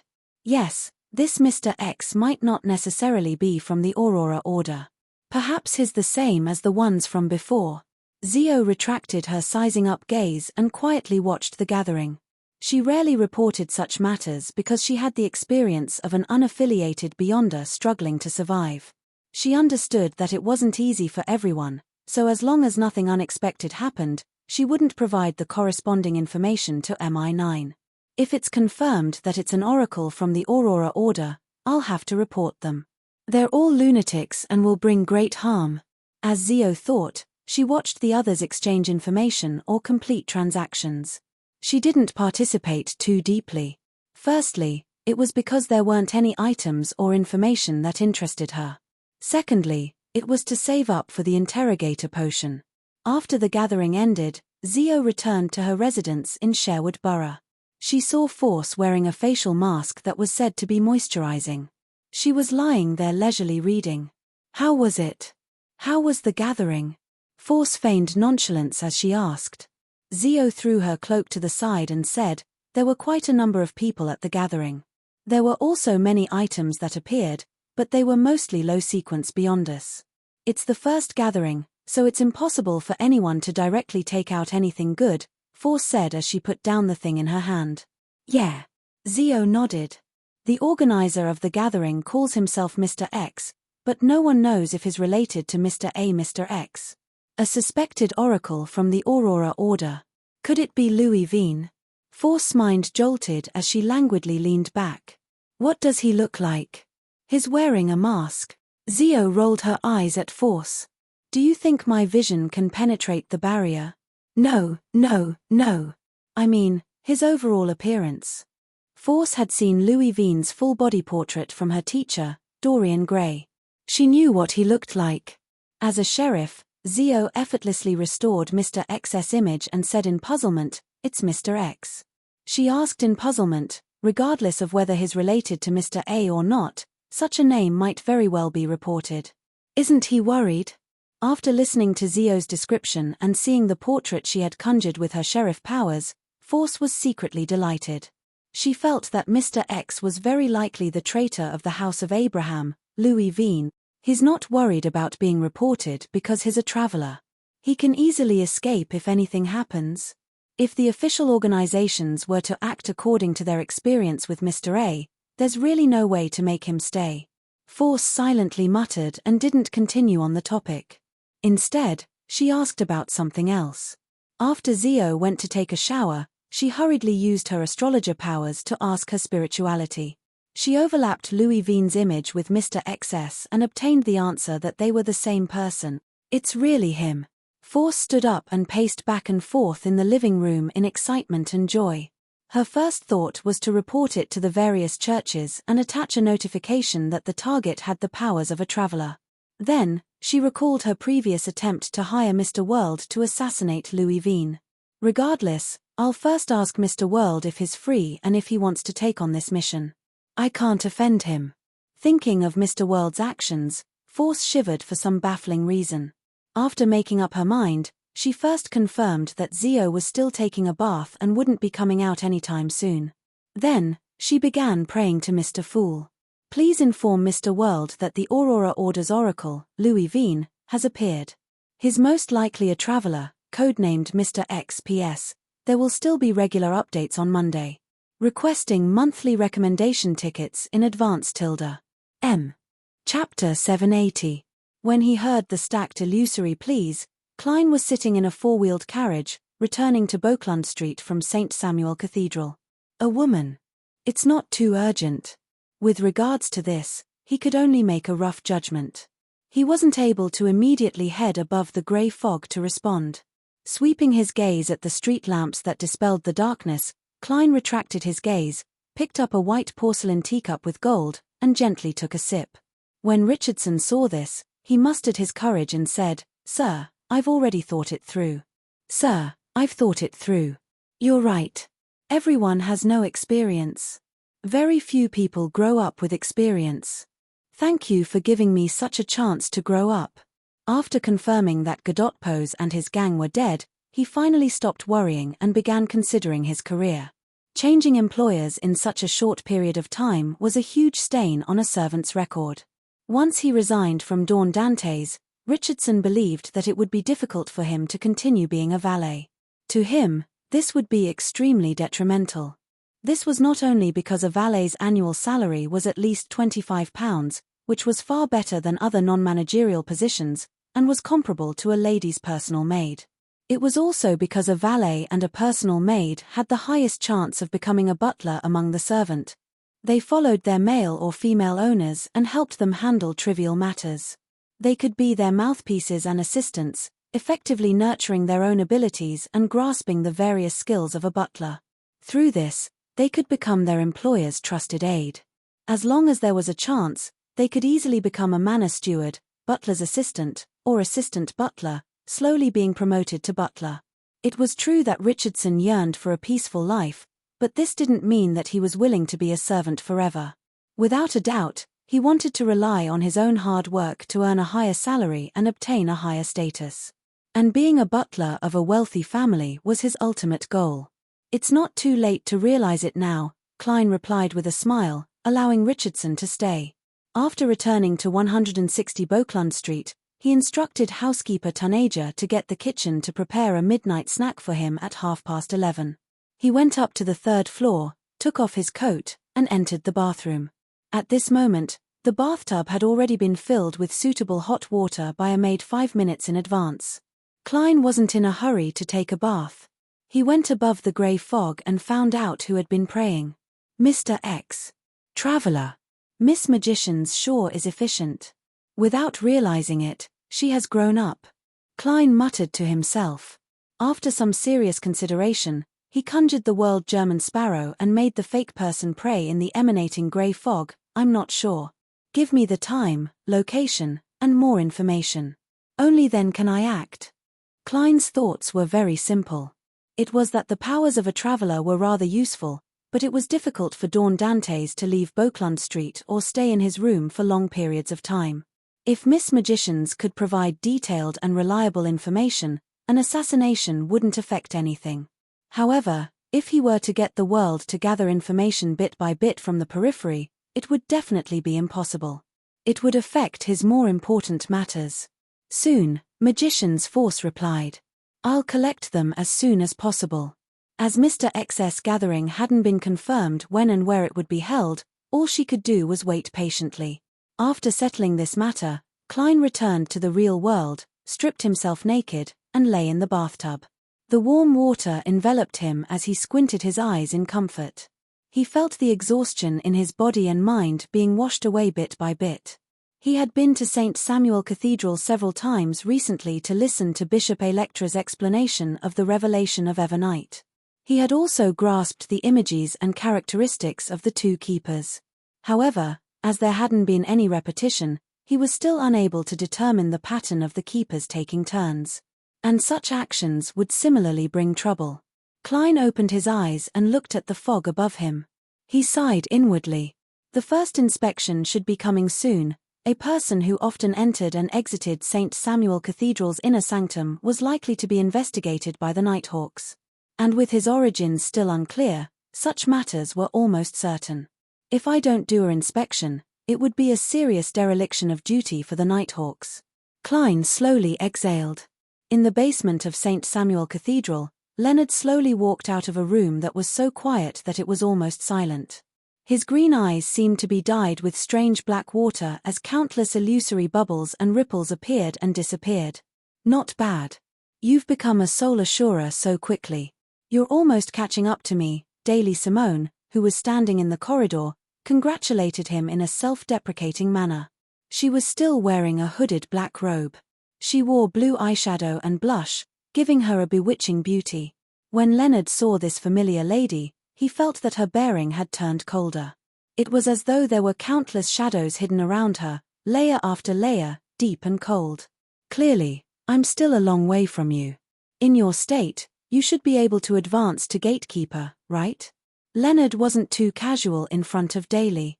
He spoke in a rather serious manner because if he were to joke, he would definitely be the one blushing in embarrassment, not the lady. Gatekeeper was a sequence 5 of the death pathway. 2 months ago. Daly didn't hide anything and said with a slightly twisted expression. Leonard roughly understood the reason and nodded slightly. You haven't accumulated enough merit points. Daly pursed her lips and said, yes. It's like going to bed and everything is ready, only to find that there are no condoms in the house, and it's night outside. Most of the shops in the neighborhood are closed. What a wonderful metaphor. Leonard didn't know how to respond. You can take the initiative to take over some things. Without giving Daly a chance to speak, he pointed at the other end of the corridor. Captain Sostel is still waiting for my promotion report. Daly didn't say anything and just watched him leave. When his figure disappeared around the corner, the lady's expression became absent-minded. She whispered to herself, Captain Sostel. In the room where Leonard's Red Gloves team was temporarily stationed, Sostel, who had just become a spirit warlock, saw his undisciplined subordinate enter. He casually threw a document over. Very good, you've already been promoted. I'll congratulate you later. First, do a dream review on the target. It was already late at night, but to the Nighthawks, who were mainly sleepless, it wasn't much different from daytime. In fact, They were even stronger. Isn't this a mission for the local Nighthawks? Leonard caught the document and asked casually. They've been quite busy recently and are short on manpower. They're asking for our help, Sostel explained without much thought. Leonard didn't ask further. He immediately lowered his head and flipped through the document. The first thing he saw was a photo, and the middle-aged gentleman in it left a deep impression on him. Dawn Dantes. Leonard's pupils constricted. He knew this gentleman and knew that he was an undying monster that had survived since the Fourth Epoch. He was at least at the level of a saint, or even stronger. Furthermore, he knows my secret and old man's identity. Leonard instinctively raised his hand to rub his son acupoint. Captain Sostel, I've just advanced. My spirituality is still a little out of control. Is that so? Only then did Sostel realize that he had made a mistake. He hurriedly turned to another red glove and said, Albert, you do it. The one named Albert was a man in his 30s. His hair was yellowish and his skin was slightly pale. He didn't look very strong. Leonard heaved a sigh of relief and handed the document in his hand to him. At that moment, his heart suddenly skipped a beat. Would Albert be negatively affected by entering the undying monster's dream? At that moment, he felt a little regretful. He believed that he should have done it himself. At the very least, he knew the danger and had interacted with him before, so he wouldn't have offended him. Dawn Dantes likely won't do anything to Albert. If he were to overreact and cause any abnormalities in Albert, his problem would immediately be exposed in front of us. And with the church's strength and Beekland's situation, there's no way he can leave this huge city alive. Leonard quickly calmed down, believing that Dawn Dantes would use a gentler method to avoid the dream inspection. He pulled a chair and sat beside Albert. Although he appeared to be casually reading the newspaper, he was actually paying attention to him to prevent any accidents from happening. 160 Beauclund Street, master bedroom. In the dream, Klein suddenly jolted awake, knowing that an outsider had arrived. The inspection of the Nighthawks. As he mumbled, he looked around and realized that he was in the half-open room. Following that, he heard knocking on the door. Come in. Klein tried his best to make his voice sound like he was in a dream. The doorknob turned as the door opened. A rather thin, yellow-haired man in a black trench coat walked in. He was none other than the Red Glove, Albert, superintendent of the Beekland Police Department. Albert casually showed his identification and sat opposite Klein. Is there something, officer? Klein got into character. He knew that due to the influence of a nightmare, he needed to act more normally. Albert conjured a stack of paper and read in a deep voice, Dawn Dantes. Dwayne Dantes, male, from Desi County. He roughly repeated the information he had gathered so far and asked in the end, what's going on? Finally, he asked, is this information real? Some of it is real, and some of it is fake, the dream. Klein replied honestly. The only real parts were probably male and no female companion. At the same time, he mocked himself in his heart. Seeing that he was quickly making progress, Albert was delighted as he pulled a long face. Which of it is fake? Klein was already prepared for this as he pretended to recall. My wealth doesn't come from the mineral deposits, but from my adventures in the southern continent. Combining Anderson's description of West Balam, he fabricated a story of how a commoner obtained wealth through his eloquence, intelligence, experience, and boldness in a region where ruin and intis often clashed. This story wasn't considered detailed and was only an outline.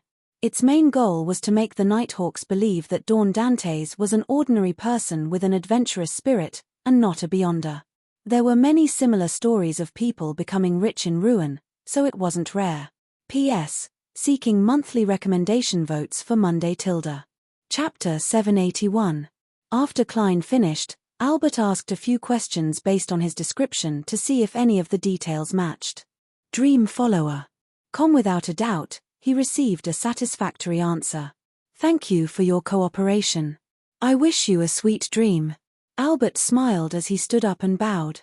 At the same time, he used the powers of a nightmare to affect Dwayne Dantes once again, making him only vaguely remember what kind of dream he had after he woke up. He was unable to recall the exact details. After doing all of this, he turned to the door, turned the doorknob, and left the dream. Indeed, the Nighthawks are still too trusting of the powers of a nightmare. If I were the one in charge of this matter, I would have definitely designed a series of questions from different angles and aspects in advance. I would have compared them to find any inconsistencies or loopholes. The best method is to join forces with Miss Justice and come up with several professional psychological assessment questionnaires for the target to complete all of them in the dream.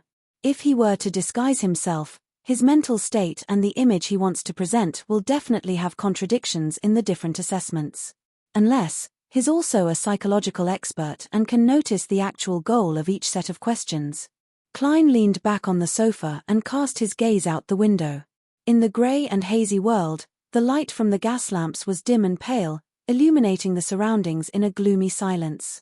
Klein quietly watched for a few seconds before curling the corners of his lips into a self-deprecating smile.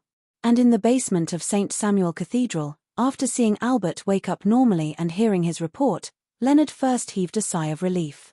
Then, he became even more afraid of the undying monster from the Fourth Epoch. In the City of Silver, lightning streaked across the sky, illuminating all the streets.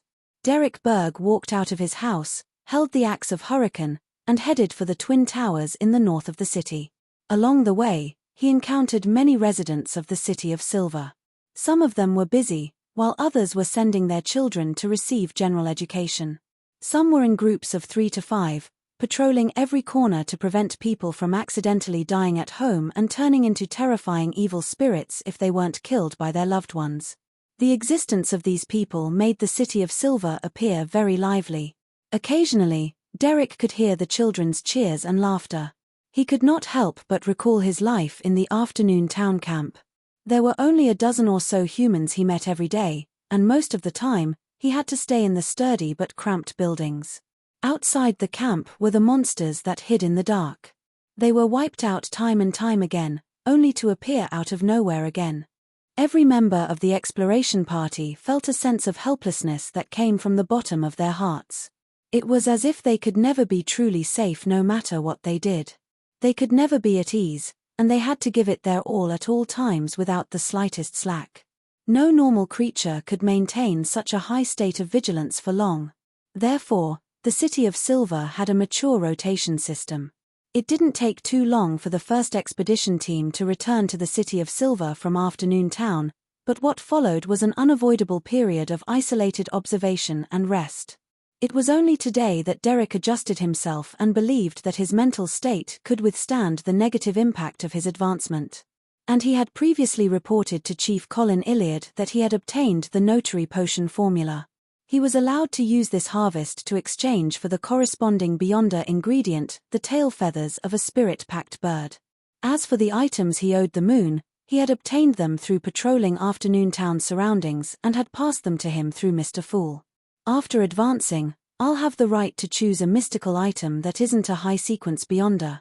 Derek thought with some anticipation as he sped up his pace and arrived at the Twin Towers in the north of the city. Although the material warehouse and mystical items were inside the spire and were watched by the 6-member council, Derek's destination was the steeple because there were merit exchange points there. Just as he was about to enter the steeple, his spiritual perception was triggered as he subconsciously looked up at the top of the spire. He saw a woman in a purple-patterned black robe standing behind the window, looking down at him.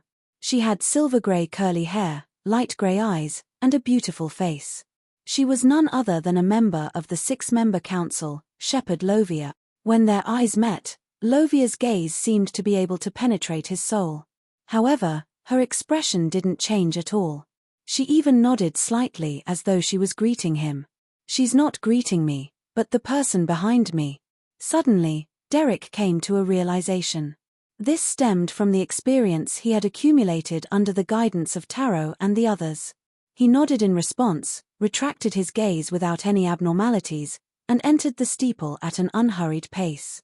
At night, in Bayham's private harbour, the Golden Dream, which had a strange main cannon installed along the centerline, sailed to the side of the harbour. Danny's held the local specialties given by the resistance as he waved back with a beaming smile. He walked up the gangway and onto the deck. During this period of time, he had led a very comfortable life here. As an envoy who delivered firearms, food, and a small number of beyonder ingredients, he received rather high treatment. Every day, he would either drink and eat meat, brag, or hunt. He was even invited to watch the ceremony where sea god bestowed blessings to his believers. After witnessing all of this, he suddenly came to a realization: Bayam, or rather, all the colonies, would erupt in an intense conflict in the future. It wouldn't be resolved without decades or centuries of cleansing. Therefore, Danis decided to sell most of his properties in Bayam the next time he came, keeping only one.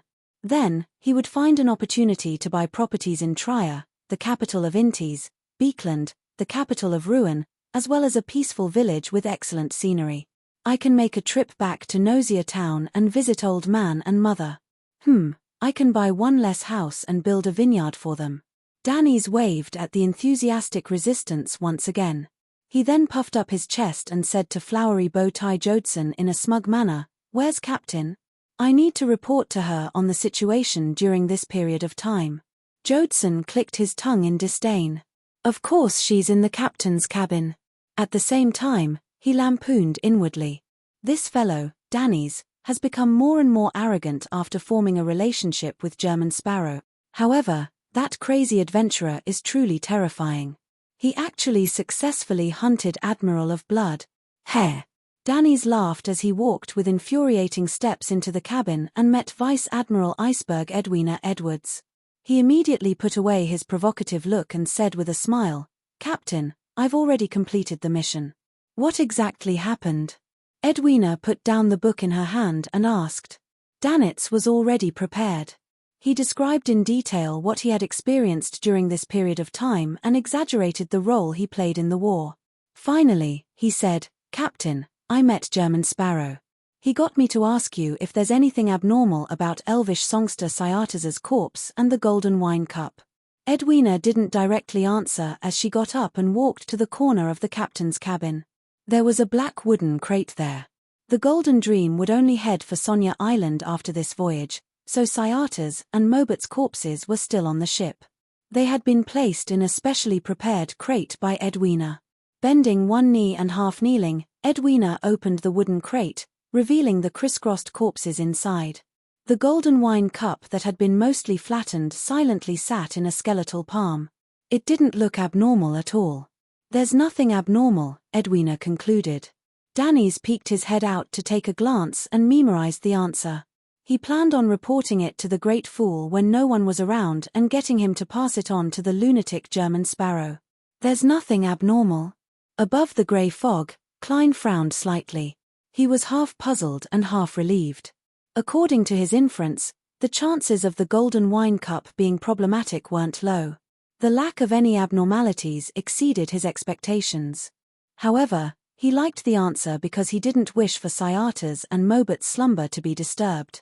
"Perhaps there's an additional catalyst condition? Heh, I hope I'll never be able to gather it." Klein muttered to himself as he cast his gaze at Roselle's travels in the junk pile. As he temporarily didn't have a way to enter the sea of collective subconscious, and with his current focus being the Antigonus family's notebook, he delayed his second exploration of the world in the book. Phew! Klein exhaled, retracted his gaze, and prepared for this week's tarot gathering. It was 3 in the afternoon in Beekland. Dark red beams of light lit up on both sides of the long mottled table, solidifying into blurry, different figures. Audrey's mood was as good as usual, or even better. This was because her brother, Hibbert Hall, had sent a telegram to inform her that the 10% of the shares in the Beekland Bicycle Company had been finalized for a total of £12,000. Furthermore, she didn't need to rush back to Beekland to sign it. Before her brother, Hibbert, set off, she had already signed the carte blanche agreement under the witness of 2 lawyers. All she needed to do now was wait for everything to be completed before signing a confirmation letter for her brother. The corners of Audrey's mouth curled up elegantly as she stood up and said to the figure shrouded in grey fog at the end of the long bronze table, "Good afternoon, Mr. Fool Tilda, may Mr. Fool bless me. There will be clues to the fruit of the illusory chime tree today." Immediately following that, she prayed silently in her heart. After exchanging greetings and sitting down, Katlear didn't disappoint Klein's expectations. She once again lowered her head as though she didn't dare look straight at him. "Mr. Fool, There are 3 pages of Roselle the Great's diary this time. Has Queen Mystic still not found any clues regarding Roselle the Great's assassination? She's still providing the diary through Marum Hermit. Unfortunately, I've been in my family's fief recently and haven't had much contact with the psychological alchemy. I haven't been able to obtain any new diary pages. I'll visit the Relic Search and Preservation Foundation in a few days. Perhaps they've found some. Audrey listened curiously. The fool Klein chuckled. Very good. You can consider your request. Actually, I know that Queen Mystic has already told you the problem. I wonder what she's doing in Beekland. Klein's thoughts began to wander. Soon, Catlear conjured the 3 diary pages and handed them to Mr. Fool. P.S. Seeking monthly recommendation votes for Monday Tilda. Chapter 782. Knowing that the diary entries that Queen Mystic had carefully chosen definitely had rather important content, the fool Klein focused his mind and casually cast his gaze at the yellowish-brown goatskin in his hand. The 11th of September. Ever since I became an angel, I've had a feeling that my personality is split. In my heart, my soul, and deep in my mind, there's always a voice urging me and influencing me, creating an uncontrollable coldness, bloodthirstiness, cruelty, and madness. This doesn't come from the outside world, nor is it the influence of a deity on one's pathway. I can clearly sense that it comes from my genes, from the collective subconscious that humans have passed down from generation to generation. It comes from the Beyonder characteristic itself, and not from the remnant mental influence. It makes me have a strong desire to hunt and kill. I want to devour all living beings with Beyonder characteristics around me. This makes me need to spend most of my energy to resist it. Even though I'm already acting and digesting the potion, I don't see any improvement. It's no wonder Mr. Dorr said that reason is temporary, while madness is eternal. The 28th of September. I haven't written a diary in a long time. In the past half a month, I seem to be watching myself being replaced by strangers bit by bit, becoming cold and terrifying. Even my daughter, Bernadette, could only make me feel a tiny bit of fatherly love, very, very little. Just as I was about to go crazy, I seemed to hear countless praises. They were from my subjects, all the people who had benefited from my reforms.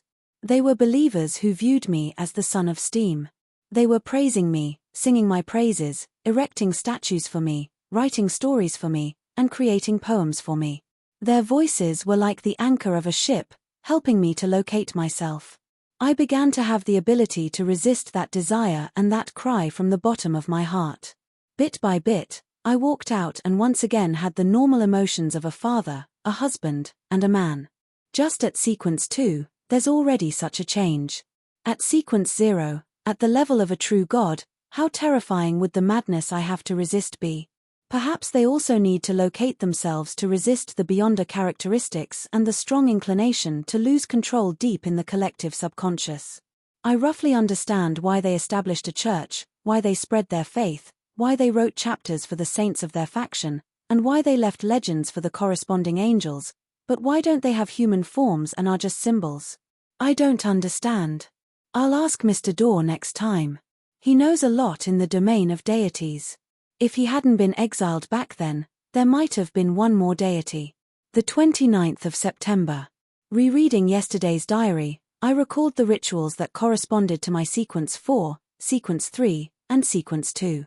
They clearly had a hint of madness and cruelty, just like the ones held by villains in novels. The sequence pathway might very well be a path destined for madness and despair. And this is the only way for humans to obtain extraordinary power. It's really funny and ironic. We try so hard to save ourselves, just to destroy ourselves better and more thoroughly. The contents of the first page of the diary left Klein's heart heavy and repressed. Roselle, who had written those words, was no longer an ordinary person. He had already become an angel and joined the Twilight Hermit Order. He had seen the blasphemy slate, and his understanding of the mysterious worlds Beyonder characteristics far exceeded the present him. However, he was even more pessimistic than him.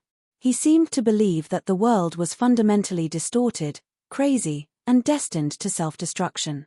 However, the 7 deities seemed to have found a way to maintain their rationality. Ordinary humans aren't completely useless. Their knowledge and spirituality can be gathered, and it's possible for them to help the deities locate their original form, retaining the memories and rationality accumulated over the years. This can be inferred from Roselle's personal experience. However, why did the 7 deities abandon their original human form and use a symbolic and abstract sacred emblem? This doesn't match my judgment. I can't understand it. Klein didn't waste any time as he flipped to the next page of the diary. The 5th of December, night of the blood moon. Communicating with Mr. Dorr. He is still the same as before. He will always make a request for me to help him return to the real world, but he won't be too insistent. Furthermore, he will randomly answer some of my questions. He is like playing a game, trying hard to raise his favorability. However, sorry, I've already locked this option ahead of time. As I already know the legends of the Kings of Angels, I consulted Mr. Dorr with the mindset that I wouldn't lose anything by asking. The main point is what level the strength of the Kings of Angels is at. Mr. Dorr said that some Kings of Angels have accommodated a uniqueness, some have consumed 2 sequence 1 potions, and some have both.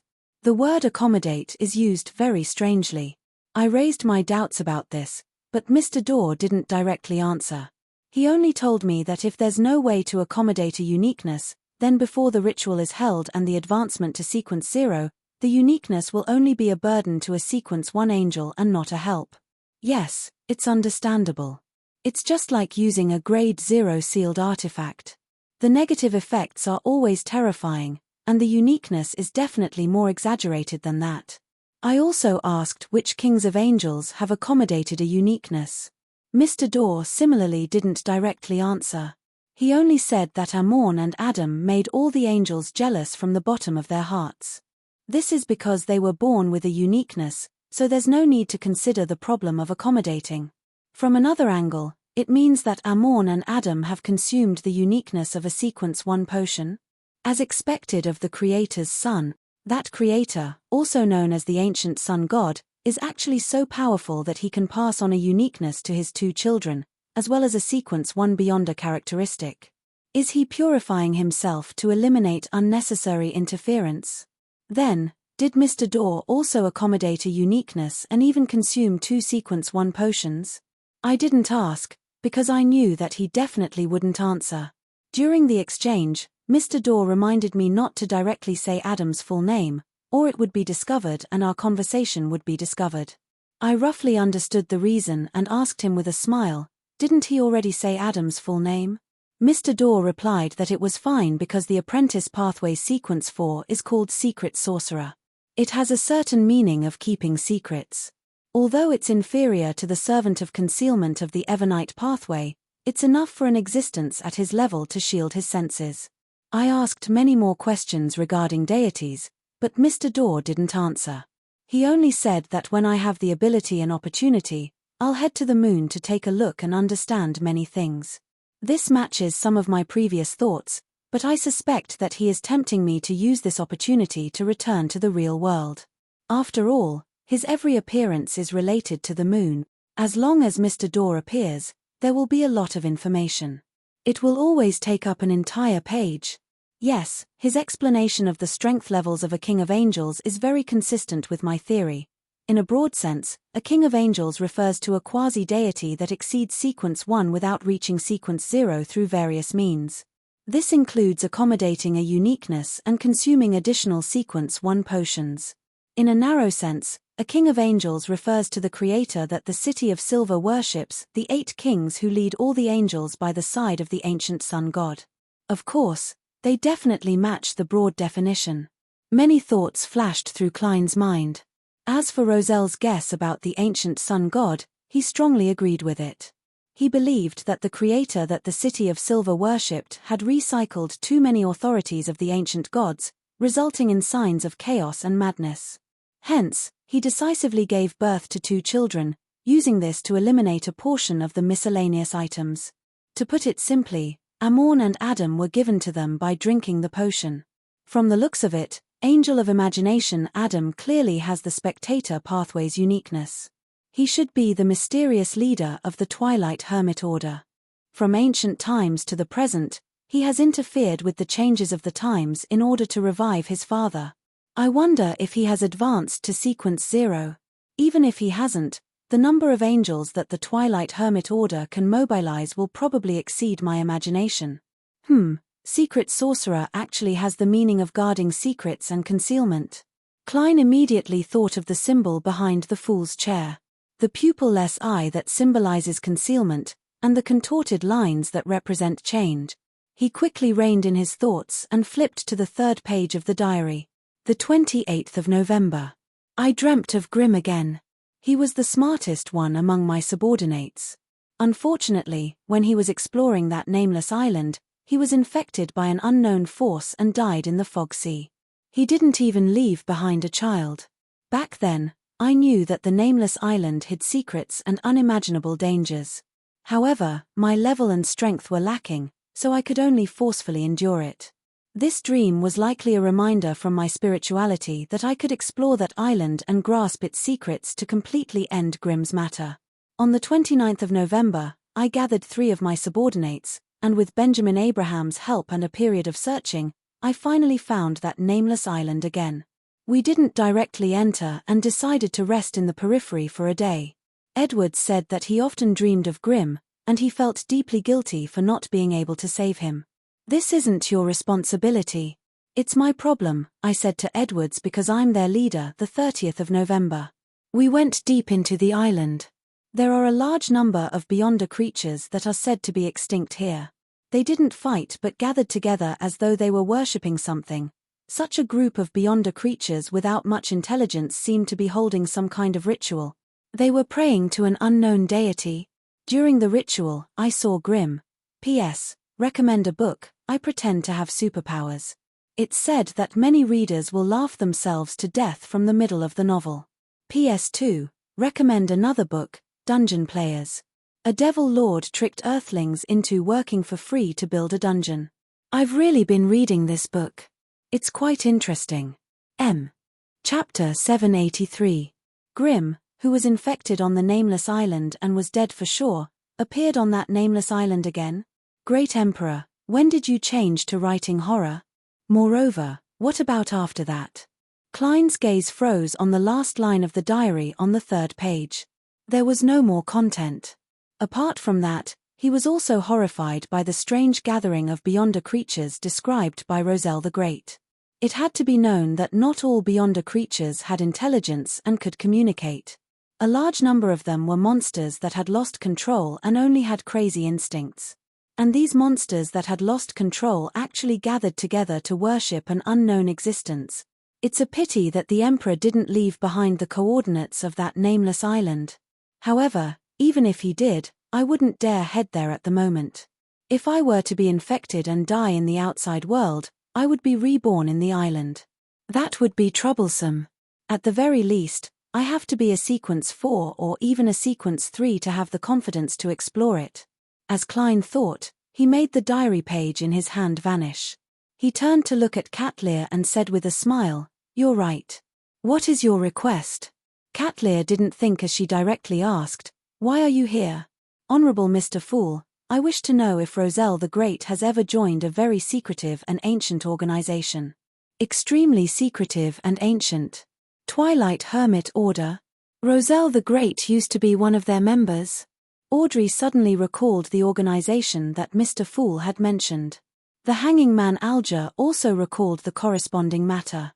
He remembered that when Miss Justice described the Desire Apostle incident in Beekland, she had mentioned a mysterious organization. Back then, Mr. Fool had told the members not to mention the organization's name in the outside world, because any mention of it will be known. Such an organization does match Roselle the Great's level. Alger nodded in his heart. The fool Klein thought of something else. Queen Mystic's experience in selecting diary entries was vague. She was unable to accurately ask questions based on the content provided. This also meant that there was a high chance that she only knew that a particular diary entry was very important and contained key information. Or, she could determine Roselle's emotions from the handwriting. As for Marum Hermit's question, it wasn't difficult for him at all. He smiled. Yes. At the same time, he silently reminded himself in the future, I'll have to be wary of Queen Mystic's problems that have nothing to do with the contents of the diary entries. Thankfully, I've read quite a number of Roselle's diary entries. I have a rather good understanding of the Emperor. After saying that, he didn't add anything else. It's your turn. He didn't directly say Twilight Hermit Order because he wanted to answer the question again next time. Cat Lear bowed to express her gratitude before looking at the magicians. I want clues about the direct descendants of the House of Abraham. £1,000. She didn't feel any psychological burden when she made the offer, because Queen Mystic would definitely compensate her accordingly. Why did she look at me directly? She already knows that my teacher is a member of the House of Abraham. Magician's Force was first alarmed before she found it unsurprising. This was because this matter wasn't a secret to the tarot members apart from Maram Hermit. It was normal for them to mention it when completing a transaction with Maram Hermit. Although £1,000 was very tempting, Force had no intention of betraying her teacher's information. The number of people who had sincerely treated her well in her life could be counted on one hand. Therefore, she cherished such feelings very much. After some deliberation, Magician's Force said, "Why are you looking for them? Why are you looking for them? If you can provide a reason, I can pass it on to them. As for whether there will be any subsequent developments, it will depend on their wishes. I can't be sure. Indeed, she looks ordinary, but she actually hides many secrets. She's a very careful and meticulous lady." Cat Lear sighed inwardly as she nodded gently. "That's very reasonable. I'm looking for a direct descendant of the House of Abraham in hopes of obtaining information on Mr. Dorr. Pass this to them and see if there's a chance of cooperation." "Yes, it's just passing the message. I will also pay you £350 in cash. If they are willing to engage, there will be another £650. Force held back for a full second before replying, "Yes. Deal." After saying that, she pondered over the hidden meaning in Maram Hermit's words. "Mr. Dorr has something to do with the House of Abraham?" "That's right. My bracelet came from Mrs. Orlisa. It belongs to the House of Abraham." Teacher doesn't know that I already know that he's a member of the House of Abraham. I can only casually mention it in the letter, saying that at a particular gathering, I heard that someone was looking for a direct descendant of the House of Abraham and that it involves Mr. Dorr. I wonder how teacher will react." At this moment, Miss Justice was sincerely happy for her friend, feeling that she had finally escaped the predicament of bankruptcy. Force is already sequence 7. She's about to catch up to me. I have to strive to become a hypnotist as soon as possible. As she thought of this, her eyes flickered as she looked at the members of the tarot, hoping to find clues to the fruit of the illusory chime tree. Miss Justice's gaze is truly irresistible. Magician's Force lowered her head in embarrassment. This was because there hadn't been any clues regarding the fruit of the illusory chime tree in her circles. On the other side, Alger pondered for 2 seconds before saying, "That's right. I have a lead, but it will be at least 2 weeks before I can get it." He did have a lead. A long time ago, he and Zillings had discovered an illusory chime tree when they ventured deep into the primitive island. However, due to his lack of strength, he didn't attempt to approach it. And now, he had hopes of advancing to sequence 5, so he naturally didn't wish to let go of the opportunity to earn money. After all, he still owed Admiral of Stars the information fee. The reason why he mentioned it now was because it was a declaration of sovereignty in a certain sense. When the time came, he would explore it with the world. It was best to clarify what they wanted ahead of time to prevent any conflicts from arising.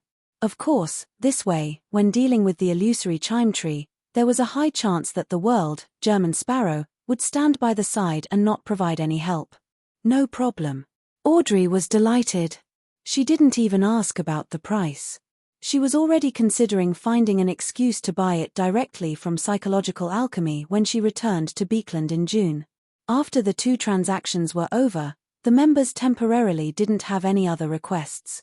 Therefore, after Cat Lear repeated the search for the mythical creature's blood, and Emlyn once again mentioned finding the remaining 4 primordial moon believers, Tarot entered the free exchange segment. Sun automatically said, "I've already become a notary. I've already become a notary. There's no need to tell us that." The hanging man had the urge to cover his face, but he still replied calmly, although a notary's physique will be greatly enhanced, it's still more of a support role. Although a notary will greatly enhance one's physique, it's still more of a support type. The ability to notarize effectively can be temporarily enhanced, while the ability to notarize ineffectively will be weakened or forcefully dispersed. At the same time, a notary is also good at making contracts. Once one signs it, even a sequence 5 can't violate it. Even a sequence 4 demigod would have to pay a sizable price to violate it. As a member of the Church of the Storm, understanding the advantages and disadvantages of the sun pathway was a basic skill. Therefore, Alger explained the exact situation to Little Sun in detail and reminded him to choose a mystical item that was good at controlling the target. If there wasn't one, choose one with strong offensive strength. Thank you, Mr. the Hanging Man, Sun sincerely thanked him.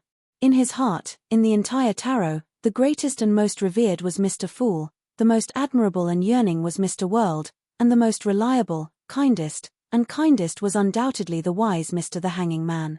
At this moment, Emlyn thought to himself, this fellow has actually reached my level. No, I can't let him surpass me. I have to complete the hunt as soon as possible and obtain the reward. He thought for a few seconds, and after obtaining Mr. Fool's approval, he conjured the moon doll that resembled a wooden stake. Ladies and gentlemen, do any of you know what it is? He knew that Mr. Fool definitely had the answer, but he temporarily didn't have anything that he could use to exchange with this great existence. Therefore, he could only see if the other members of the tarot had a certain level of understanding. Isn't this the puppet I saw at the gathering? Mr. Moon has already found his target. Magician's Force was equally curious as she waited for someone to give her an answer. Catlear carefully examined it and slowly frowned. This should be a moon emissary. It's a beyonder item created by the primordial moon believers through centuries of bloody rituals. It's said that it has been infused with divine powers. Every one of them possesses unimaginable terror. Where did you obtain it? It's very dangerous. It's best to leave it to the upper echelons of the sanguine. Emlyn changed his sitting posture and chuckled. I encountered it when I was hunting that primordial moon believer. He's already dead, and I'm still alive. Mr. Moon's flaunting is really obvious at a glance. Senior spectator Audrey chuckled inwardly. Catlear was taken aback as she deliberately asked without any concealment, how did you do it?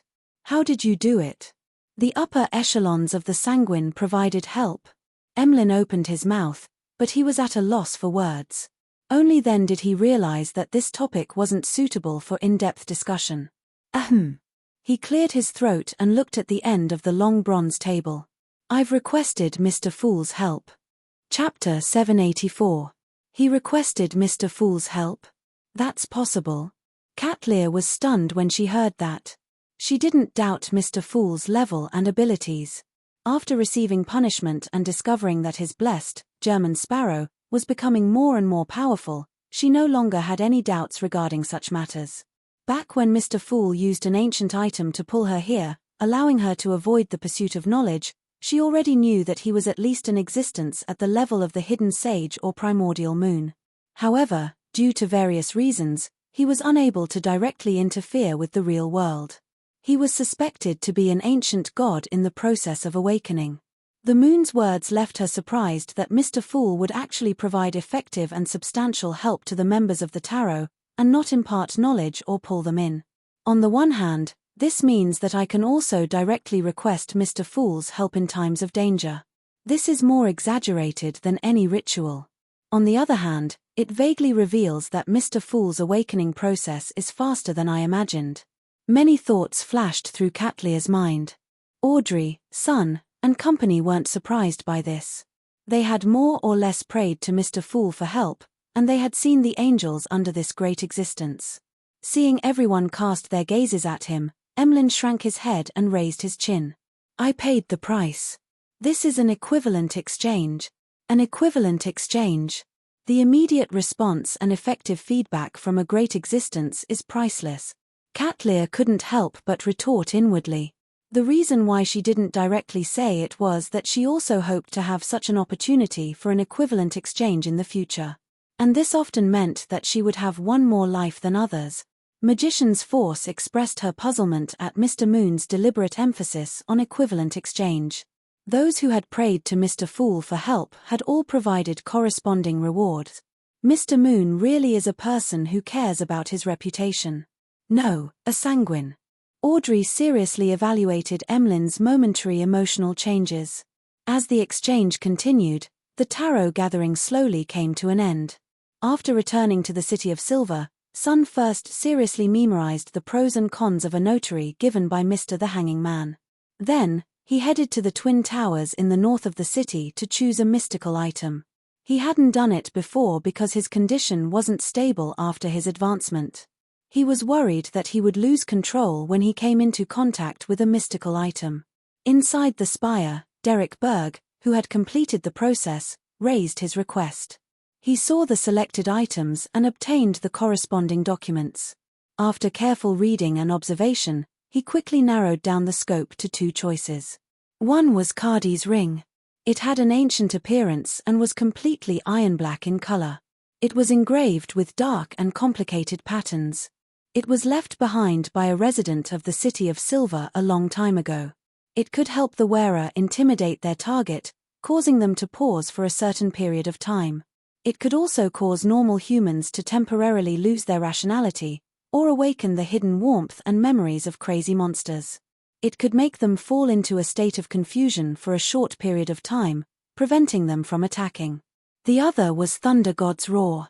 It was obtained from a city that had been reduced to ruins. It was rather heavy, and it looked like a gigantic hammer. Its surface was deep blue, and there were silver-white bolts of lightning swirling around it. Its grip was suspected to be the leg bone of a living creature. In battle, it could emit a sound that made the enemy panic. It was as if Thunder God had descended to the ground and was constantly roaring. Every strike of it was extremely destructive, and the terrifying lightning was never absent. The negative effect of Cardi's ring was that the wearer would unknowingly produce another self. Therefore, they had to receive regular treatment from a psychoanalyst. If they missed 1 or 2 sessions, the problem would become extremely serious and difficult to treat. And the battle between the two selves would eventually lead to a loss of control. Relatively speaking, Thunder God's Roar didn't have such a huge hidden danger. It only made the wearer accumulate irritable emotions. As long as they vented it regularly, there wouldn't be a problem. However, it had another negative effect. In an environment without light, the wearer would have a 100% chance of being attacked by terrifying monsters in the depths of the darkness. The probability of being attacked is 100%. Upon seeing this data, Derek felt depressed. This meant that many residents of the City of Silver had already disappeared due to this reason. They were all the former owners of Thunder God's Roar. Which one should I choose? Producing another self is a very terrifying matter. Miss Justice seems to have mentioned that this is called dissociative identity disorder. Not only does Thunder God's Roar have the ability to affect an enemy's state, it also has rather powerful offensive strength. My axe of hurricane has been used too frequently, so it should be destroyed earlier than expected. I can emit light myself, so I don't have to worry about absolute darkness. After some thought, he pointed at the ghostly blue hammer. I want Thunder God's Roar. 160 Beauclund Street. Just as Klein walked out of his master bedroom, he saw butler Walter waiting outside. He held a few invitations in his hand. Sir, there are a total of 3 invitations this Monday. Afternoon tea on Wednesday, literary salon on Friday, and dinner on Saturday. They are from. Klein listened with a warm expression as he smiled. Tell these friendly invitees that I'll be participating. All right, sir. Walter bowed and left the 3rd floor. Seeing his back disappear down the staircase, Klein couldn't help but sigh inwardly. Another week of such invitations, and it'll be my turn to invite my neighbors to a ball or dinner. Only by doing this a few times will I be able to truly enter their circle and be introduced to important figures of a higher level, allowing me to enter different clubs. Heh. Such a referral is definitely built on the basis of sufficient wealth. A person without any value wouldn't receive a referral. It's really troublesome to socialize with high society. I'll need at least another month before I can come into contact with people who are at the periphery of the great smog of Beekland. It's still better with the church. As long as I donate enough and am pious enough, I can freely enter and listen to the bishop's sermons. Of course, that's under the premise that I pass the checks. If everything goes well, I might be able to grasp the keeper's shifts within a month and find a chance to enter behind Channy's gate. Klein reined in his thoughts and instructed his valet, Richardson, to bring his coat, hat, and cane over. According to his arrangements, he was to watch the most popular play, The Traitor's Ring, at the Royal Theatre. It wasn't purely for entertainment. Only by understanding popular plays, famous music, and trends would he have something to talk about in the various gatherings of high society. A popular gentleman must be very tiring in private. A minute on stage is 10 years of hard work. Such social gatherings are really tiring. As Klein lampooned, he allowed Richardson to put on his coat. Then, he took a high-end four-wheeled carriage to the Royal Theatre in Westborough. He sat in a luxurious VIP room and watched The Traitor's Ring. It's different from movies and television series. A play's performance is more exaggerated and forceful. Yes, this is determined by the performance environment. The story isn't bad, but why do I find it a little familiar? Don't tell me that the original author is Roselle the Great. These people should be famous actors. The newspapers have mentioned them before. It's said that they're very popular. It's a little like celebrities from the internet era on Earth. As long as I participate in gatherings of high society, I'll definitely have a chance of meeting them. As Klein watched the play, he habitually lampooned inwardly. Sherwood Borough, at the ticket office of a large theatre. Finally, it was Melissa's turn. She took out notes and copper coins and pushed them into the window. The Traitor's Ring, Sunday at 3 in the afternoon. 2 tickets. After watching The Traitor's Ring, Klein sat in his carriage, drank a mouthful of black tea, and received the various evening newspapers that Richardson had bought. He first flipped to the drama review section, found some professional comments, and compared them with his own viewing experience. Gradually, he came up with a personal and deep experience. Yes, at least I can fool those gentlemen and madams. After finishing his homework, Klein leisurely flipped through the newspapers and unexpectedly discovered a piece of news: 10% of the Beekland Bicycle Company's shares have been sold. Friends, please do not disturb us. It's already been finalized. Mr. Eichinger publishing this news means that he has already received the money. Klein was first delighted before he frowned slightly. His gaze paused on the exclamation mark at the end. The content of the news was indeed what he and Eichinger Stanton had agreed upon in advance, but he had a nagging feeling that the exclamation mark at the end was a little glaring. The emotions contained in this sentence clearly don't need an exclamation mark. Mr. Eichinger is a person who pays attention to details. It's impossible for him to let the newspaper do as they please. He deliberately used this exclamation mark. What message is he sending? He's giving a warning. As he pondered, Klein suddenly realized something. The 10% of the Beekland Bicycle Company's shares that Eichinger Stanton sold clearly came from Sherlock Moriarty. And with the former's moral character, it was impossible for him to sell it for no reason. This meant, to a certain extent, that Sherlock Moriarty or his agent had already returned to Beekland. Therefore, a certain faction of the royal family that was involved in the Great Smog of Beekland had keenly sensed the situation and started monitoring Detective Eichinger Stanton, hoping to capture the target who had gone to collect the cash. How should I get the money? Klein pretended to read the newspaper naturally and seriously pondered this serious question. P.S. First update, then change. I'll take the afternoon off to write a chapter. The curly-haired baboon is stuck again. It's really frustrating to write the daily life and foreshadowing in an interesting and attractive manner.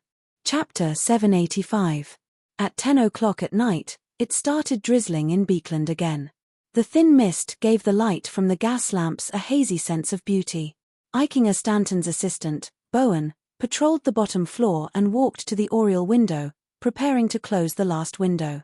At this moment, a black shadow leaped in and landed steadily on the protruding wall. It was a blue, short-haired stray cat. Bowen could not help but chuckle when he saw the man's large and round yellow eyes looking at him. There is no food here. Detective work could easily attract revenge, and there were many secrets that needed to be hidden. Therefore, the chefs and servants in Eichinger Stanton's house were all hourly workers. They would only come for a fixed few hours a day and would not prepare too much food at once. This made it difficult for the food to be left after dinner. The blue short-haired cat opened its mouth, but it didn't meow. Instead, it spoke like a human. "I'm Sherlock Moriarty. I want to see Mr. Eichinger Stanton." Although Bowen was a beyonder nurtured by the Church of the God of Knowledge and Wisdom, he wasn't a very high-sequence beyonder. He wasn't very knowledgeable, so this was the first time he had encountered a cat that could speak. He couldn't help but be shocked and dazed for a moment. After a few seconds, he came back to his senses and recalled the words of the blue short-hair cat. It said it was Sherlock Moriarty. This great detective is really not simple. He could actually turn into a cat, control a cat. This kind of ability was really strange and scary. Bowen quickly calmed down. Without answering the cat, he reached out to close the window. After doing all this, he lowered his voice and said, "Follow me."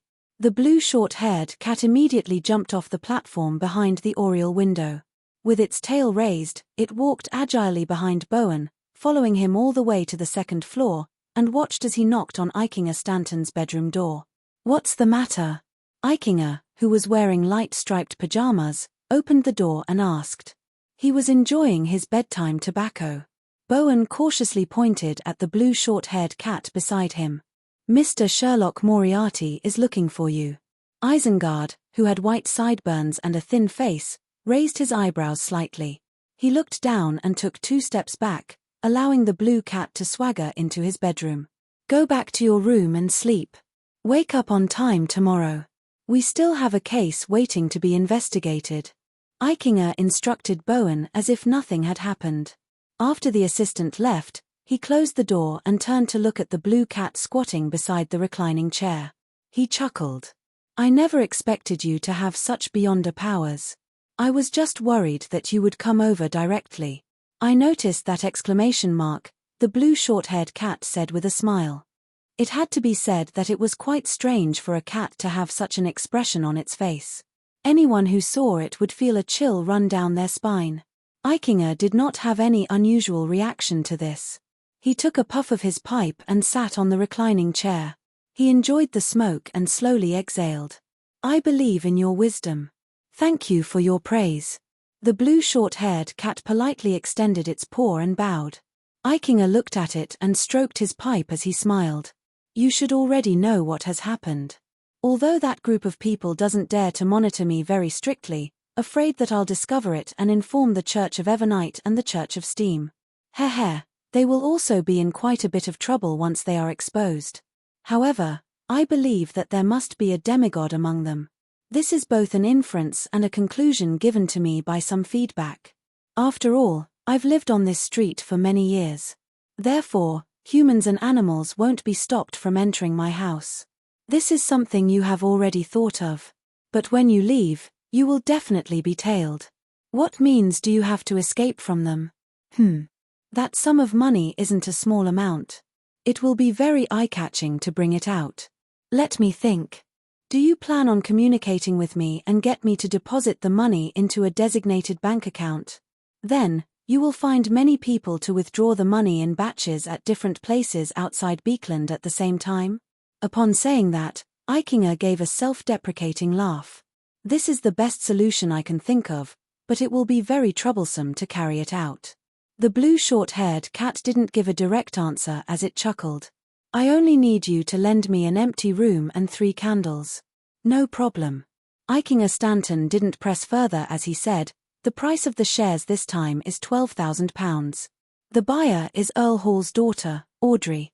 Yes, hiring a lawyer, an accounting team, and advertising cost a total of £600.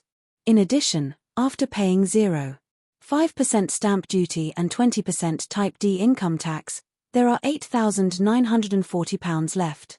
Type D income tax referred to the income tax of commercial, financial, and specialized industries. I still have to pay taxes. That's more than £2,000 gone." The blue short-haired cat's expression instantly froze. Klein used to be a nighthawk, so his salary wasn't subject to personal income tax. Later on, he became a private detective, so his income was difficult to monitor, so he never took the initiative to file taxes. Later on, he became an adventurer. Due to the preferential bounties for pirates, he didn't need to pay taxes, nor did he have any awareness of this. Therefore, even when Ikinger Stanton mentioned the issue of taxes, he didn't take it to heart. He didn't think that it would be much, but in the end, reality gave him a hard blow.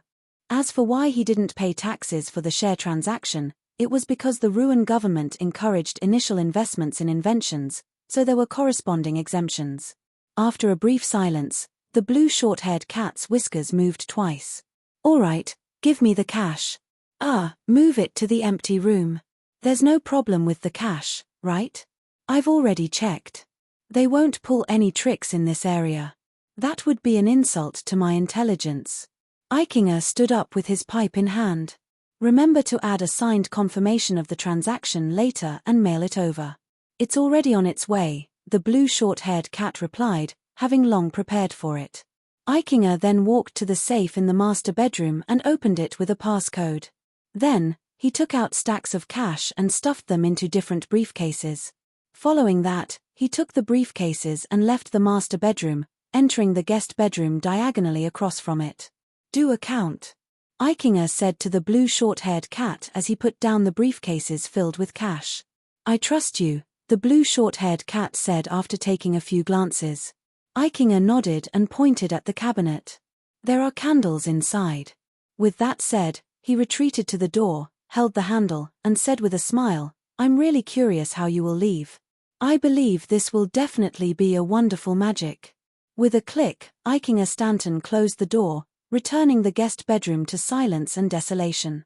A figure wearing a dark red coat and an old triangular hat quickly appeared beside the blue short-haired cat. It was none other than Klein's marionette, Wraith Senor. He took out some candles and quickly set up a simple altar. He skipped all the prerequisites and chanted in the Elvish language in a low voice. He skipped all the steps and directly chanted in Elvish, "The blessed of the sea and spirit world, the protector of the Rorsted archipelago, the ruler of the undersea creatures, the controller of tsunamis and storms, the great Cavituous.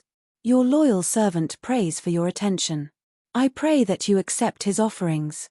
I pray that you open the door to your kingdom." The sound of the wind inside the wall of spirituality suddenly turned intense. Senor quickly used his fingernails to cut the skin on the back of his hand and flung out drops of blood. As a sequence 5 wraith, everything on him was equivalent to an ingredient rich in spirituality. The strong wind sucked away the blood and infused the candle flame that symbolized sea god Cavituous, causing it to expand and turn into an illusory door filled with magic labels and symbols. After more than 10 seconds, the door creaked heavily and slowly opened. Senor then picked up the briefcases containing the cash and threw them into the illusory door. When there was nothing left, a gold coin that was stored in his body flew out and landed on the altar. The wraith's figure then disappeared, projecting onto the smooth part of the gold coin. The gold coin flew up in a wobbly manner, following the briefcase in front of it, and entered the illusory door of sacrifice. Without a sound, the mysterious door closed, and the 3 candles returned to normal. At this moment, the blue short-haired cat seemed to find itself. It looked left and right in a daze and meowed. After a while, Ikinger opened the door and entered. He discovered that the briefcases containing the cash had all disappeared, leaving only the 3 candles burning quietly. Only the blue short-haired cat was left warily arching its back. As he stared at this scene, a rental carriage drove past at an unhurried pace at a fork on the other side of the street. On the same night, in a building in Sherwood Borough, Zio braved the drizzle and returned home. As she dried her hair with a towel, she said to Force, "Your letter has been sent. Your letter has been sent." Force tersely acknowledged as she secretly guessed when her teacher would reply. At this moment, Zio put down the towel and casually said, "There's news about Mr. X's party.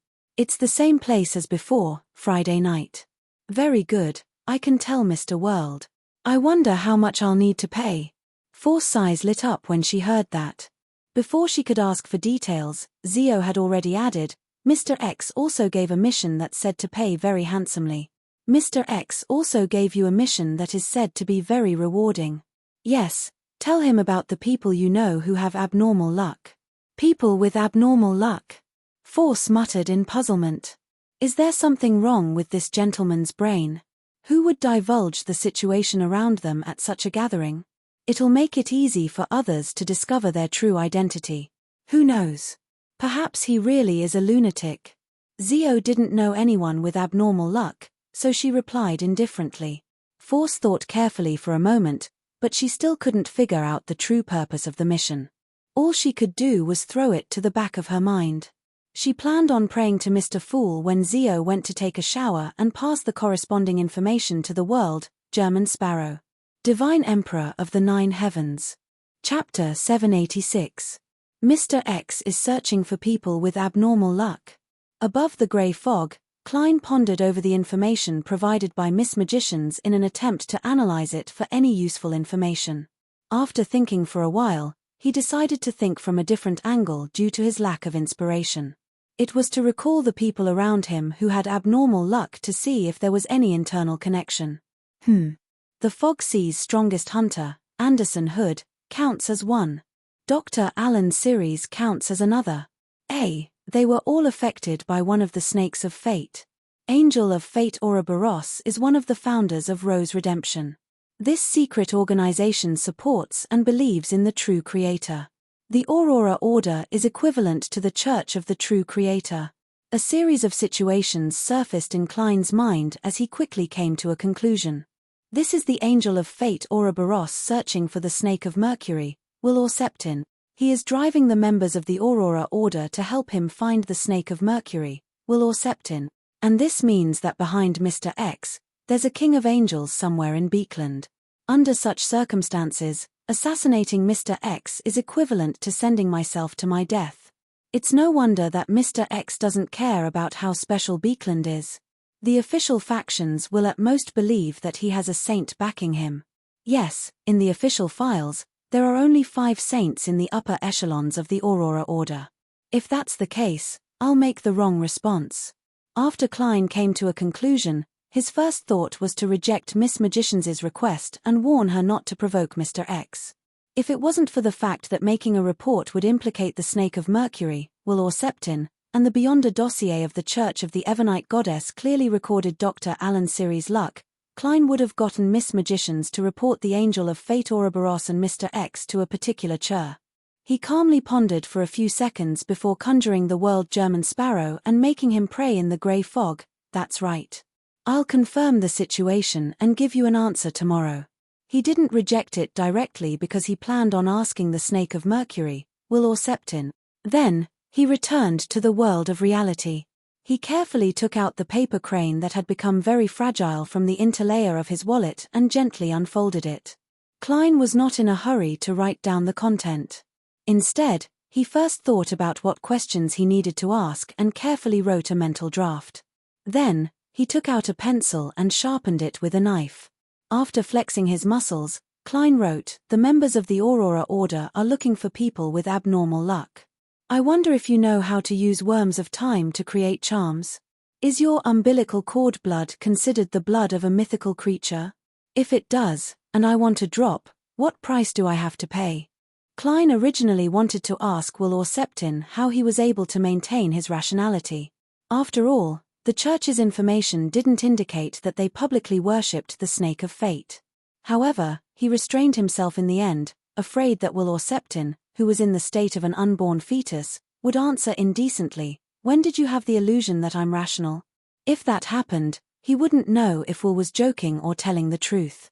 Yes, although there aren't any organizations that believe in the Snake of Fate, there are still existences similar to the God of Luck in certain areas. It's considered a traditional custom. Perhaps they are Will Orseptin's or Ouroboros's avatars. Klein silently mumbled as he used his clown powers to finally fold the paper crane and place it under his pillow. After doing all of this, he had the time to calculate how much cash he had now. £17,046 plus 5 gold coins plus 3 soli and 8 pence in change. If I still have assets like houses, manors, and company shares, I would be considered a tycoon in Beekland with so much liquid capital. Of course, I'm still far from the top tycoons. Their standard is to have total assets of £1 million. As Klein was delighted that he had quite a bit of money, he thought about how he still owed money and how he needed to invest heavily in order to present his character's image. He then drank a mouthful of water, lay down on the bed, and covered himself with a warm blanket. Bit by bit, he entered a dream. In his daze, Klein suddenly woke up and saw the desolate black plains. He walked all the way to the pitch-black steeple in the middle of the plains, and after passing through the abnormally chaotic layout, he arrived deep inside the tower. As usual, there was a circle of tarot cards scattered around. However, there weren't any silver words appearing on the protruding ground in the middle of the circle of tarot cards. Will or Septin didn't answer. Then why did he pull me into this dream? Amidst his puzzlement, Klein suddenly saw a black pram slide out from the shadows. Inside lay an indiscernible baby wrapped in silver silk. Mr. Snake of Fate? Klein politely and cautiously inquired. The baby immediately let out a clear voice. Why are you so certain that it's Mr.? Isn't this a judgment based on your name? Don't mind such details, Klein lampooned, but he relaxed a lot due to the other party's casual attitude. Then how should I address you? The infant Will or Septin tersely acknowledged and said in a dilemma, yes. I haven't decided. You have no idea. Every time I restart, I'll try my best to make myself a little different so as to maintain a good mental state. A child should act like a child. Klein's heart stirred when he heard that. This is a way for the monster pathway to maintain reason and resist madness. Will or Septin, who was lying in the black pram, replied briskly, yes. Every time I restart, I'll wash away the madness. However, this still requires a certain level of faith, otherwise, I won't be able to maintain my sequence 1 state for too long. Compared to before, you know more and more. Yes, apart from faith, there are other ways to resist madness. However, reboot is clearly an ability unique to the monster pathways sequence 1 Snake of Fate. Other Beyonder pathways are unable to mimic it. Does Mr. Aztec's constant loss of memories and constant recovery have such implications?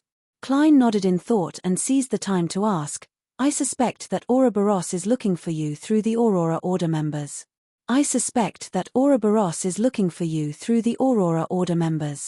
Will or Septin sneered. I've been playing hide-and-seek with him for a very long time. He isn't good at such matters. It can be seen that he doesn't have a childhood. Every time he reboots, he grows up beside the true creator. He lacks the experience of different mental states at different stages. This causes him to be crazy at times. Of course, he doesn't mind.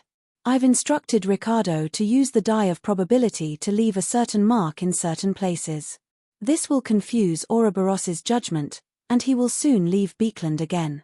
That also means that there's still a chance of assassinating Mr. X. Yes, I'll divine the level of danger above the grey fog when the time comes.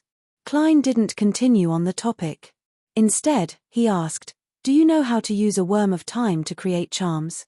Will or Septin, who was in the pram, did not give a direct answer. Instead, he asked, you obtained a worm of time from Palez Zoroast. How did you know? Klein was taken aback for 2 seconds before returning with a question. He wasn't surprised that Will could tell the origins of the worm of time. After all, there weren't many Marauder pathway demigods who could use such an item to create an avatar. What he was curious about was why the Snake of Mercury didn't guess that Blasphemer Amorn had also left behind a worm of time. Will or Septin laughed. Palez Zoroast's condition isn't right. He's parasitizing your former colleague. Right, your former colleague was investigating Sherlock Moriarty's matter and entered my house in the middle of the night. I sensed something wrong with him and gave him a short period of bad luck, giving him a chance to encounter the other demigods hiding in Beekland. And when he was in danger, Palez Zoroast took action. Actually, it doesn't matter if he doesn't take action. It's just a prank. I'll make your former colleague sufficiently lucky at the critical moment. Leonard was investigating Sherlock Moriarty. The grandpa in his body is called Palez Zoroast. Klein frowned slightly, unsure of what was wrong. Will or Septin continued. The creation of a worm of time charm isn't too difficult for you. You can pray to your special body and use a mixture of mercury and pure silver as a medium to engrave the corresponding symbol. It's not too difficult. Pray to the Fool? That's right. The mysterious space above the grey fog is clearly attractive to the marauder pathway. Klein felt excited as he vaguely grasped something.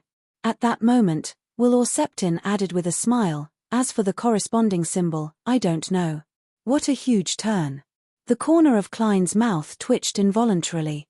Seeing that Will Orseptin was silent, he hurriedly forced a smile. "One more question. Your umbilical cord blood." Before he could finish, Will Orseptin suddenly opened his mouth and spoke. Wow. He began to cry like a real baby. "Speak properly." Klein froze in place. If he hadn't confirmed it, he would have really suspected if the person in front of him was a Sequence 1 existence or if he was the chairman of the Life School of Thought. All right. I just want to ask if it's the blood of a mythical creature," Klein said, raising his hands. Will Orseptin immediately stopped crying and smiled. "Of course. However, I will replace him in advance. Otherwise, everyone here will die." He paused for a moment before continuing. "If you can give me something suitable, it's not like I can't give you a drop." "All right, goodbye." The moment Will Orseptin finished speaking, Klein felt the tower shake, and the dream quickly shattered. Soon, he woke up. Chapter 787. What is something that a snake of fate is interested in and finds suitable? Klein slowly sat up and used a pillow to prop up his back. After some thought, he decided not to consider the matter for now. After all, there was still more than a month before Will Orseptin's birth. Furthermore, he could still throw this problem to Catlear or Queen Mystic Bernadette, who backed her, and let them fret over it. Of course, Klein didn't eliminate the possibility that Will Orseptin would have a sudden whimsical decision to give birth prematurely. He slowly turned his attention to the creation of a Worm of Time charm. According to Snake of Fate Will Orseptin, he fulfilled almost all the requirements and was just short of a corresponding symbol. Praying to the Fool and borrowing the powers of the mysterious space above the grey fog. I wonder if the corresponding symbol of the marauder pathway will work. Even if it does, I don't know. Unless I can pull a marauder above the grey fog and make the corresponding highback chair produce a pattern. As Klein pondered over the details, he suddenly had an idea. In that case, perhaps I can try the symbol behind the Fool's chair. Half of the pupilless eye that represented concealment and the other half of the contorted lines that represented change formed a special symbol. I wonder if it's useful. Divination can't be done by elimination, but I can predict if the attempt will be successful. Besides, even if it fails, it shouldn't be a problem. After all, I'm praying to myself. Even if the material is lost in the experiment, it will only enter the grey fog and not be lost. With this in mind, Klein suddenly felt excited. He couldn't help but get out of bed and prepare to experiment tonight. A Worm of Time was a material left behind by a marauder demigod. Although it was already dead, its essence and level were still present. Using it to create a charm, even if it didn't reach the level of an angel due to various problems, it wouldn't be too far off. It would be at the pinnacle of strength at the level of a saint. If Klein succeeded, it would be equivalent to having another trump card. At a critical moment, it might even give him an extra life. How could he not be excited and look forward to it? I can only stir a tiny bit of the powers of the mysterious space above the grey fog. The level of the Worm of Time charm will likely drop a little, but regardless, it's definitely stronger than the 9th law that Admiral Amirius gave me. If I use the aura of a blatherer to create a high-level charm in the Devil domain, it should be about the same as the 9th law. Unfortunately, I don't dare to pray to the dark side of the universe. Klein wore his pajamas and walked barefooted. He took 4 steps counterclockwise on the soft and thick carpet as he chanted the incantation and went above the grey fog. Sitting at the Fool's seat at the end of the long bronze table, he conjured a dark red fountain pen and yellowish-brown goatskin parchment. He wrote the corresponding divination statement, "The charm I'm about to begin will go smoothly." Removing the spirit pendulum from his sleeve, Klein held it with his left hand and began cogitation. After repeating the divination statement 7 times, he opened his eyes and looked ahead. He saw the topaz spinning clockwise at a rather slow speed with a normal amplitude. This means that it will go smoothly. But the problem is, did I successfully verify the usefulness of the symbol, or did I successfully verify that it didn't work? As a veteran seer, Klein attempted to interpret the revelation, but he was unable to obtain a definite answer. With regards to this, he could only decide to experiment, because he couldn't eliminate any errors without doing so. Right on the heels of that, Klein wrote a new divination statement: "The assassination of Mr. X this Friday will be dangerous." This time, the topaz pendulum continued spinning clockwise, but the speed was faster and the amplitude was greater. There's quite a bit of danger, but it's not to the point of involving a demigod, much less a king of angels. If it really involves an existence at that level, he will definitely be able to sense my divination and resist it. From the looks of it, the angel of fate Ouroboros will soon be lured out of Beekland. This means that the danger is mostly concentrated on Mr. X and his subordinates. It's something I can handle. As long as I don't make any mistakes, the chances are very high. Klein made a judgment, put down the pen and paper, and returned to the real world. As a mysticism expert who often created charms, he didn't lack any common materials. He immediately took out a candle and lit it on the desk. Following that, under the glow of dusk, he set up a simple altar and used a carving knife to carve out the compound symbol representing the Fool on the silver sheet.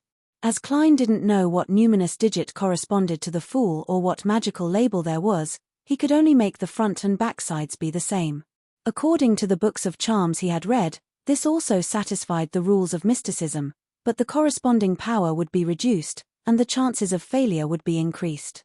This was because the existence he prayed to would easily think that he wasn't pious or respectful enough.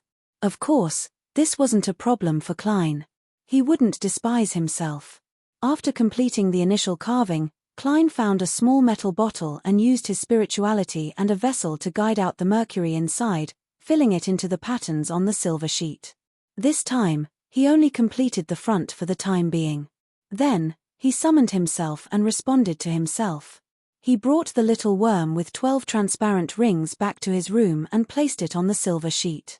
After doing all of this, Klein adjusted the altar, took 2 steps back, and said in ancient Hermes, "That's right." He said in ancient Hermes, "The fool that doesn't belong to this era." He followed the process and completed the corresponding steps. Then, he took 4 steps counterclockwise and entered the world above the grey fog. He accommodated the Dark Emperor card and used his spirituality to stir some of the powers of the mysterious space above the grey fog to respond to the prayer.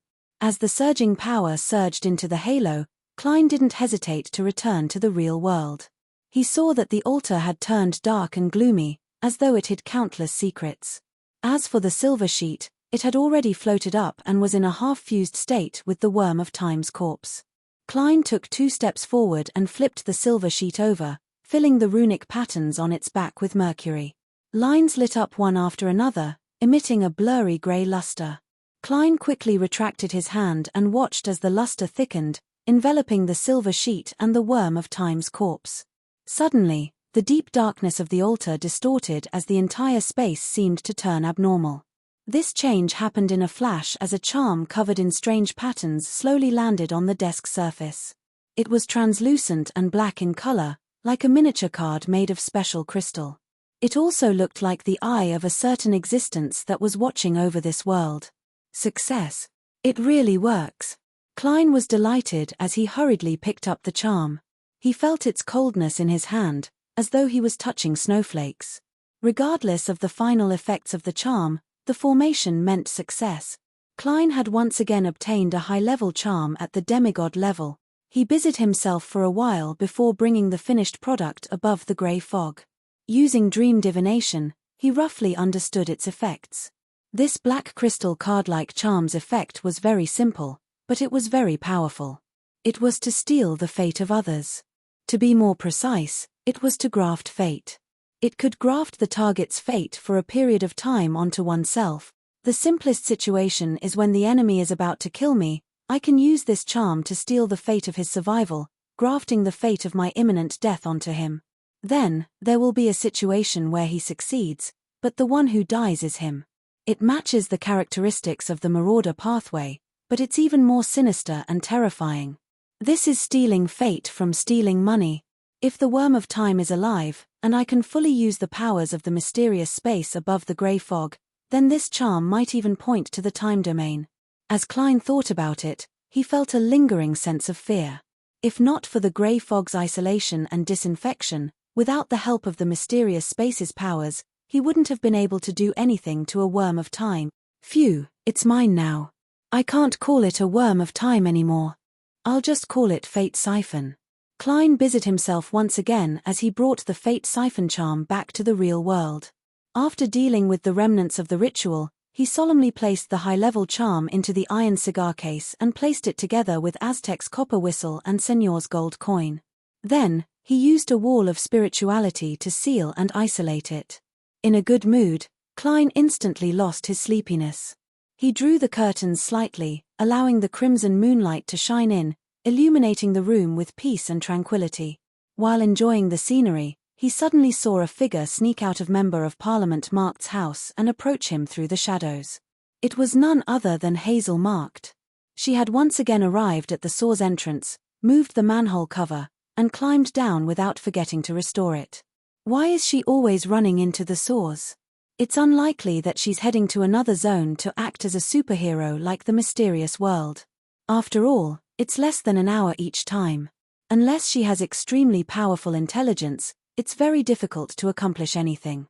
Besides, it's very easy for her to be captured by the official organizations. Combined with the scenes shown by Rhodes, it's more likely that she's searching for something.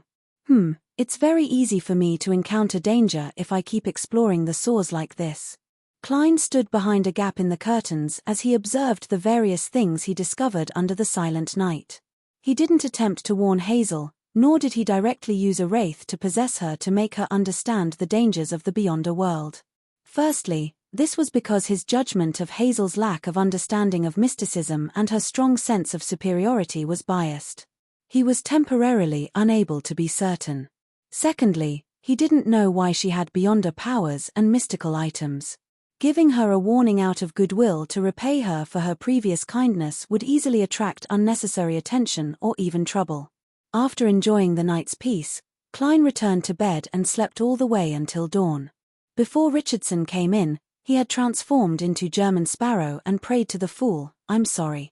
I can take on this mission, but regardless of whether it succeeds or not, I want that bracelet of yours and a stone, as well as the rights to use that spellbook for a period of time. If it succeeds, all the spoils of war will be mine. You can only take the target's head. If there's a need, you will have to provide assistance." Chapter 788. A stone from the bracelet and the right to use Leymano's travels for a period of time? How does he know that I have these two items? I don't recall mentioning it on the tarot. After hearing the World German Sparrow's reply, Force was surprised and shocked. It was as though all her secrets had been seen through. She tensed up as she quickly recalled where she had slipped up. Apart from Teacher, Zio, and Mr. Fool, no one knows that I have these two items. It's especially so for Leymano's travels. I haven't used it much. Mr. Fool. Mr. World's behavior on the tarot was rather odd. He never submitted Roselle the Great's diary. He doesn't seem to put in any effort or worry about it. He has a deep connection with Mr. Fool, and he obtained the corresponding information from him. A believer or a blessed? Force thought carefully for a moment and vaguely grasped something. She wasn't as horrified as before. Only at this point did she have the energy to consider if the World German Sparrow's request was acceptable. To Force, such a price was too cheap. It was less than she had expected and more reasonable. As a Beyonder who often stayed at home to write and rest, lending Leymano's travels for a period of time didn't affect her safety or usage at all. As for the bracelet that could help her traverse the spirit world and the two stones, giving one to the World German Sparrow wouldn't make her completely lose her trump card. The only problem is that Mr. World seems to only be willing to make one attempt. If he fails, he will still ask for the payment. With the risk he needs to bear, that's normal. I originally thought that I would need to help him do quite a bit and exchange the traitor's head from Teacher to repay the debt. Force thought for a few seconds before praying to Mr. Fool. Please tell Mr. World that I accept his conditions and will do my best to cooperate with his actions.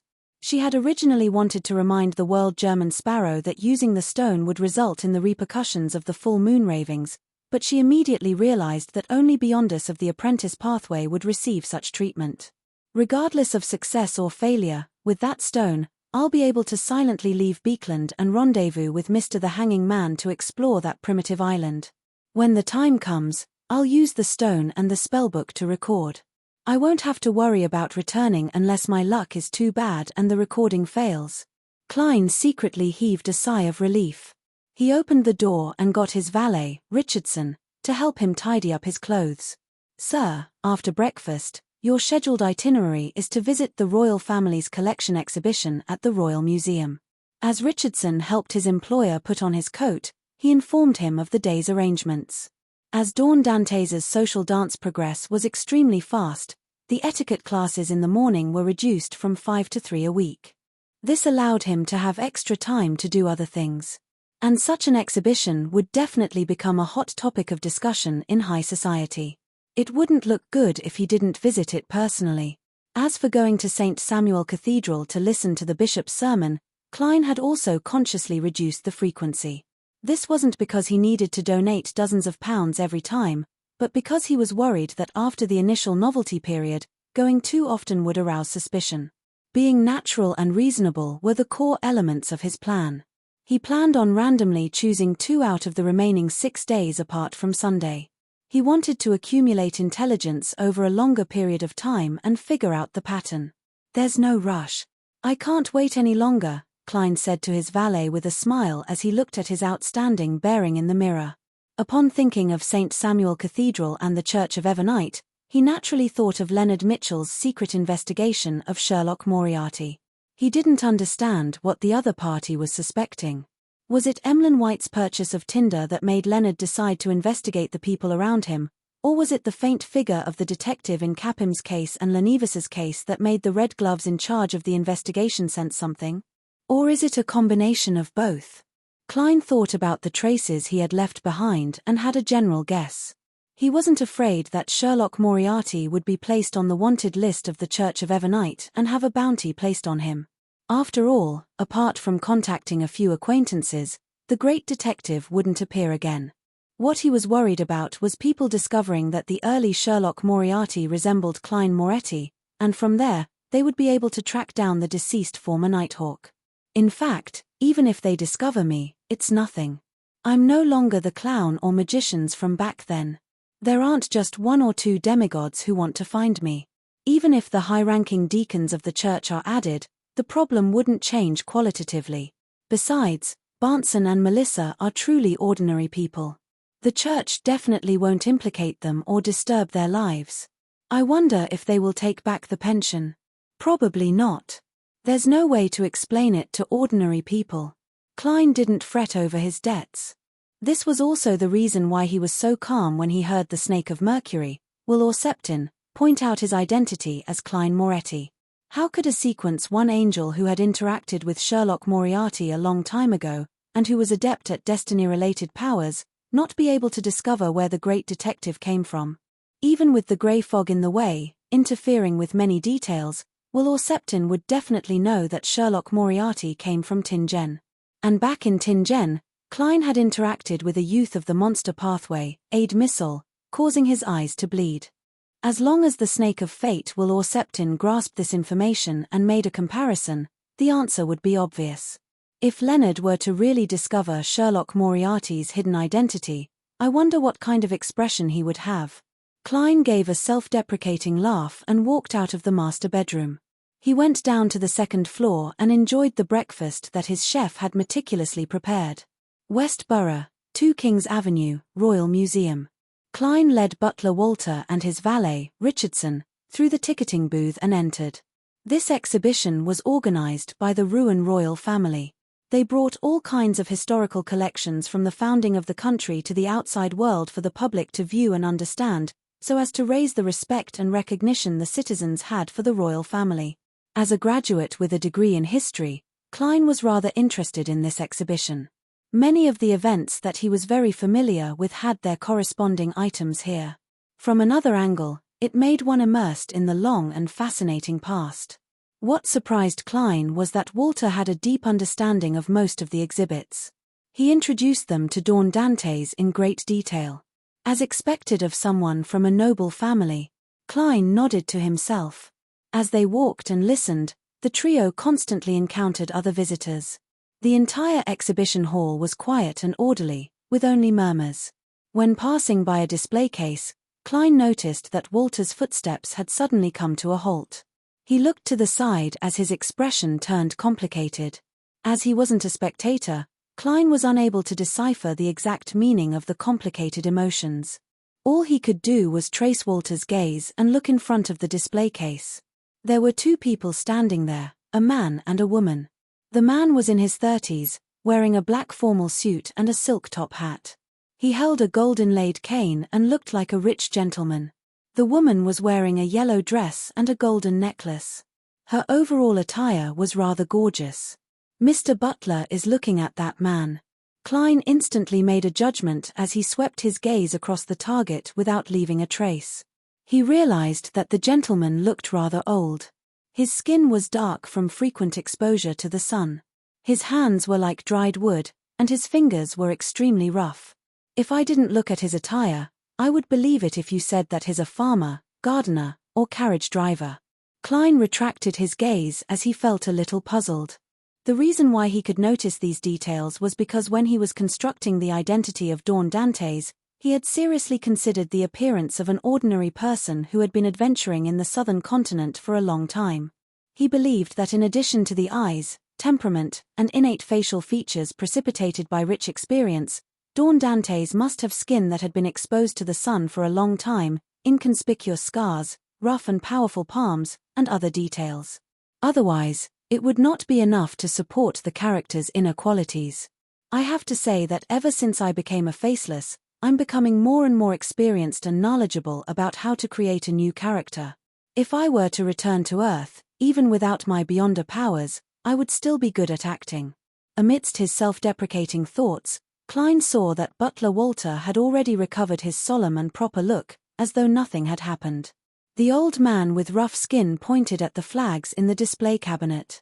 This is the flag used by Earl Lastine, Prince Harold Augustus, during the White Rose War. Unfortunately, he died in the war. However, his death was the turning point of the entire war. Our ruin ultimately obtained victory. Look, this flag has his blood on it. Your knowledge of history isn't bad. Klein swept his gaze at Walter from the corner of his eye. After 2 seconds of thought, he revealed a smile and approached the couple. He interjected in a friendly manner, "I never expected people to know about such an obscure matter. I originally believed that people's understanding of the White Rose War was limited to Ruin's victory over Intis. Sir, I'm impressed by your erudition." Having been praised in front of his female companion, the man's expression instantly relaxed. His face beamed with a smug smile. "I just like to understand the knowledge of history." He casually swept his gaze at the gentleman's attendant in front of him as he suddenly frowned before relaxing his brows. There was some lingering puzzlement. Indeed, he knows Butler Walter. Klein smiled without batting an eyelid. "Nice to meet you. I'm a merchant from Desi, Dawn Dantes. How might I address you?" The man hesitated for a moment. Chapter 789. William Sykes. A steward of a manor. Klein repeated the man's answer inwardly before changing the topic to the flag and the White Rose War. After exchanging a few words, he politely bade farewell and, with Butler Walter and valet Richardson, walked to the other cabinets and continued his tour. It was as though their encounter was a trivial matter that happened by chance. Near noon, Klein, who had returned to the high-end four-wheeled carriage, looked at the bicycles outside and suddenly said, "Walter, you seem to know Mr. William Sykes?" Walter nodded solemnly. "I met him once when I was working for Viscount Conrad. He serves a member of the royal family, the previous Earl of Lastings, Prince Edisac." He didn't hide anything as he explained William Sykes's background in detail. Once served Prince Edisac. After this prince died due to the Great Smog of Beekland, he actually lived quite well. I wonder which manor's steward he became. Perhaps he knows some secrets. Klein nodded slightly and didn't ask further. He was wondering if he should find an opportunity to investigate William Sykes. If William Sykes really knew something, the royal family's faction wouldn't ignore it. Or perhaps, he belonged to that faction. In short, investigating him would be a rather dangerous matter. I can't entrust Miss Magicians, Emlyn White, or Miss Zio to do it. Miss Sharon is capable enough, but this might very well cause her stable life to be destroyed. The best solution is to use Hero Bandit Black Emperor. But the problem is that before I steal the Antigonus family's notebook, my investigation of the Great Smog of Beekland should be limited to the periphery. I don't want to alarm anyone or bring about any unexpected changes. Klein appeared to be enjoying the scenery outside the window as many thoughts flashed through his mind. Finally, he decided to endure it for the time being. He didn't wish to spoil the most important matter at hand. After lunch and an afternoon nap, Klein received his education in literary appreciation all the way until evening. After sending his tutor off, he was about to head to the dining hall on the second floor when he suddenly heard the doorbell ring. Amidst the clanking sounds, Klein glanced at Richardson. The valet immediately took a few steps forward and opened the door. Standing outside were two policemen in black and white checkered uniforms. From their epaulets, it could be seen that one was a senior inspector and the other was a police chief. "Officer, what's the matter?" Richardson asked on behalf of his employer. The senior inspector was a tall and thin man. His black hair was hidden under his hat, revealing only his sideburns. He scanned the room and smiled warmly. "I'm here to see Mr. Dawn Dantes. There's a case involving him and his butler." "What case?" Klein walked slowly to the door. "I'm Dawn Dantes." After introducing himself, he said politely, "Officers, how should I address you? If the matter is troublesome and requires a long time, why don't you come to my reception room and have a chat over tea?" The other police officer, who was the chief officer, was a very handsome lady. She was obviously a little tempted. She looked at the senior inspector next to her and waited for her superior's decision. Due to the Church of the Evernite Goddess, there were quite a number of female police officers in Ruin's police force. However, due to the influence of other beliefs, social trends, and other aspects, they were still discriminated against to a certain extent when it came to promotions and positions. Most of them were internal clerks, and there was an invisible ceiling to their advancement. The high-ranking inspector smiled. "There's no need for tea, but we'll have to ask your servants." He paused and finally got to the point. "Mr. Dawn Dantes, do you know William Sykes? We met at the Royal Museum this morning." Klein vaguely felt that something unexpected had happened and took the initiative to ask, "Did something happen to him?" The high-ranking inspector retracted his smile. "He died. He died in a hotel near the Royal Museum." "Dead?"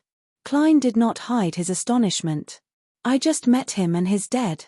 Had he been targeted a long time ago? The high-ranking inspector nodded seriously. "Yes, the cause of death is a little complicated. We can't eliminate the possibility of murder." "What about his female companion?" Klein asked with a frown. "He had a female companion when I met him. That lady was his mistress. When she left the hotel, William Sykes was still alive. This is something that the hotel's attendants can confirm, because they later sent red wine over." The high-ranking inspector gave a simple summary of the situation. "Where did you go after leaving the Royal Museum?" "I returned here directly. Lunch, sleep, and lessons. My servants, my neighbors, and my literature teacher can all testify to this," Klein answered frankly. He then turned his head and said to Richardson, "I'm not sure. Get Walter over." Soon, butler Walter walked down from the second floor wearing a white glove and answered the same question. After the two officers obtained Dawn Dantes' approval, they questioned Richardson and the other servants, but they didn't discover any problems. They didn't stay and politely bade farewell before visiting the surrounding neighbors. Klein's appetite wasn't affected by this matter. He went up to the second floor and enjoyed his dinner. After that, time flew by as he leisurely read. Before he slept, Klein looked at the night scenery outside the window and waited for his valet, Richardson, to take away the fruits in his room. Suddenly, he asked without turning his head, "What did Walter do in the afternoon?" He's been handling all sorts of matters. He hasn't left, Richardson replied softly. Klein nodded slightly and didn't press further. He suspected that he was overthinking things. Klein nodded slightly and didn't ask further. He suspected that he was overthinking things. In the middle of the night, Klein's spirituality was triggered as he jolted awake. He pricked up his brows, got up from the bed, and walked to the window, pulling open a gap in the curtains. Under the dim moonlight, in the deep night, Klein's spirituality was triggered as he jolted awake. Under the dim moonlight, in the deep night, a figure carefully arrived at the side of the outer wall from the garden path and flipped over it. He had a broad forehead, raven-black hair, and stern brown eyes. He was none other than Butler Walter. His agile and his movements are smooth. He's either a well-trained person or a low-sequence beyonder. Klein watched this scene as he made a preliminary judgment. He saw Walter follow the shadows of the street and arrive at the sewer entrance that Hazel had previously entered. He removed the manhole cover and climbed down, not forgetting to restore it. Why is everyone so skilled at crawling down the sewers? Mr. Butler probably didn't do this late at night, otherwise, my spirituality would have warned me. After all, he left from my territory. This means that he's somewhere else. Before he became my butler, he often did such things. The corners of Klein's mouth curled up as he returned to the bed and took out an iron cigar case from under his pillow. He wanted to control Wraith Senior to follow Walter and see what he was doing. I hope it doesn't exceed 100 meters, or I'll have to enter the sewers. As Klein muttered to himself, he returned to the back of the curtain. His marionette, Senior, immediately used the mysterious connection between the different mirrors to jump to the street lamp beside the sewer entrance. Then, it passed through the manhole cover and silently followed. Klein saw Walter walk forward for about 10 meters before turning into an even more secluded and sinister tunnel. There was moss and filth on the walls and ground. Suddenly, the butler stopped and said to someone, "Come on, let's go. Why are you so impulsive? Why not wait for a better opportunity?" Soon, a weak and slightly hoarse female voice responded to Walter's question. "This is the best opportunity. I don't know how long it will take for him to return to the manor. But why are you still so seriously injured?" Walter asked worriedly. The female voice chuckled. "William Sykes is much stronger than you and I imagined. This is probably the only way he fits his secret identity. No matter what, I finally got a clue from him. After so long, I finally have a chance to get close to the truth." "You don't have to be in such a hurry," Walter said after a moment of silence. The weak female voice chuckled and said, "I've already sold my soul to an evil god. I've already sold my soul to the evil god. The only meaning in my life now is revenge." Walter exhaled and said, "Continue hiding here. You continue to hide here. I will prepare food for you until you recover. If anything happens, use the old method to contact me." That weak female voice was silent for a long time. When he was alive, he had many self-proclaimed loyal subordinates, but after he died, only a few people still remembered him and were willing to take risks for him. "You are the one who surprised me the most. He was the first noble to give me such treatment, and is also the person I'm truly loyal to," Walter replied in a deep voice. Klein, who had heard the conversation through his marionette, vaguely understood the entire story. After Prince Edisac's death, a few people loyal to him were secretly investigating the truth behind his suicide. Walter was one of them. However, he was mainly in charge of gathering intelligence on the surface, as well as using his identity to provide some aid. This is likely the additional development that Rhodes mentioned. Klein immediately got Wraith Senior to turn invisible and sneak into the secluded passageway. He saw Walter standing sideways and talking to someone. And in the spot he was blocking, there was a woman in a black dress sitting against the wall. Her face was rather pale.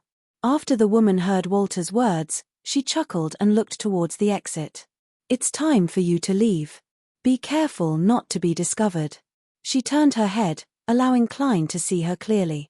Her face was slightly round, and her eyes were slender. She had a gentle temperament and a hidden sweetness. She was an extremely outstanding and charming girl, and she was also an acquaintance of Klein's. Trissy Cheek.